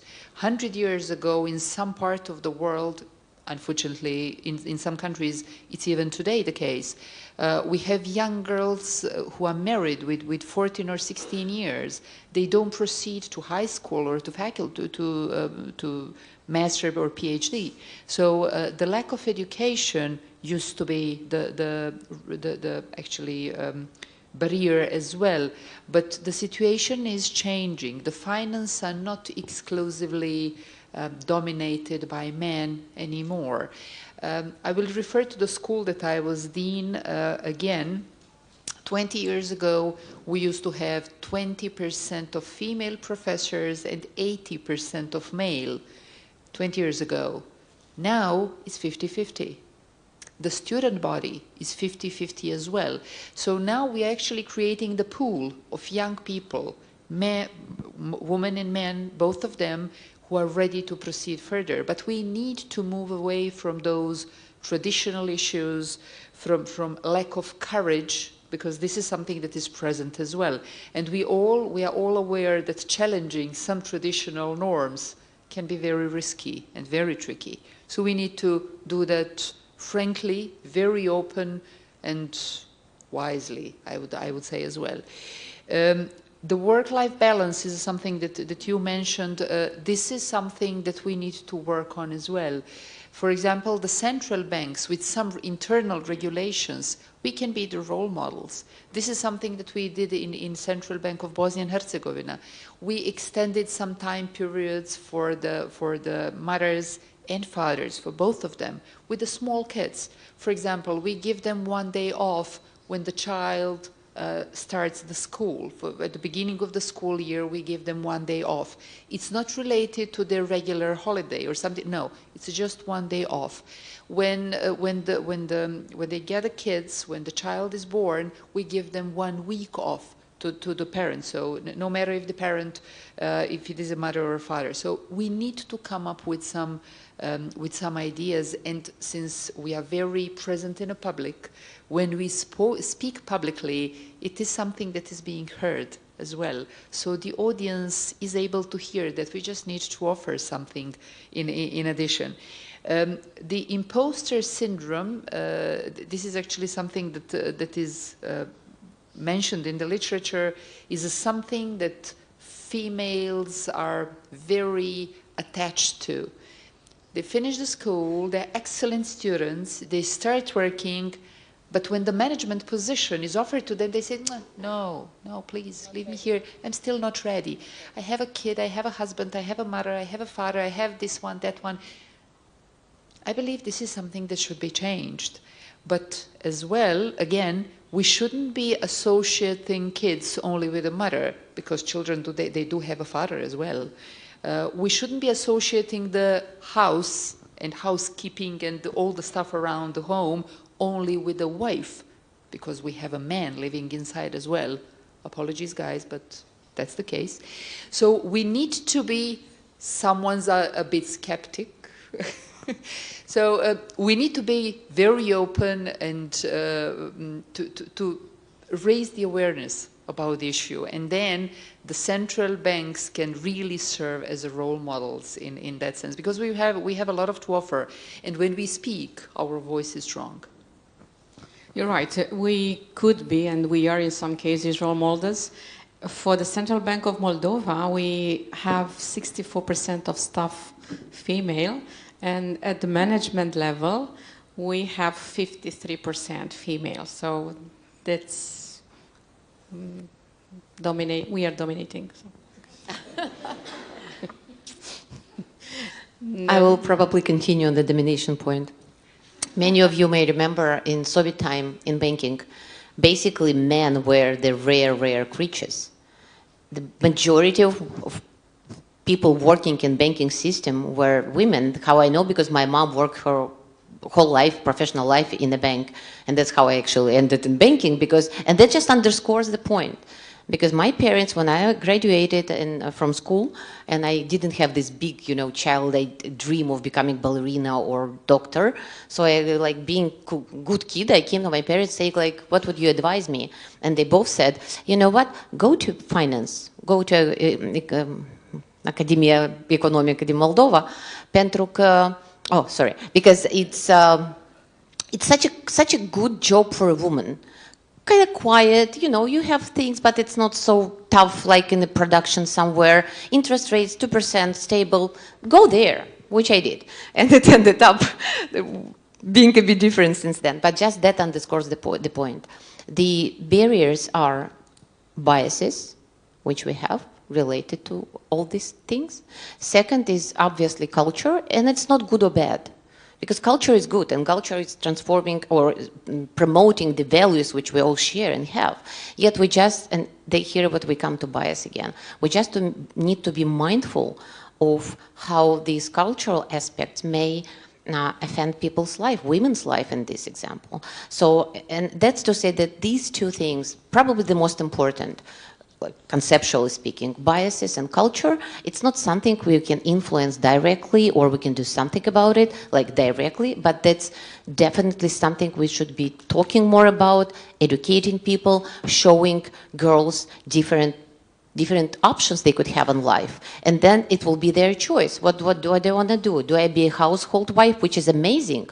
Or I want to pursue a STEM career? Or I want to become a governor of central bank? They should have a choice. That's the most important thing. We should be all, and you know, we work in kind of the same industry, but we have our different paths and different types of work we do. But for everything we do, we should be striving to promote these values and that point into society, into industry, into the company, into the team. So that's, to me, the key things. There are also barriers which are natural. I mean, we need to fall out from professional work and to have kids, which is amazing. But then as a company, how do we support our ladies, our women professionals getting back? How do we support them in bridging that informational gap they will probably have? So how do we do that? So that's, to me, things which are, you know, on a conceptual level, we need to be continuously, systematically, as a society, working to, maybe not to change that much, but to show that, to display that bias, and to be very practical in other parts of that. How, in our companies, do we support women to get back, to be considered for promotion? And this imposter syndrome, that's something to be on us. Frankly speaking, like when I, thanks God, get my next chance to be promoted, I shouldn't be saying to myself, I'm not ready. I should not. And that's on us. Yeah, that's right. We also have to work with ourselves. I just want to add here that once upon a time, some years ago, when I was appointed in a high-level position, and I was scared, and I asked my husband, do you think am I able to do this? And he said, come on. And look at these people, and he gave me several examples of men who had that job and said, come on, you're much better than them. And I think I was, yes.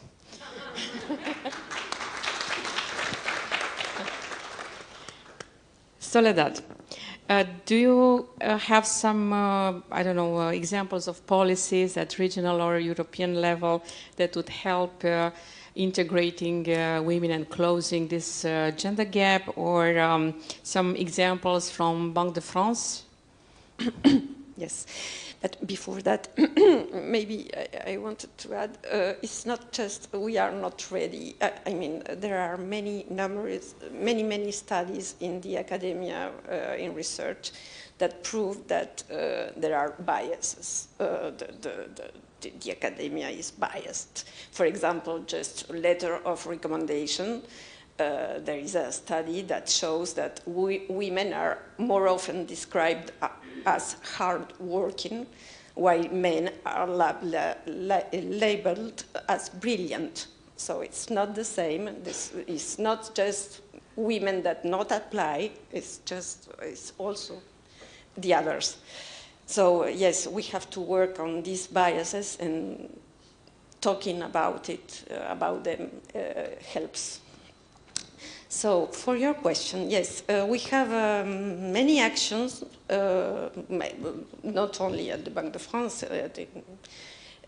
You can think about professional associations to promote, to have committees to promote women.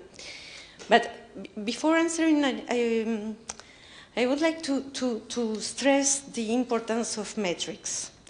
Because when you talk about the underrepresentation of women in the profession, in general, colleagues just advance two kinds of feel-good arguments. First, women just don't like economics. That's why we are few. And second, the imbalance will naturally disappear with the new generation. I would like to stress that both of these claims are false once you look at the data. The imbalance, at least in France, is not at all due to early differences in academic orientation among students. Rather, it widens progressively as careers advance and tends to persist over time. For example, in master, we have 56% of female students, and at the PhD level, this share down to 38%. And we, if we go up in the hierarchy of the profession, we have 42% of lecturers and only 31% of full professors. So it's not a problem that women at the beginning don't like economics. It's really a glass ceiling that we have. And I agree with you with the progress is very low, very, very low. At least in academia, we have a plateau since many, many years. If you look at data of like REPEC, which is a very international database. So these metrics, to go to actions, allow to have objectives, numeric targets. And that's what the Banque de France done. Since 10 years, we have set up a target of 36 or 40, I don't know, female in the top leadership management. And these targets was set up in 2022. And so now we have the chance to have an executive committee perfectly balanced. And that would not be possible without the strong and proactive commitment at the bank top's leadership. So, okay, yeah, I think the fact that we need to encourage girls to be more present in STEM, that's another good measure that we can take. Looking back at McKinsey's study in 2021, the study shows that companies in the top quartile for gender diversity in executive teams are 25% more likely to achieve above average profitability. And it's consistent with what we've discussed here about different angles that men and women are bringing at the decision table. In finance, gender diverse institutions show stronger resilience in crisis and more innovation capacity. Christina, Visa is driving digital transformation in payments. How do you see women shaping innovation and financial inclusion in this sector? And how do you see women shaping the future of financial inclusion? Thank you for that question, because this is probably the cornerstone of everything we're speaking about. And it's amazing to me to hear from everything we're discussing right now that by promoting gender equality, we're basically doing two big things. We're doing just right thing to all of us, just doing good, and at the same time, we help ourselves to enhance our business, our industry, get better profits, and so that's such a win-win kind of dilemma that we definitely need to be working on. So from the Visa standpoint and payment standpoint, we believe that by promoting digital access to women, we can really enhance economies. And that's not that we believe it. That's studies, that researches that underscore this very important part. So we at Visa, we decided that we would like to really to concentrate on one thing, but to make a meaningful impact. So in 2019, we have globally started the initiative which we call She's Next, Empowered by Visa, which focuses around supporting female entrepreneurship, and we do that consistently across the globe. And I'm happy to say that in kind of, as we say, my part of the world, we have run already and are running She's Next in Ukraine, Serbia, Kazakhstan, Georgia, many other, Uzbekistan, and of course Moldova. And these programs, they are centered around a number of things. First, we want to provide education, knowledge about the financial literacy, about the digital literacy, about the digital tools that can be used to expand and grow your business as a small entrepreneur run by a female. Second, we want to provide real practical support, which is access to the solutions, products, banking products, digital products. And third, to me, not the less important, is the inspiration, if you will, the understanding for these women that they're not alone, they have community, they have somebody to be inspired by, they have somebody to be supported by. And we're happy to say that here in Moldova, we have run already 2 waves to series of that program, and we are doing that with privilege and partnership with MAIB, to this bank. We're extremely thankful for being our partners in that. And that helps us not just provide grants, make sure we can deliver knowledge and education, but also through MAIB's participation in our case, to make sure we can also provide access together with our partner to the banking products, to the very applicative, clear digital tools and solutions, like say Tap to Phone.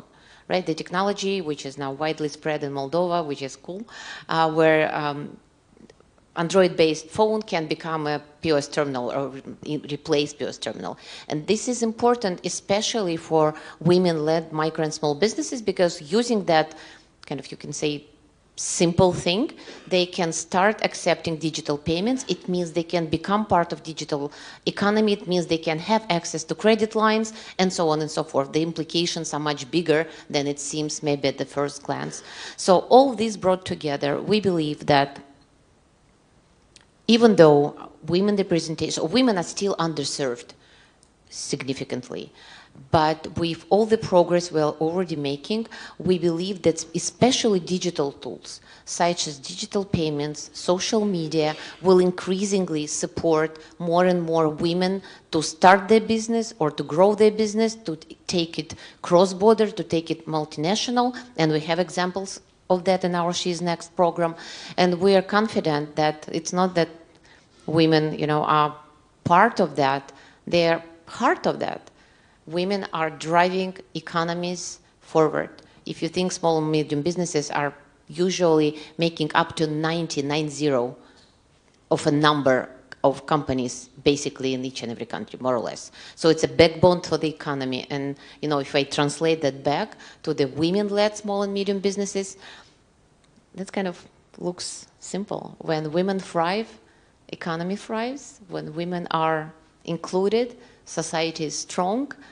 And that leads us to the idea that we should continue to promote gender equality in our payment world as much as we can, and we're happy to do so in Moldova in partnership with MAIB again. Okay. Let's talk also a little bit about AI. We haven't talked so far about AI, and I'm telling my husband usually, why do you ask ChatGPT when you can ask me and I provide better answers? So... But okay, AI is here, and it makes a difference in the decision-making process in banking sector, in finance in general. Yasmina, do you think AI would make a difference for closing this gender gap in the finance and in central banking and in general in finance sector? I believe it can, but we need to be very careful when it comes to AI. It's definitely shaping the way we do the things these days. It changed a lot.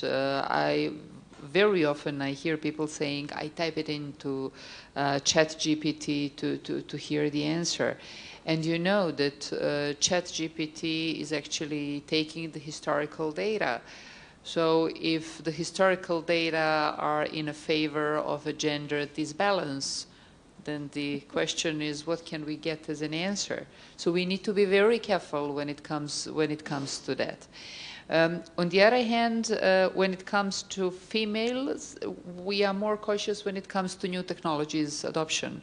So we need to do a lot of explanations, a lot of both teaching and learning, how to ethically imply new technologies in everyday life, in not only in professional life, but in just everyday life, both the professional and the private one. In AI team that I have in my central bank, I have only 1 woman and I have 5 men. So AI, it's still, it seems to be male-dominant industry. So again, we go to education part. So the women need to be more present in not only in a finance that used to be male-dominant industry, but in techniques as well. Good. From a researcher point of view, Soledad, do you think that digital transformation could increase or could reduce gender disparities in finance? And what role can we play at the central bank?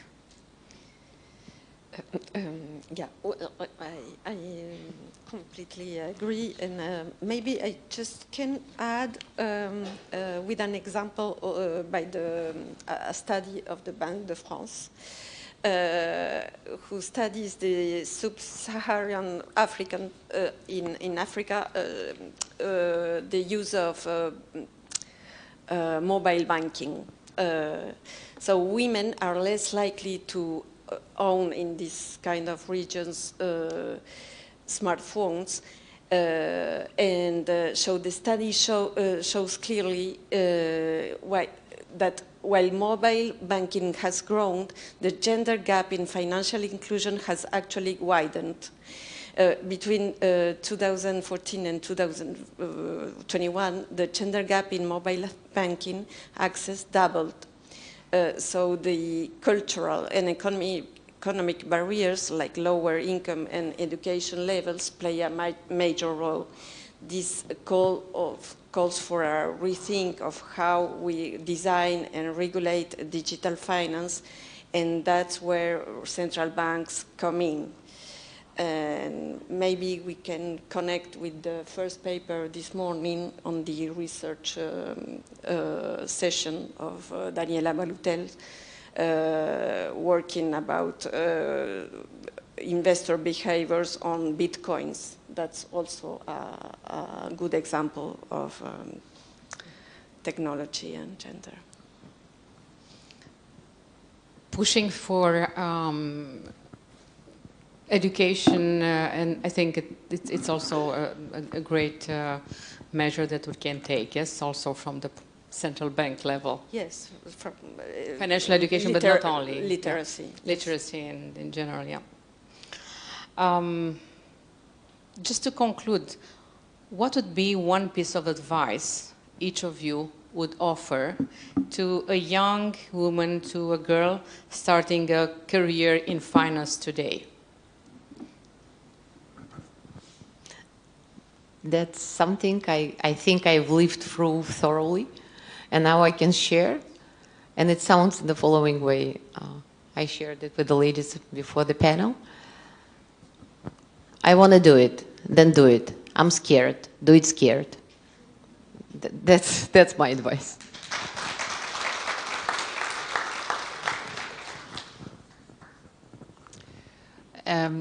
If I think how to put it very just as in a sort of one sentence, then work hard and be brave enough, and the result will definitely come.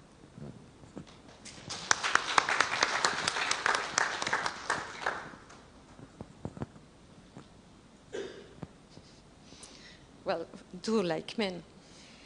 That's it.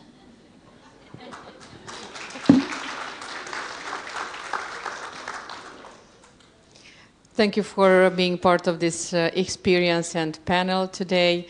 Thank you for discussing about a topic that is not present on many stages, but it's more and more present. And I turn to you, and thank you for being here. And okay, we have also somebody in the room who wants to, please.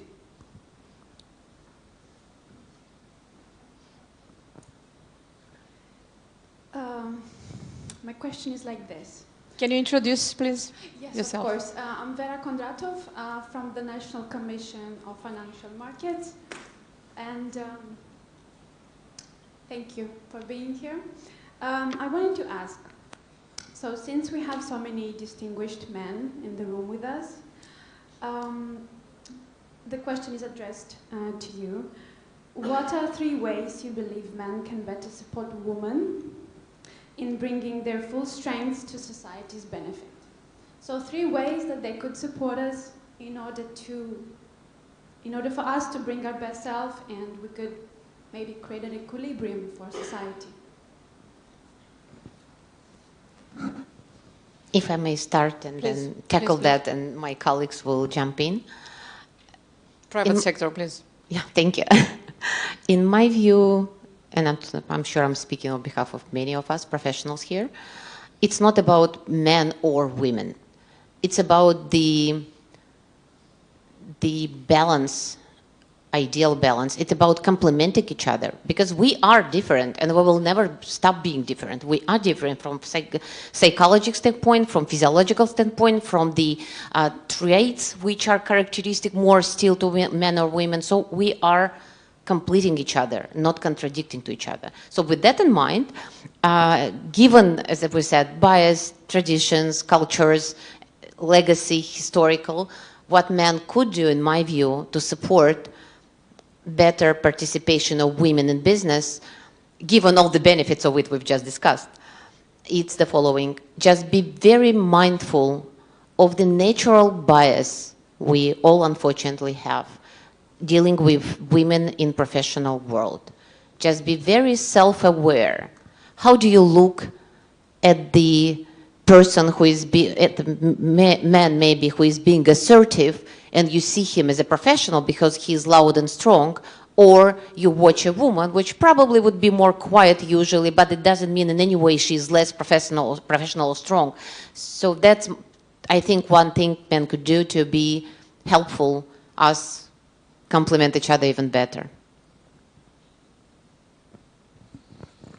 I completely agree with everything that was said. Maybe just to add, again, education that will lead us to improvement of our current mindset, which is partly based on some traditional values. Traditional values are not to be changed, but just to align to new conditions in the world. And I believe as a base of that, as a result of that, we will finally stop judging women harshly, or even more harshly, for some things that men are praised by definition.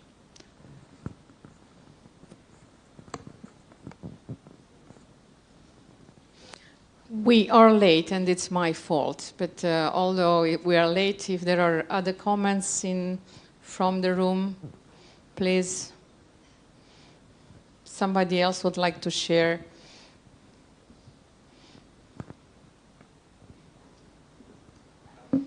John, please.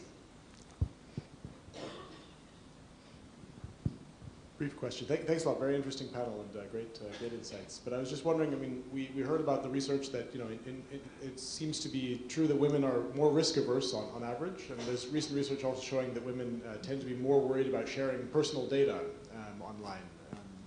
I was wondering, I mean, a lot of digital innovations depend on personal data, but, you know, if women are more concerned about sharing that, then of course there's the potential for data sets to be biased and you know, for women not to be able to benefit as much.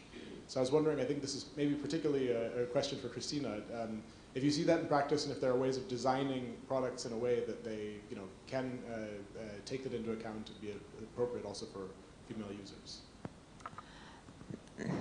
I will not contradict the research numbers, yet from how we look at those things, we are, when we design technology, when we design solutions, experiences, I think we come from the kind of lowest risk appetite people. So we build from there, regardless men or women.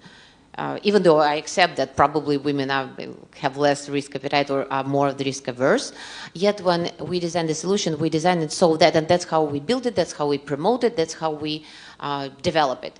It should be addressing the strongest security concern one may have. And that's our kind of principle by design in anything we do. And as such, that's kind of the safest it could be. And that's what we are trying then to explain and educate people, that this is the safest. And then, you know, if you are an experienced user, maybe man or maybe woman, you can go up and, you know, take out some limits in your banking app because you know how to manage it. You can increase whatever parameter, risk parameter, in your conscious decision as an experienced user. But the base we build is the safest it can be. And then I think it addresses what you're saying. So that's the fundamental principle we apply in everything we design. Thanks. I may add here that on risk aversion, I think things are changing fast and will change fast. And I think there are two reasons here for fast changing in risk aversion of women. One is a normal attitude of overshooting, yeah. And secondly, it's the education. Our children in many countries, in many schools, they grow up in more inclusive classes, and they learn from first years of school that they have, you know, leaders of the class. It's one girl, one boy. So they grow up in more inclusive environment, and this is going to change also this pattern. So I think in 10 years' time we'll see totally different profile of this risk aversion. That yes, probably today and 10 years ago and 5 years ago it was the case. So, if no other questions, yes. Okay. We are going late, you know.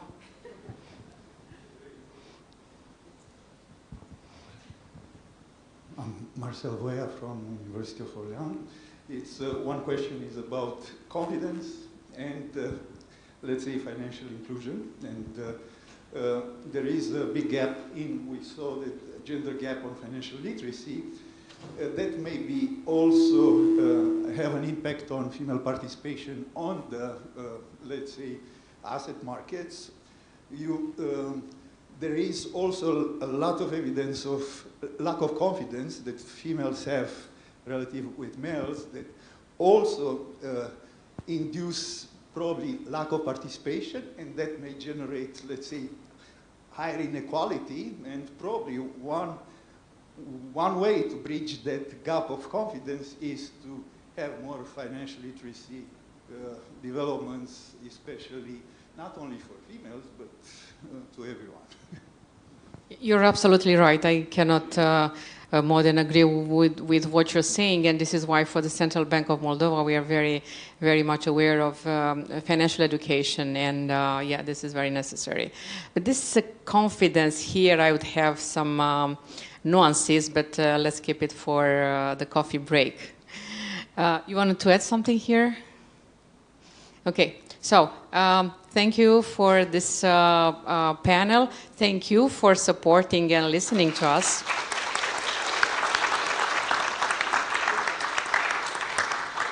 And see you here in 140 years.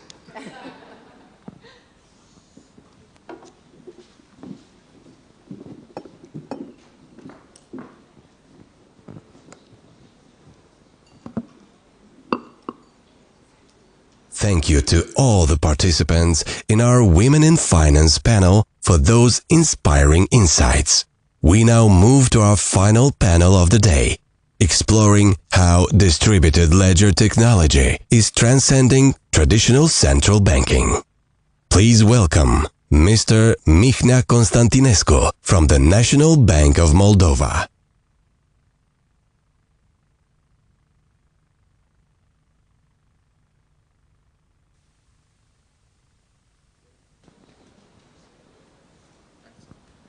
this is going to be difficult to beat the jokes from the panel before. I have with me John, and online we hope to have Adeline and Sarah. Can you confirm this is working?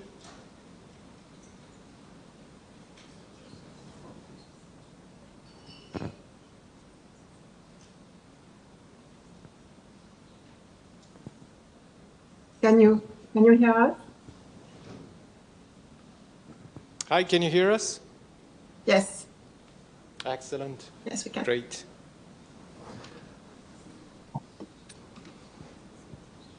Perfect. So John was already introduced. Maybe I'll ask Sarah and Adeline maybe to introduce themselves briefly, and then we can proceed with our panel. Sorry if I just pick up the word. I'm Sarah Liebing. I'm the head of market infrastructure and innovation at the Dutch Central Bank. I'm Adeline Bachellery. I'm Deputy Director of Innovation and Financial Market Infrastructures at the Banque de France. Perfect. Sarah, we barely hear you. If you can turn the volume up a little bit, the mic. Yes. Yes, I will do that. Perfect. Yeah, one big pandemic after, and we still have issues with Zoom.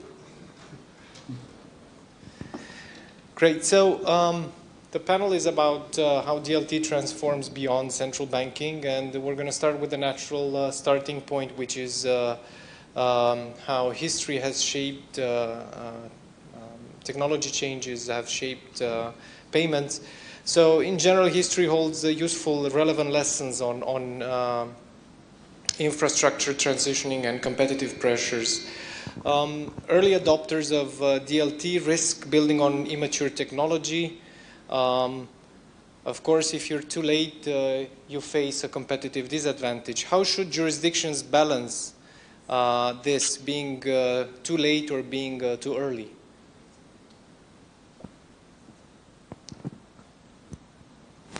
I think I'll let Adeline and Sarah start first. Excellent. Yeah. Thank you, John. So thank you also for inviting me here. I can say that innovation has been actually at the core of central bank for a very long time, and it's a way for us to adjust the way we implement our common debt of monetary stability, but also financial stability in a changing environment. And in particular, in the field of market infrastructures, for instance, we developed our payment system in the 70s and have continuously upgraded them since more than 40 years now. So today we can say that we are the cornerstone of our payments, and we have developed them, and we developed them for two reasons. Two main reasons, I think. First, to secure interbank transactions through the use of central bank money in our centralized system. And second reason is to increase the speed. It was to increase the speed and efficiency of those settlements, even in the 70s. So we have,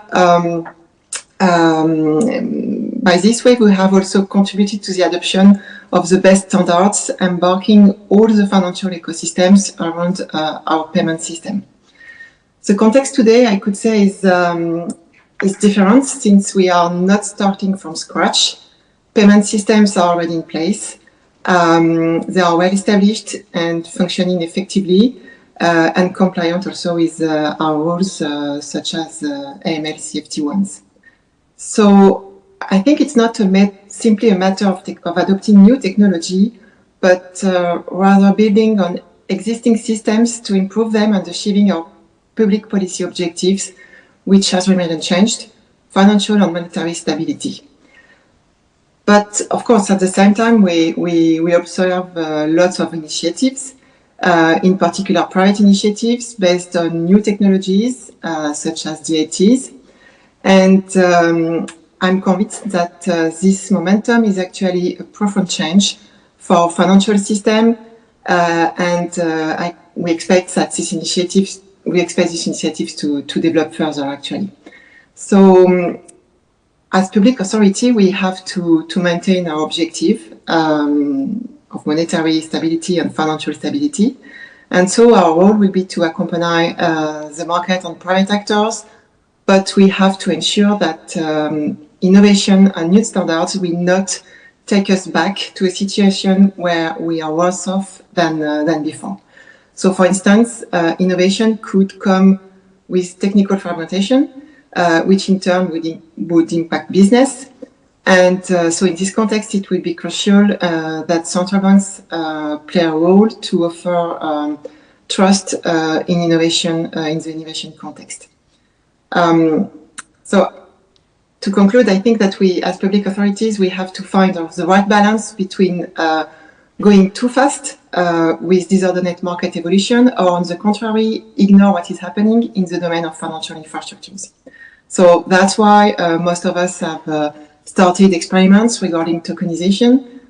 We will come later but at the Banque de France, we have started an experimental program in 2020 to show how we could provide our settlement assets in the tokenization era, the so-called central bank digital currency, so CBDC. And so, as I said, we have to find the right balance.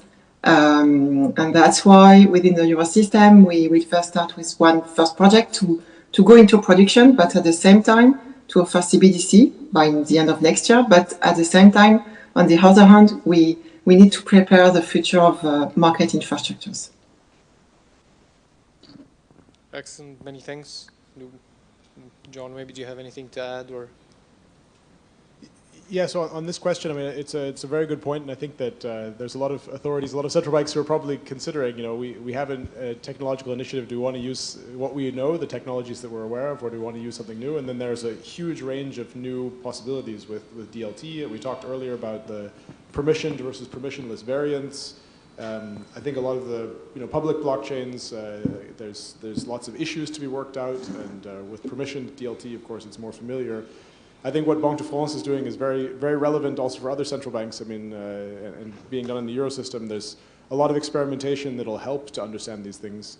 But I think that we also see examples of conventional technologies, things that are already well understood, that are forging ahead and that are quite important. So the fast payment systems I was talking about, again, most of them are not based on DLT, and yet they can be extremely impactful.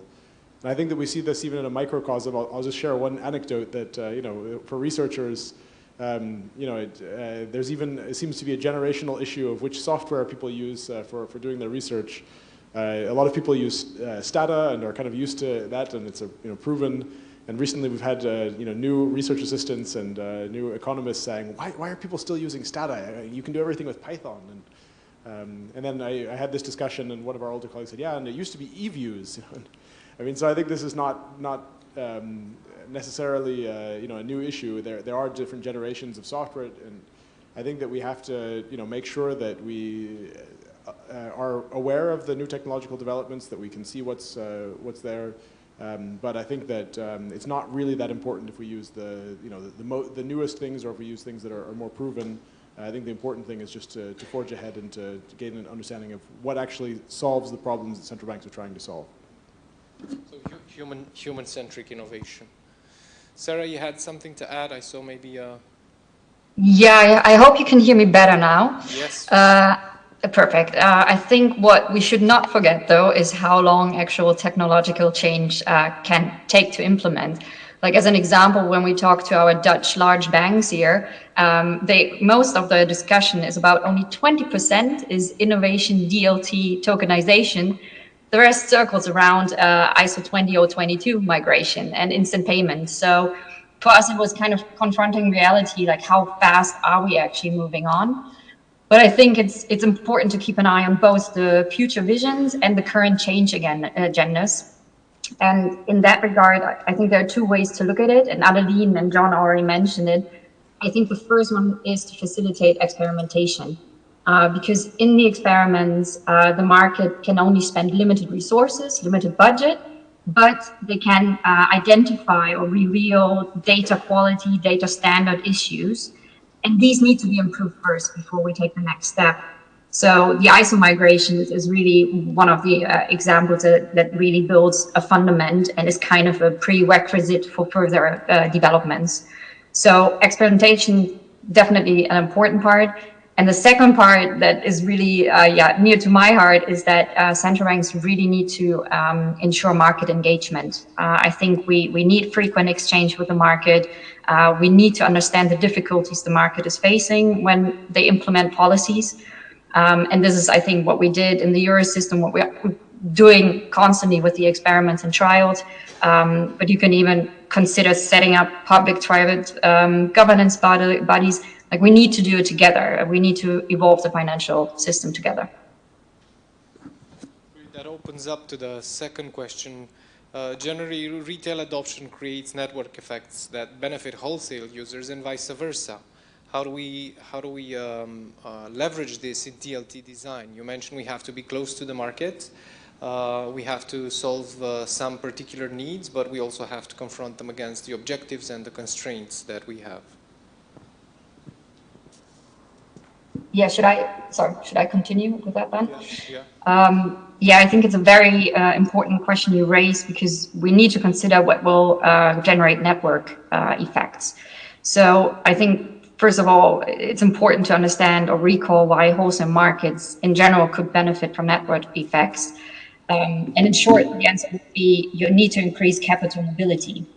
And I think it's interesting for you guys to know that in the Euro system, we've created a security settlement system, T2S, which was a step to reduce fragmentation in post-trade markets. We had we still have about 30 central securities depositories, which are spread across Europe. And that's rather inefficient. I think everyone can agree with that when we're trying to build a robust, competitive, integrated capital market. So it made moving to T2S, it made it easier to move capital across different jurisdictions, but it remains challenging to move everything to one single platform. So that is really the crucial part. This is that is a problem in the wholesale market, but it can also be the issue in retail and wholesale market combined. So I think it's important that we figure out what can improve capital mobility itself. Coming back to, I think I'm going to sound like a broken record. I think it's important to understand that we need to improve data standards. We are already working on that. But a second step, and I think John also mentioned it before with the fast payment systems, is interoperability. So you can make sure that different asset platforms can actually talk to each other. So you could have an asset platform that issues and trades bonds, and the other platform that is for exchanging collateral. And as long as these two can move assets through interoperability, that could already generate network effects for the system in a whole. And that could be easier as a first step. So I think summarizing my answer to your question, I would say integration is great, and it might be even the best solution for the long term, but interoperability can give the same benefits and is maybe more feasible and flexible in the short term. Yes, and that ensures transition from the old to the new. John, maybe Adeline, would you like to add anything? Yeah, so I'll just mention very briefly. I mean, the experience of fast payment systems shows that you can have retail and wholesale or retail and commercial clients on the same platform, and that network effects are real. They really do take off. At some point, you get these self-reinforcing effects, and I think there's a good reason why the central bank operated fast payment systems have been so successful. Very often, these are a utility. It's a natural monopoly, if you like. You need one system like this. If you leave it to the private sector, you're very likely to get 2 or 3 systems that compete with each other, and we see this in lots of cases in practice. I think that a consortia of banks like having their own system that works for them, but not necessarily for their competitors, and they face very different incentives than a central bank does. A central bank, of course, has a mandate for society as a whole. So I think that successful innovation has a role for both the public and private sector. The private sector, of course, is needed to build applications, to serve customers, to innovate on top. But I think that there needs to be a public sector system, and that's where you get the network effects coming in a positive way and leading toward the adoption of one common standard and of interoperability. I agree with Sarah that in you know, if you have the fragmented, system already, if you have different, siloed systems, it's good to bring them together, and that's probably the best in the short term. But if you have the possibility of building things from scratch, then it's better not to allow the silos to arise in the first place, and to have one system that that everyone can get onto. Great, many thanks. So that you already mentioned that payment systems are a little bit like schools and roads. It's a public good. Do we view this, the DLT development generally from this perspective? Do we care about setting standards rather than driving certain technological innovations? How do we approach this? Yeah, I'll give very brief remarks on this and then see if Adeline or Zara want to then come in. I was going to say that we were discussing, there's some parallels with the history of the internet, with the TCP/IP protocol, with the SHA-256 encryption standards and all of this. But I think it's notable that even the internet as we know it today had a very important role for the public sector to start with. Of course, there was ARPANET, there were many things, and then there were some kind of very unique governance structures that came up in the early stages of the internet, where you had academic and public sector and developers working together. But I think that these early standards tend to be very important. They have a very long, they cast a very long shadow over the development of things later on. So I do think it is important for the public sector to engage early on and to consider what the implications are of different standards that could be adopted. I mean, things around privacy, around identification, all of these in particular are quite foundational, and I think that it's quite important which standards end up being adopted, and that can have a very important implications for the longer run development of innovations. We're still working through the implementation of ISO 222, so 20 years later. Yeah, maybe Adeline or Sarah, do you have? Yes, maybe very briefly, just to add that in the field of market infrastructure, central banks have specialized in the provision of central bank money through the centralized payment systems. So we develop them and we operate them. But commercial banks also operate their own centralized systems to manage your bank account, for instance. And the question maybe is, will they still be the world of tomorrow?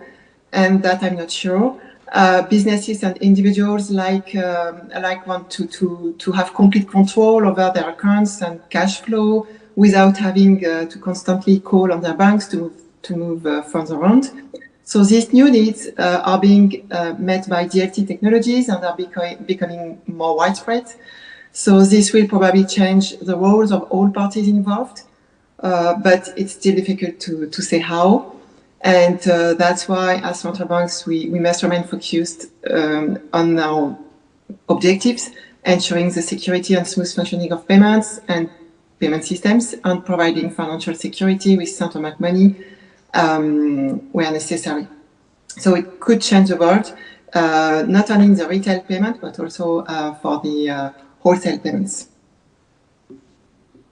And of course, the adoption of DLT, we will not have a big bang approach. We will not have a replacement of our centralized systems by DLT overnight. As Sarah mentioned, the T2S is in place now, and it's very efficient. So we have to work also on the coexistence between the old markets and the future ones also. Great, many thanks. So talking about the future markets, the private market, the private sector has created different solutions. Different ecosystems of stablecoins are now operating. They generally have different backing mechanisms with reserves in different jurisdictions, slightly different governance mechanisms. Are stablecoins teaching us a master class in building silos?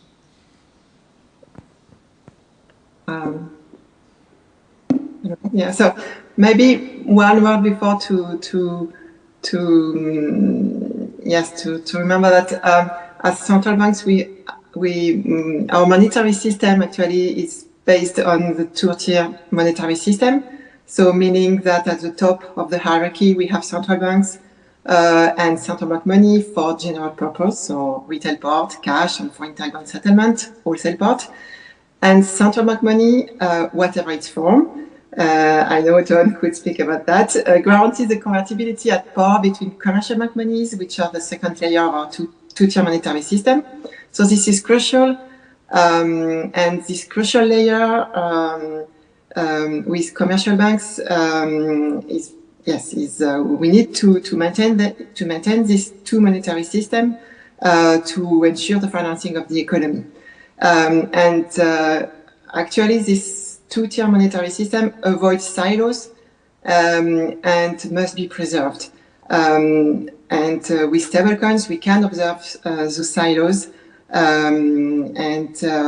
we still have to work on it and how we could ensure coexistence with monies or not. But they are here, so we cannot ignore them, and that's why also we have this regulation in Europe, MiCA. Of course, it's a first step. We could speak about the evolution, but we still have to think about it and how we could have a coexistence between monies, central bank money and commercial bank monies, and maybe stable coins. But yes, it's still an ongoing work. Sarah, I see you're nodding your head. You wanted to add something. Yeah, in my opinion, I think we're only in the early days of discovering all the potential use cases for stablecoins. So if I look at the current stablecoin landscape, I wonder if the business model of stablecoins has fully stabilized yet. If you look at the current market, it's led by a few large players, and they actually still need to share their revenues with crypto exchanges. So I think it will still be challenged by newcomers, and it could be ultimately that stablecoins are used for some form of payments where there's currently no good alternative. So think about applications that run on the blockchain ecosystem. So I think it remains to be seen if we as regulators have to play a role in setting standards, or if the Web3 ecosystem can develop on its own. So I'm rather curious how this development will continue.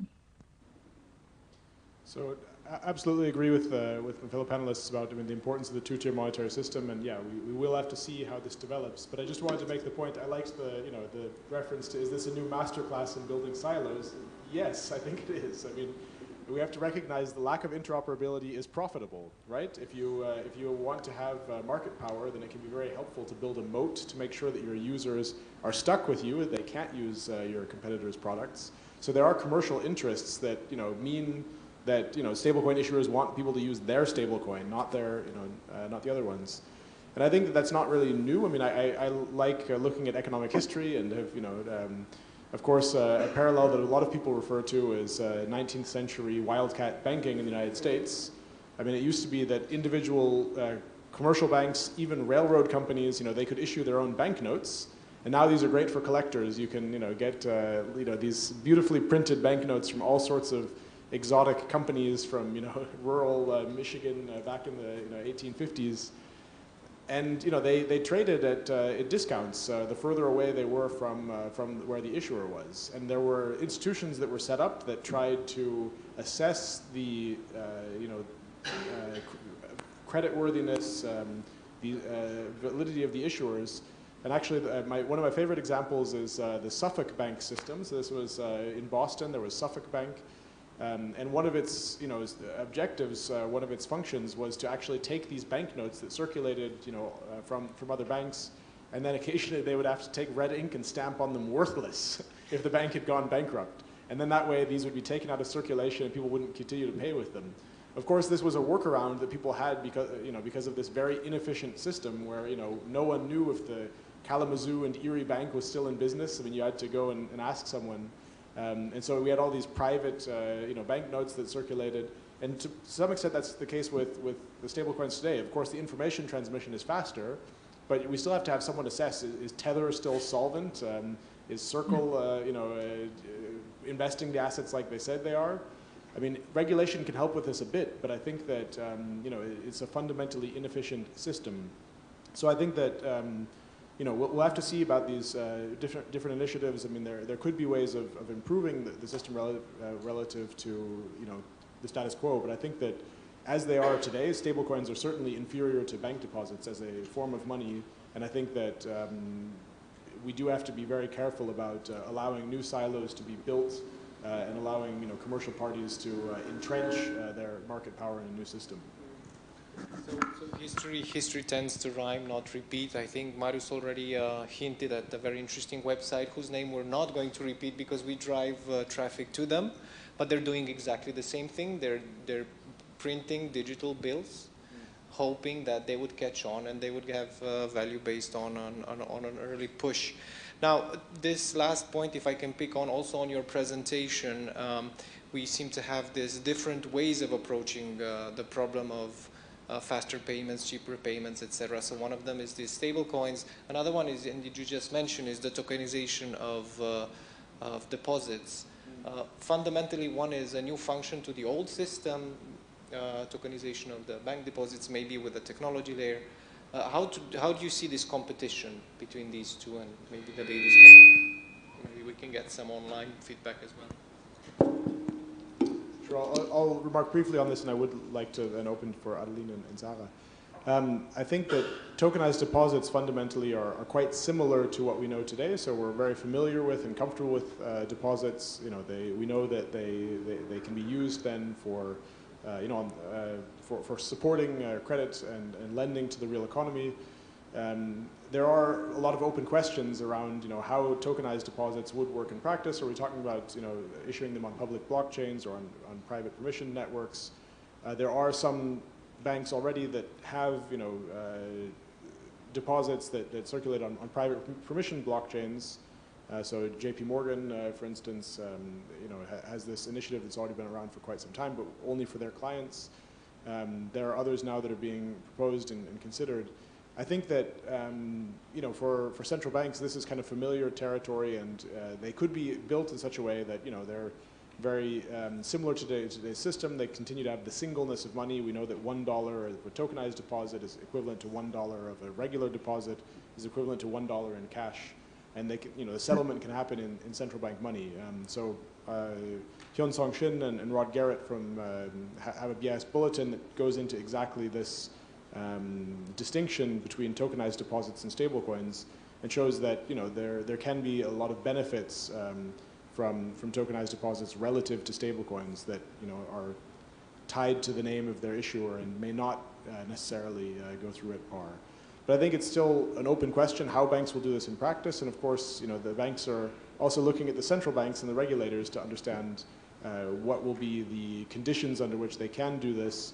And I think that different jurisdictions are taking different approaches on this, but I expect that we will see more activity, and we'll see probably some attempts to use the technology in such a way that it continues to comply with regulation, that it continues to support lending to the real economy, that we continue to have the elasticity and singleness of money that we're used to.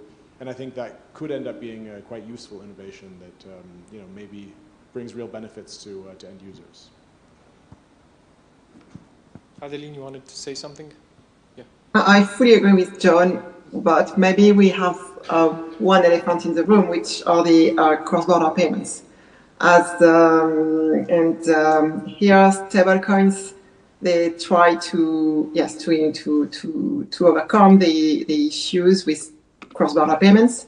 As you know, one money doesn't move. The money of Bank A circulates into the system of Bank A and our own, and we do not move money cross-border. So yes, we have. It's still a long journey to work on cross-border payments and how we could improve them.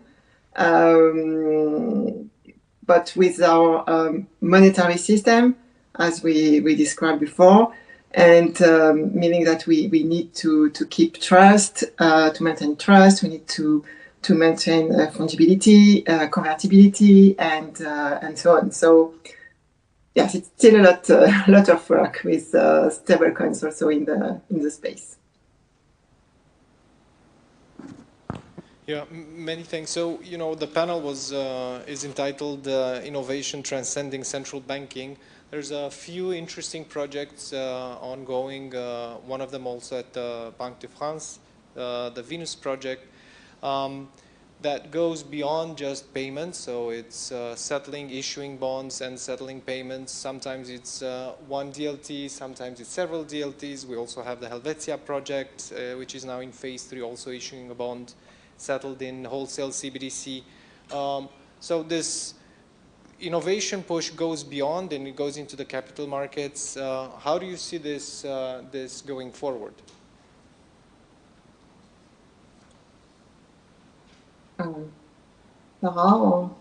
So yeah, I can. So with the Venus project you mentioned, it was one of the experiments we conducted in 2022, so actually between 2020 and 2023 we conducted more than a dozen of experiments, including some of them with real transactions, and building on these experiments, the Eurosystem last year conducted also a series of new experiments. And as you mentioned, on the settlement of wholesale transactions in central bank monies, so meaning that we focused a lot on delivery versus payment based on DLTs. And our objective here is to test our settlement solution for the life cycle management of securities and also on secondary market transactions on various segments. And for instance, with T2S, we focus on the delivery versus payment. Here, the objective is to have a look on the entire chain of securities and to see how we could address frictions and to have seamless transactions on the entire chain. So from the issuance to corporate action, for instance. And it was a focus last year during our experiments within the Eurosystem. And of course, we have to continue. It's also an issue for cross-border transactions, as it's quite easy on financial markets to trade securities between Europe and Asia, but it's still complex to ensure the delivery versus payment and the transfer of the transaction and the change of ownership actually. So that's why we focused a lot on this delivery versus payment issues and all the entire chain during our experiments. Sarah, you'd like to add something? Yeah, in that regard, for us as a Dutch central bank, the Eurosystem experiments and trials were fabulous. And I think what would be my wholehearted advice in going ahead for everyone is don't do it alone. It's much easier to find the right balance when you can collaborate with others towards a common goal. And that, in our regard, of course, it was the Eurosystem as a system of central banks, but we collaborated with the market. So it's really a way to pool strengths and expertise. So I think for us, it's mainly right now, it's the question of using DLT. It has short-term and long-term demands and different requirements for different members.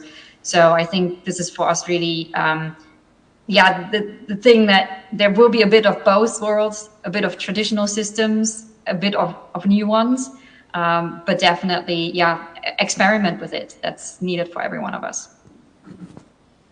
John, in this context, can we solve a small problem for Moldova and maybe a big one for the Investment and Savings Union? Can we get some of this technology to interface and develop something we lack and maybe solve the fragmentation at the EU level? Yeah, absolutely. I think it's a great point. I would agree with Zara that you don't have to do it alone. This is one of the areas where, when we're talking about experimentation, there is the possibility for the central banks to work with the private sector. And there are other conversations or interactions we have which are maybe more confrontational when we supervise banks. There it's pretty clear that there might be differing interests.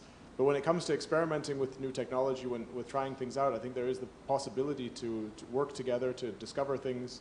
And I think there's also a possibility of working across borders and having solutions that may be relevant not only for one jurisdiction, but for many, and indeed for also the cross-border transactions. So I think that there are a lot of possibilities to work together. There will be some solutions that are maybe more suitable than others, and of course the central bank needs to express a view on that and to set out very clearly what the societal objectives are that need to be fulfilled. And I think very clearly the central bank needs to express a vision. I mean, I think that the private sector is very creative, has a lot of ingenuity if the parameters are clear, if it's known what's being promoted. So I think that there may indeed be solutions that can increase savings, can increase cross-border investment, that can allow for individuals and businesses to save for the future, for businesses to invest, to complete the capital markets union in Europe. But I think that it requires collaboration by the public and private sector, and I think that central banks do have to work as a catalyst and really get the collaboration going that might not otherwise take place. Many thanks. Maybe we take one or two questions from the audience. I'm sure Marius has a question. Hey, Marius has a question.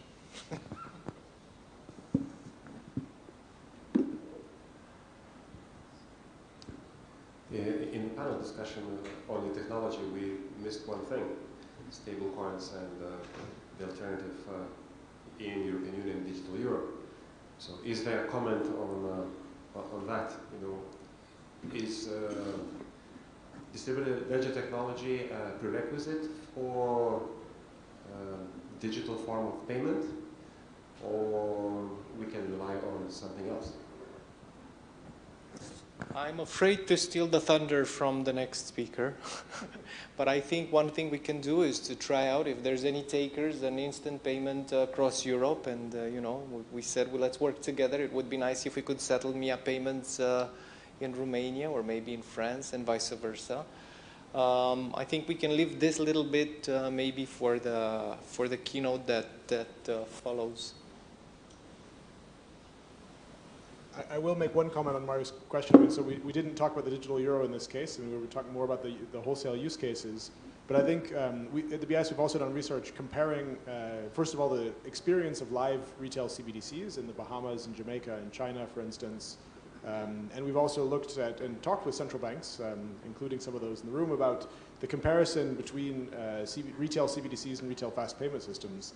And I think it's notable that the two are actually quite similar economically, right? I mean, a central bank operated fast payment system allows for clients of different banks, and in some cases non-banks, to make instant real-time transfers, and it's operated as a public infrastructure, usually using conventional database technologies. Retail CBDC system may use many of the same technologies, allows the same functionalities for users. If you will, the difference is just whether we're transferring M0 or M1. Are we transferring a liability of the central bank, or are we transferring a liability of banks or electronic money that a non-bank issuer puts out? And so from that perspective, they're quite similar. And I think that the digital euro is a very interesting project that can potentially lead to many benefits for users. That they could also have benefits in terms of usability and privacy. But economically, it looks a lot like the fast payment systems I was talking about earlier, and it might have some of the same design features we talked about for fast payment systems could be quite relevant for retail CBDCs.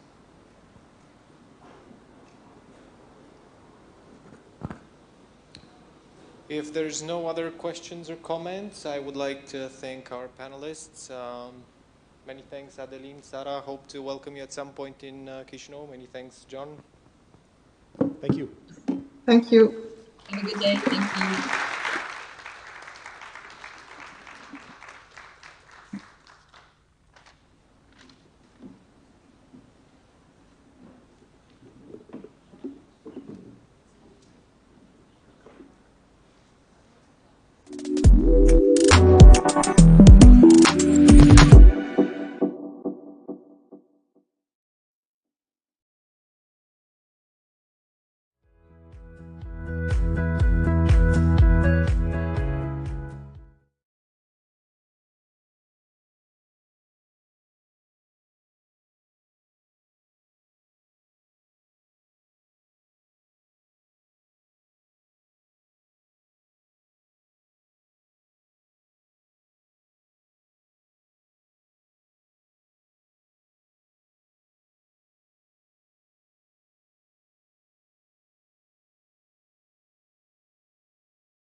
We have the honor to present Mr. François Villeroy de Gallo, Governor of the Banque de France, a leading figure in the European financial sector.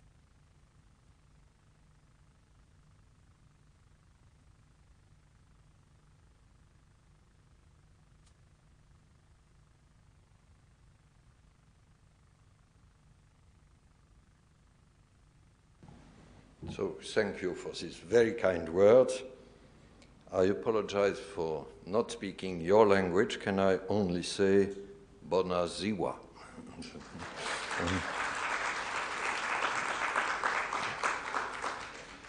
So, ladies and gentlemen, dear friends, dear Governor Dragou, cher Anka, Madame l'Ambassadrice, my fellow central bankers, including you, Governor Marinescu, I am more than pleased to deliver the closing keynote speech of this very interesting conference. Sorry for not to have attended this morning, but it's hosted here at the National Bank of Moldova in close cooperation with the National Bank of Romania and the Banque de France. May I have a more general remark? It's my first time in your country, in Moldova. It's my first time in Chisinau, your very nice city. But my presence here tells something. It tells a story of strong political support from France to Moldova and its European integration.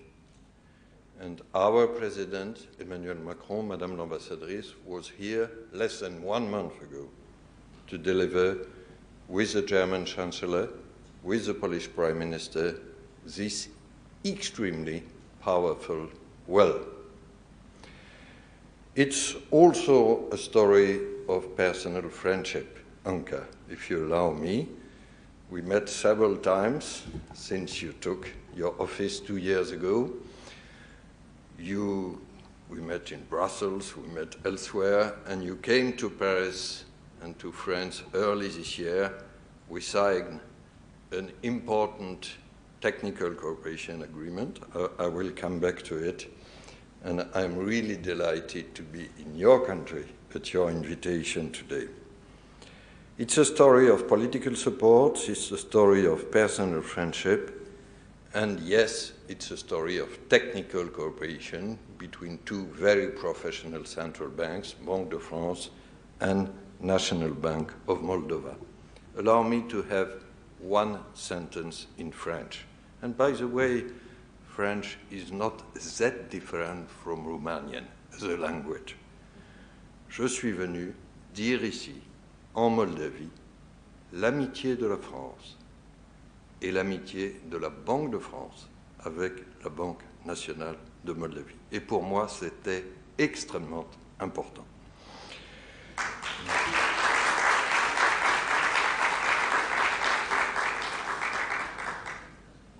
Let me now illustrate this technical cooperation. Our partnership was intensified by this agreement we signed, but it has lasted for more than 3 decades. As a concrete illustration, only last year, more than 150 NBM employees benefited from training either online or in person in what we call IPFI, International Banking and Finance Institute of the Banque de France. I have the pleasure also to be here with some other Banque de France members, and you could listen this afternoon to Alexandre Stervignou, who is our best specialist about the digital euro. So if ever I'm not able to answer your very focused question on the digital euro, Alexandre will help. To give another tangible expression of our partnership, the NBM, and we are very grateful for that, has entrusted the Banque de France with the production of your Moldovan banknotes. It's a clear mark of confidence in our long-standing cooperation. Let me now come to the subject of this conference, old markets and new technologies. By the way, if I may, our markets are not that old. They have also a future, if I may. It's true for your country, it's true for all European markets. We have a significant youth, we have a huge pool of consumers, of talents, of wealth. So, old markets meaning traditional, long-standing, rooted in a very remarkable culture, yes. But old markets does not mean no future, and I hope everybody agrees here about this caveat. But these fast-paced technological developments require us, central banks, to innovate in order to remain benchmark players, preserving our central role as an anchor to the financial system. Our duty, and I will insist on that and illustrate that, is not merely to catch up, but to serve as a catalyst for innovation while safeguarding stability. And I sometimes stress that these two words, stability and innovation, are apparently an oxymoron. They are apparently in contradiction. But I think it's only in appearance. Because if you think of innovation without stability, it will not be sustainable, because it will lack trust. And innovation needs some form of stability to inspire sufficient trust to its users. And if you think on the opposite of stability without innovation, it would result in stasis, in conservatism. And this is not my aim for the Banque de France. This is not, Anka, your aim for the National Bank of Moldova. We all want to marry, to reconcile stability and innovation. And I think that in the long run, they go in the same direction. Let me try to elaborate on that. I will first discuss how new technologies can bring financial threats, yes, but also opportunities for central banks and regulators. If I could sum up this first point, let us play judo, and I will explain. And then I will try to present how these new technologies can serve as powerful drivers of European financial integration, including for Moldova. Let me start with what technological transformation in the financial sector bring as vulnerabilities, but also as opportunities. There are two obvious examples, crypto assets and artificial intelligence. But allow me a more general remark on innovation. Simona from the National Bank of Moldova, working closely with you, just asked me for your internal TV a personal question at the end. The formulation was much more polite than what I will say, Simona. I apologize, I oversimplified. But the question was more or less, Governor, you are now a very seasoned central banker, which means a very old one. And I must confess, I started my professional career more than 40 years ago. So you have seen in your careers many unexpected developments, many innovations which were not thinkable 40 years ago. Could you elaborate on that? Simona, am I more or less right? And it was a good invitation to remind you of what happened. I don't speak of geopolitical developments. And at present, we see geopolitical threats, but remember, my friends, very positive geopolitical developments which were not thinkable in the 80s, like the end of the Soviet Empire and the freedom of Moldova. But let me focus on technology. At that time, I don't know if I am the most senior in this audience. I must confess I'm 66 years old. Are there other people who are as venerable as I am? No one. So you see, this is not about old markets, it's about young audience. No, but seriously, at that time, in the 80s, we were still in the effect of the IT revolution. And believe me, there was conventional wisdom saying about banks, about the financial sector, about our sector, that the financial sector would be, I quote, the steel industry of tomorrow, destroying many jobs. What happened was exactly the contrary. Thanks to new technologies, banks provided new services and created qualified jobs. At that time, really, I'm shameful to say that, internet did not exist, or at least in very remote circles. The cellular phones were not developed. Think what these new technologies have brought to all of us as progress, as a better quality of life, as new services for the economy, as growth potential. So we shouldn't fear innovation. Don't be afraid, if I could quote a famous pope 50 years ago. And this is important for us.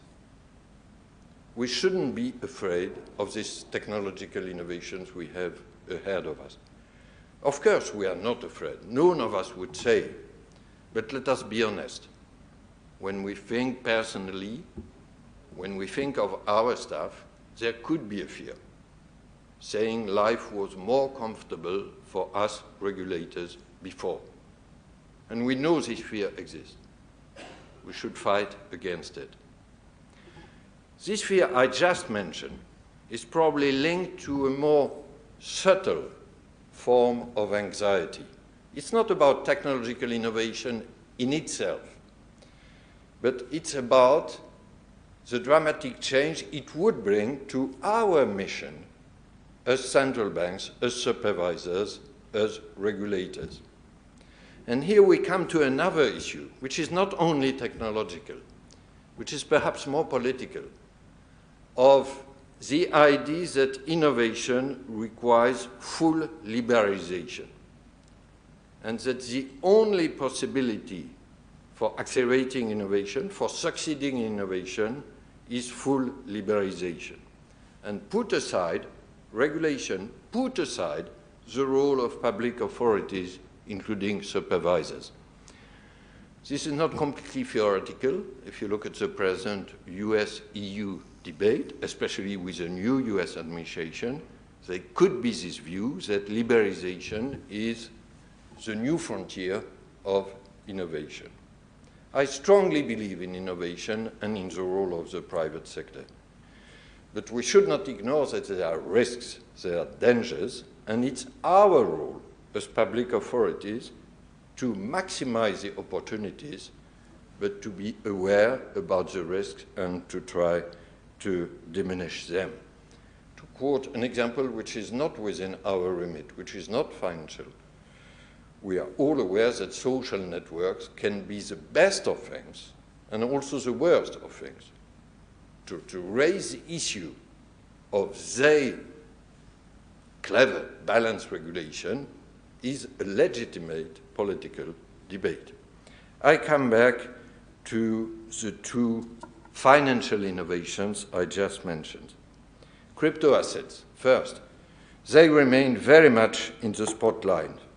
They continue to pose significant threats to the financial system through the extreme volatility and inherent fragility, through insufficient consumer protection, possibly, and through their persistent use for illicit purposes. That said, we all know that blockchain and DLT is probably one of the most promising technologies. Today, crypto assets are back in a new form, the stable coins, and it was already mentioned in the Q&A session I just attended. So it's probably less spoken in the last 12 months about bitcoins and very risky crypto assets, and much more about stable coins. We know they are mostly backed by the US dollar at 99% at present and promoted strongly by the new US administration and its recent Genius Act, which I welcome, by the way. I think it's good to have a regulation of crypto assets in the US. It's not perfect. We still think that our European regulation, MiCA, is better, but Genius is a significant step forward. You know these figures, a bit less than 250 billion US dollar in stable coins, but we also know that very probably these figures will be immensely changed in the 3 to 4 next years.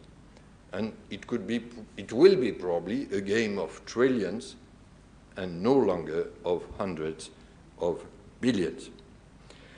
For us Europeans, these stable coins could, I stress the could pose a serious risk of de-Europeanization and privatization of the currency, and I will come back to our best answer to this risk.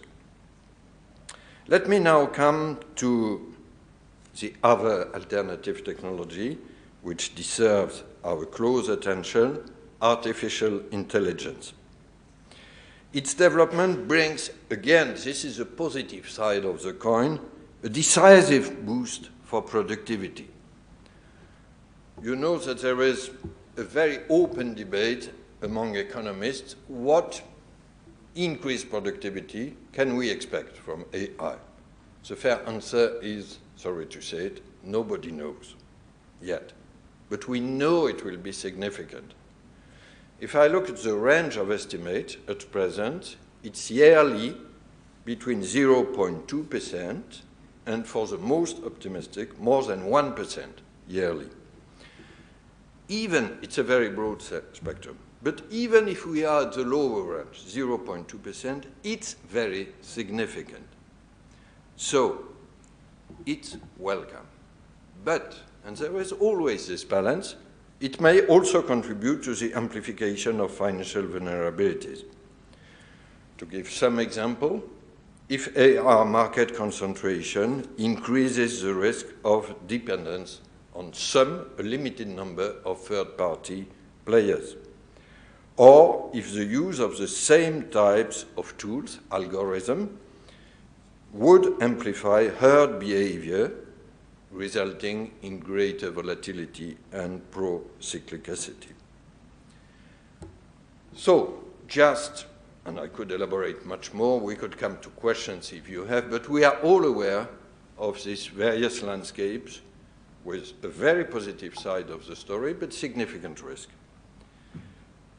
I now come to what I call, let us play judo. And let me explain. We are all aware that at the Paris Olympics, which were a huge French success, but there was a huge Moldovan success.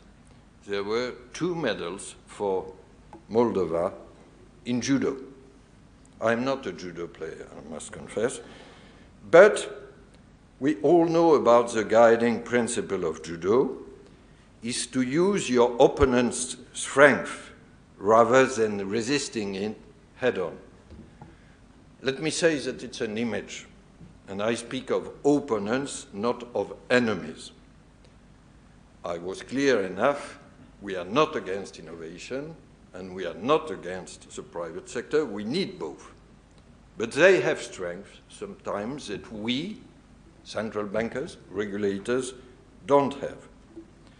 So, as central banks, we must do both, use our opponent's strength, and sometimes resisting head-on. Let me start with what I call resisting, and sorry, it's an image. But this is about regulation.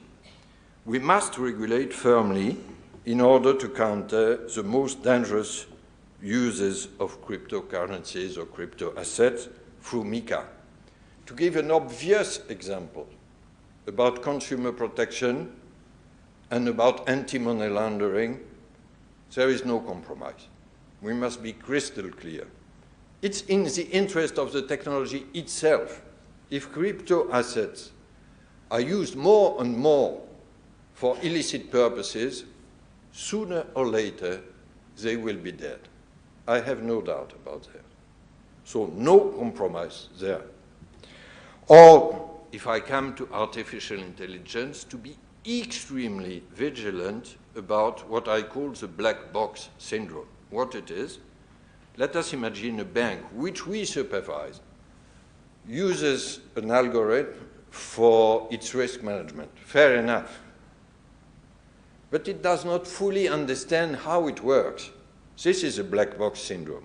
What we will require from all our supervised banks, and we have been extremely clear from day one, is that if they use sophisticated algorithms with AI, they must control the input, what they put in the algorithm, and the output. They must be ready to explain.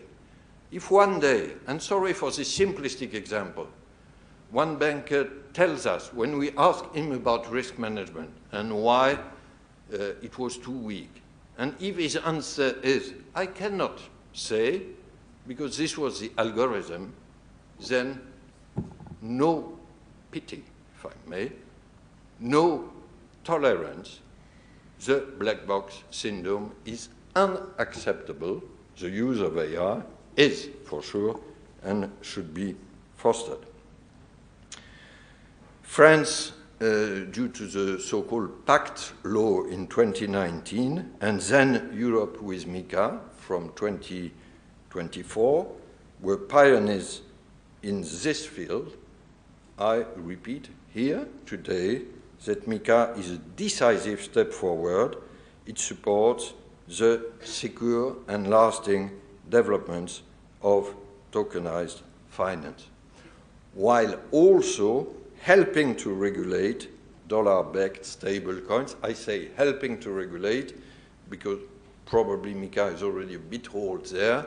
It's not yet precise enough about multi-issuance of dollar-based stablecoins. We could come back to that, but there is room for improvement or fine-tuning of the regulation. Because the rapid growth of stablecoin in dollars must not come at the expense of European monetary sovereignty. And this brings me to the other part of judo, to harness the strength of our quote-unquote opponent by taking the best of the technologies developed in the crypto universe and transforming them into something stronger and safer, grounded in the solidity of the central bank as the ultimate counterpart, namely, and here I come to central bank digital currencies. Our first answer to the rapid development of dollar-backed stablecoins is what we call the wholesale central bank digital currency, perhaps less well known than the digital euro, which is the retail part. But if we want innovation to inspire trust, to be stable and lasting, central bank money is the anchor, the ultimate anchor, that the risk-free asset that no private arrangement can replicate. This story is as old as money, and it will not change with technology. We need an anchor which is risk-free. It is hence the foundation of trust and stability in the financial system, and it will continue to fulfill this role in the digital area. This brings me to the second point I wanted to develop, how the old European markets will be better connected through European financial innovation. And believe me, we are not lazy, we are not late in this field. I will conclude with some Moldovan examples. And Anka, I know you are not late. But let me take the broader perspective. New technologies open up the possibility of modernizing, connecting, and even unifying Europe's markets. I don't know whether they are all said, but I know they are still partly fragmented, despite the euro. The ambition is clear: to use the technology as a lever for deeper European financial integration. The rise of blockchain, also called DLT, distributed ledger technologies, was initially associated with the crypto asset universe. It now opens the way for the tokenization of finance. And I really think we will see in the next year the tokenization of finance. It will happen without any doubt. The issuing, recording, and exchange of assets in the form of digital assets on DLT platforms. And these assets can be deposits, can be securities, can be stocks and equities, all kinds of financial assets. And what I'm describing is not a very long-term future. I don't know exactly when, but I think we will see this developed exchange of tokenized financial assets. So Europe must take a broader view in this longer term on the future of market infrastructure. And this is what we call the concept of a European shared ledger. This is only my second slide. A single platform that would integrate CBDC, central bank digital currency, tokenized commercial bank money, tokenized financial securities, and ultimately the digital euro in retail.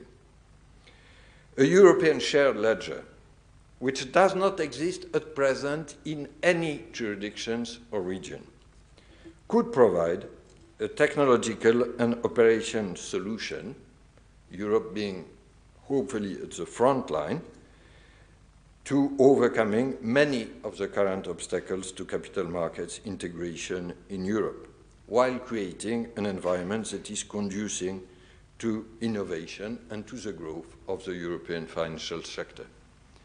Allow me a side remark, which is not at all insignificant. You also mentioned since this morning Capital Markets Union, which is now Savings and Investment Union in a purpose-driven perspective. There are several levels for that. I gave a speech last week about the focus of the levels on equities and venture capital, and this is crucial for European and Moldovan development, by the way. But there is one level which is less often mentioned by politicians, and this is this technological acceleration of a European shared ledger. I think here we have another tool, another project, which could overcome many of the internal fragmentation we still have. In this context, central bank digital currency will be essential.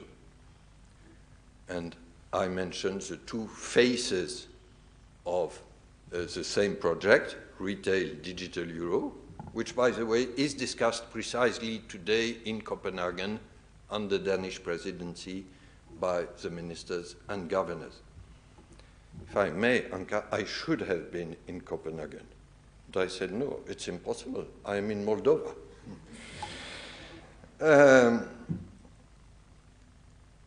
But this central bank digital currency cannot cover every use in a tokenized economy. And this is my other message about how we can foster innovation. I spoke of this European shared ledger, but CBDC must be complemented by a tokenized form of commercial bank money. I believe in central bank money. This is the anchor of trust. But central bank money is not the right answer to all users, to all players. We also need commercial bank money, and we know that the majority of payments in each of our country is done through commercial bank money. So central bank money must be tokenized, but commercial bank money must also go this way. We will probably see it in the US with, I hear of projects by commercial banks being ready to issue stablecoin in dollars. As you are aware, at present, stablecoin in dollars are issued by non-banks, which would be a major disruption. I think it will not be lasting. So, tomorrow, for Europe, in Europe, I think that commercial banks will have to think about a tokenized form of their currency. The specialists among you probably know that there are two forms, two possible answers. Stable coins in euros issued by commercial bank or tokenized deposits. The jury is still out. Perhaps we could have both. But I say one thing very strongly, and this will be up to European banks, but here we can foster, we can stimulate them. I don't know if it will be tokenized deposit or stable coins or both, but I know one thing. If we have none of them, none of this form, then it would be a major danger for the future of currency, be it in the US or in Europe. Money has been, for centuries, a public-private partnership, with central bank money as the anchor. It used to be in the form of gold and silver some centuries ago, then of paper banknotes, tomorrow CBDC, but commercial bank money, and think of everything which existed in our European continent for centuries. If the currency of today is tokenized, commercial bank money must find in Europe by European banks its place. And this is a challenge for the year to come. If we succeed there, and I think we will succeed, it will form the backbone of a more integrated and innovative European financial system, while also strengthening Europe's strategic positioning in the global development of tokenization. Let me come and end by some consideration on Moldova and how technology also here can help to accelerate your European integration. Moldova is, I say it, Ankara, with deep conviction and support. Moldova is on the fast track to modernizing its financial markets and advancing the process of integration into the European financial system. And let me really commend you for 3 concrete steps in this direction you took recently. First, the launch of the Moldovan Instant Payment System, MIA in the acronym, in March last year. It allows payments in lei to be processed within seconds at any time of the day and week.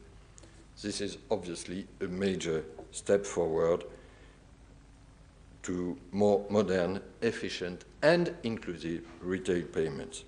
Second, 1 year later, the historic decision in March this year to admit Moldova into SEPA, the single euro payments area.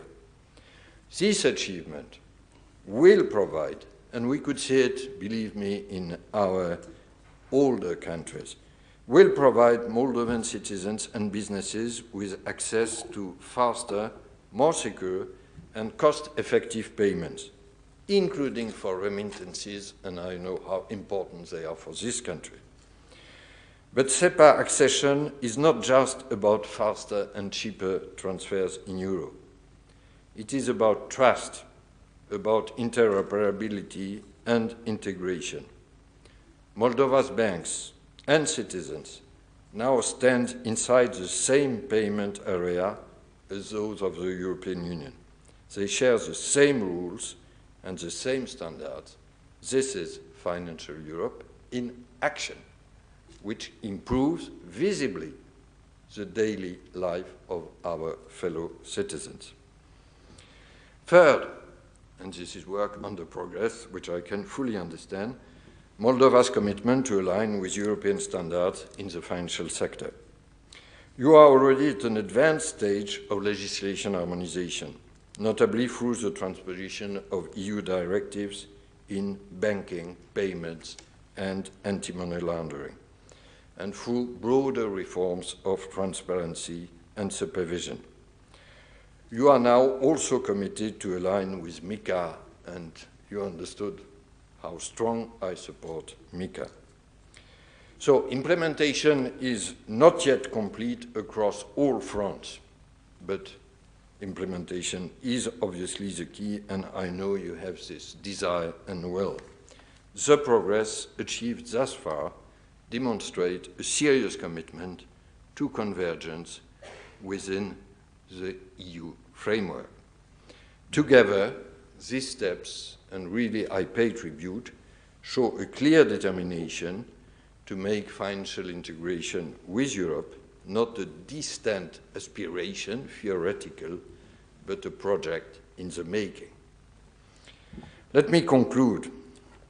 In this time of profound technological change, central banks must remain both anchors of trust and innovators.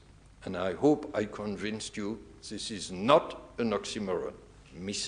Message number one.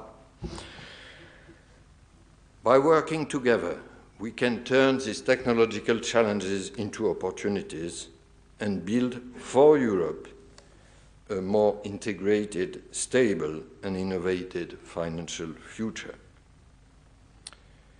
As you know still better than I do, Chișinău's International Airport has been just named after Maestro Eugen Doga. Did I say it correctly? Eugen? Eugen. Eugen. This is a charm because our languages are very close to each other, but the pronunciation is not exactly the same. Madame l'Ambassadrice, I wish you good luck.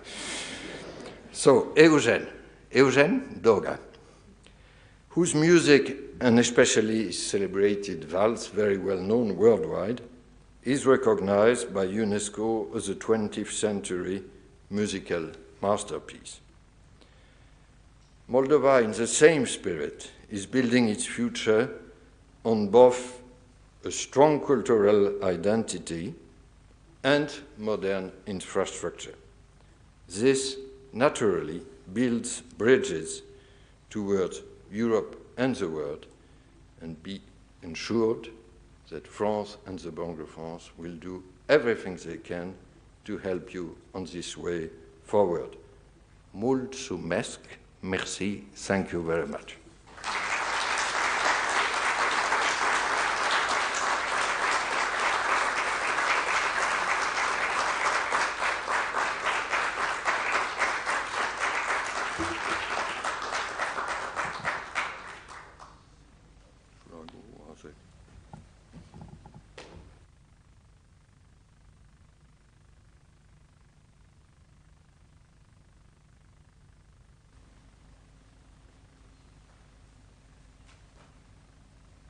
We have the honor to present Mr. Closing Address. Please welcome Mr. Mihnea Constantinescu from the National Bank of Moldova.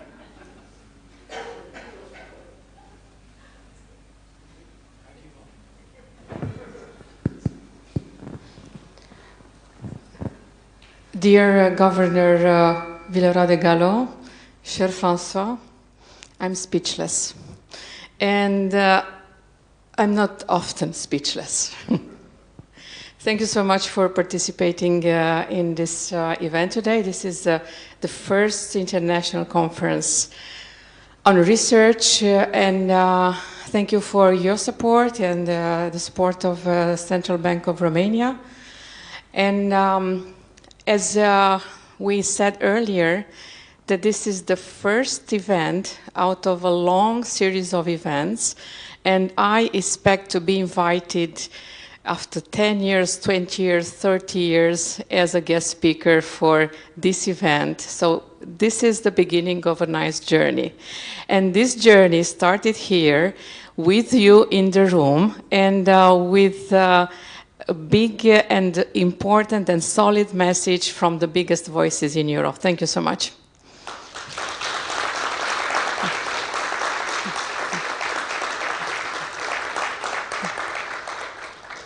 And now, indeed, I will turn the mic to my colleague Mihnea Constantinescu, and for the closing remark and for, I think, also for logistics, because I just stay between this moment and the wonderful dinner. Yeah, Mihnea. Yes, thank you so much. I'm not going to stay between you and dinner. I will just take 2 minutes to thank again all of our partners.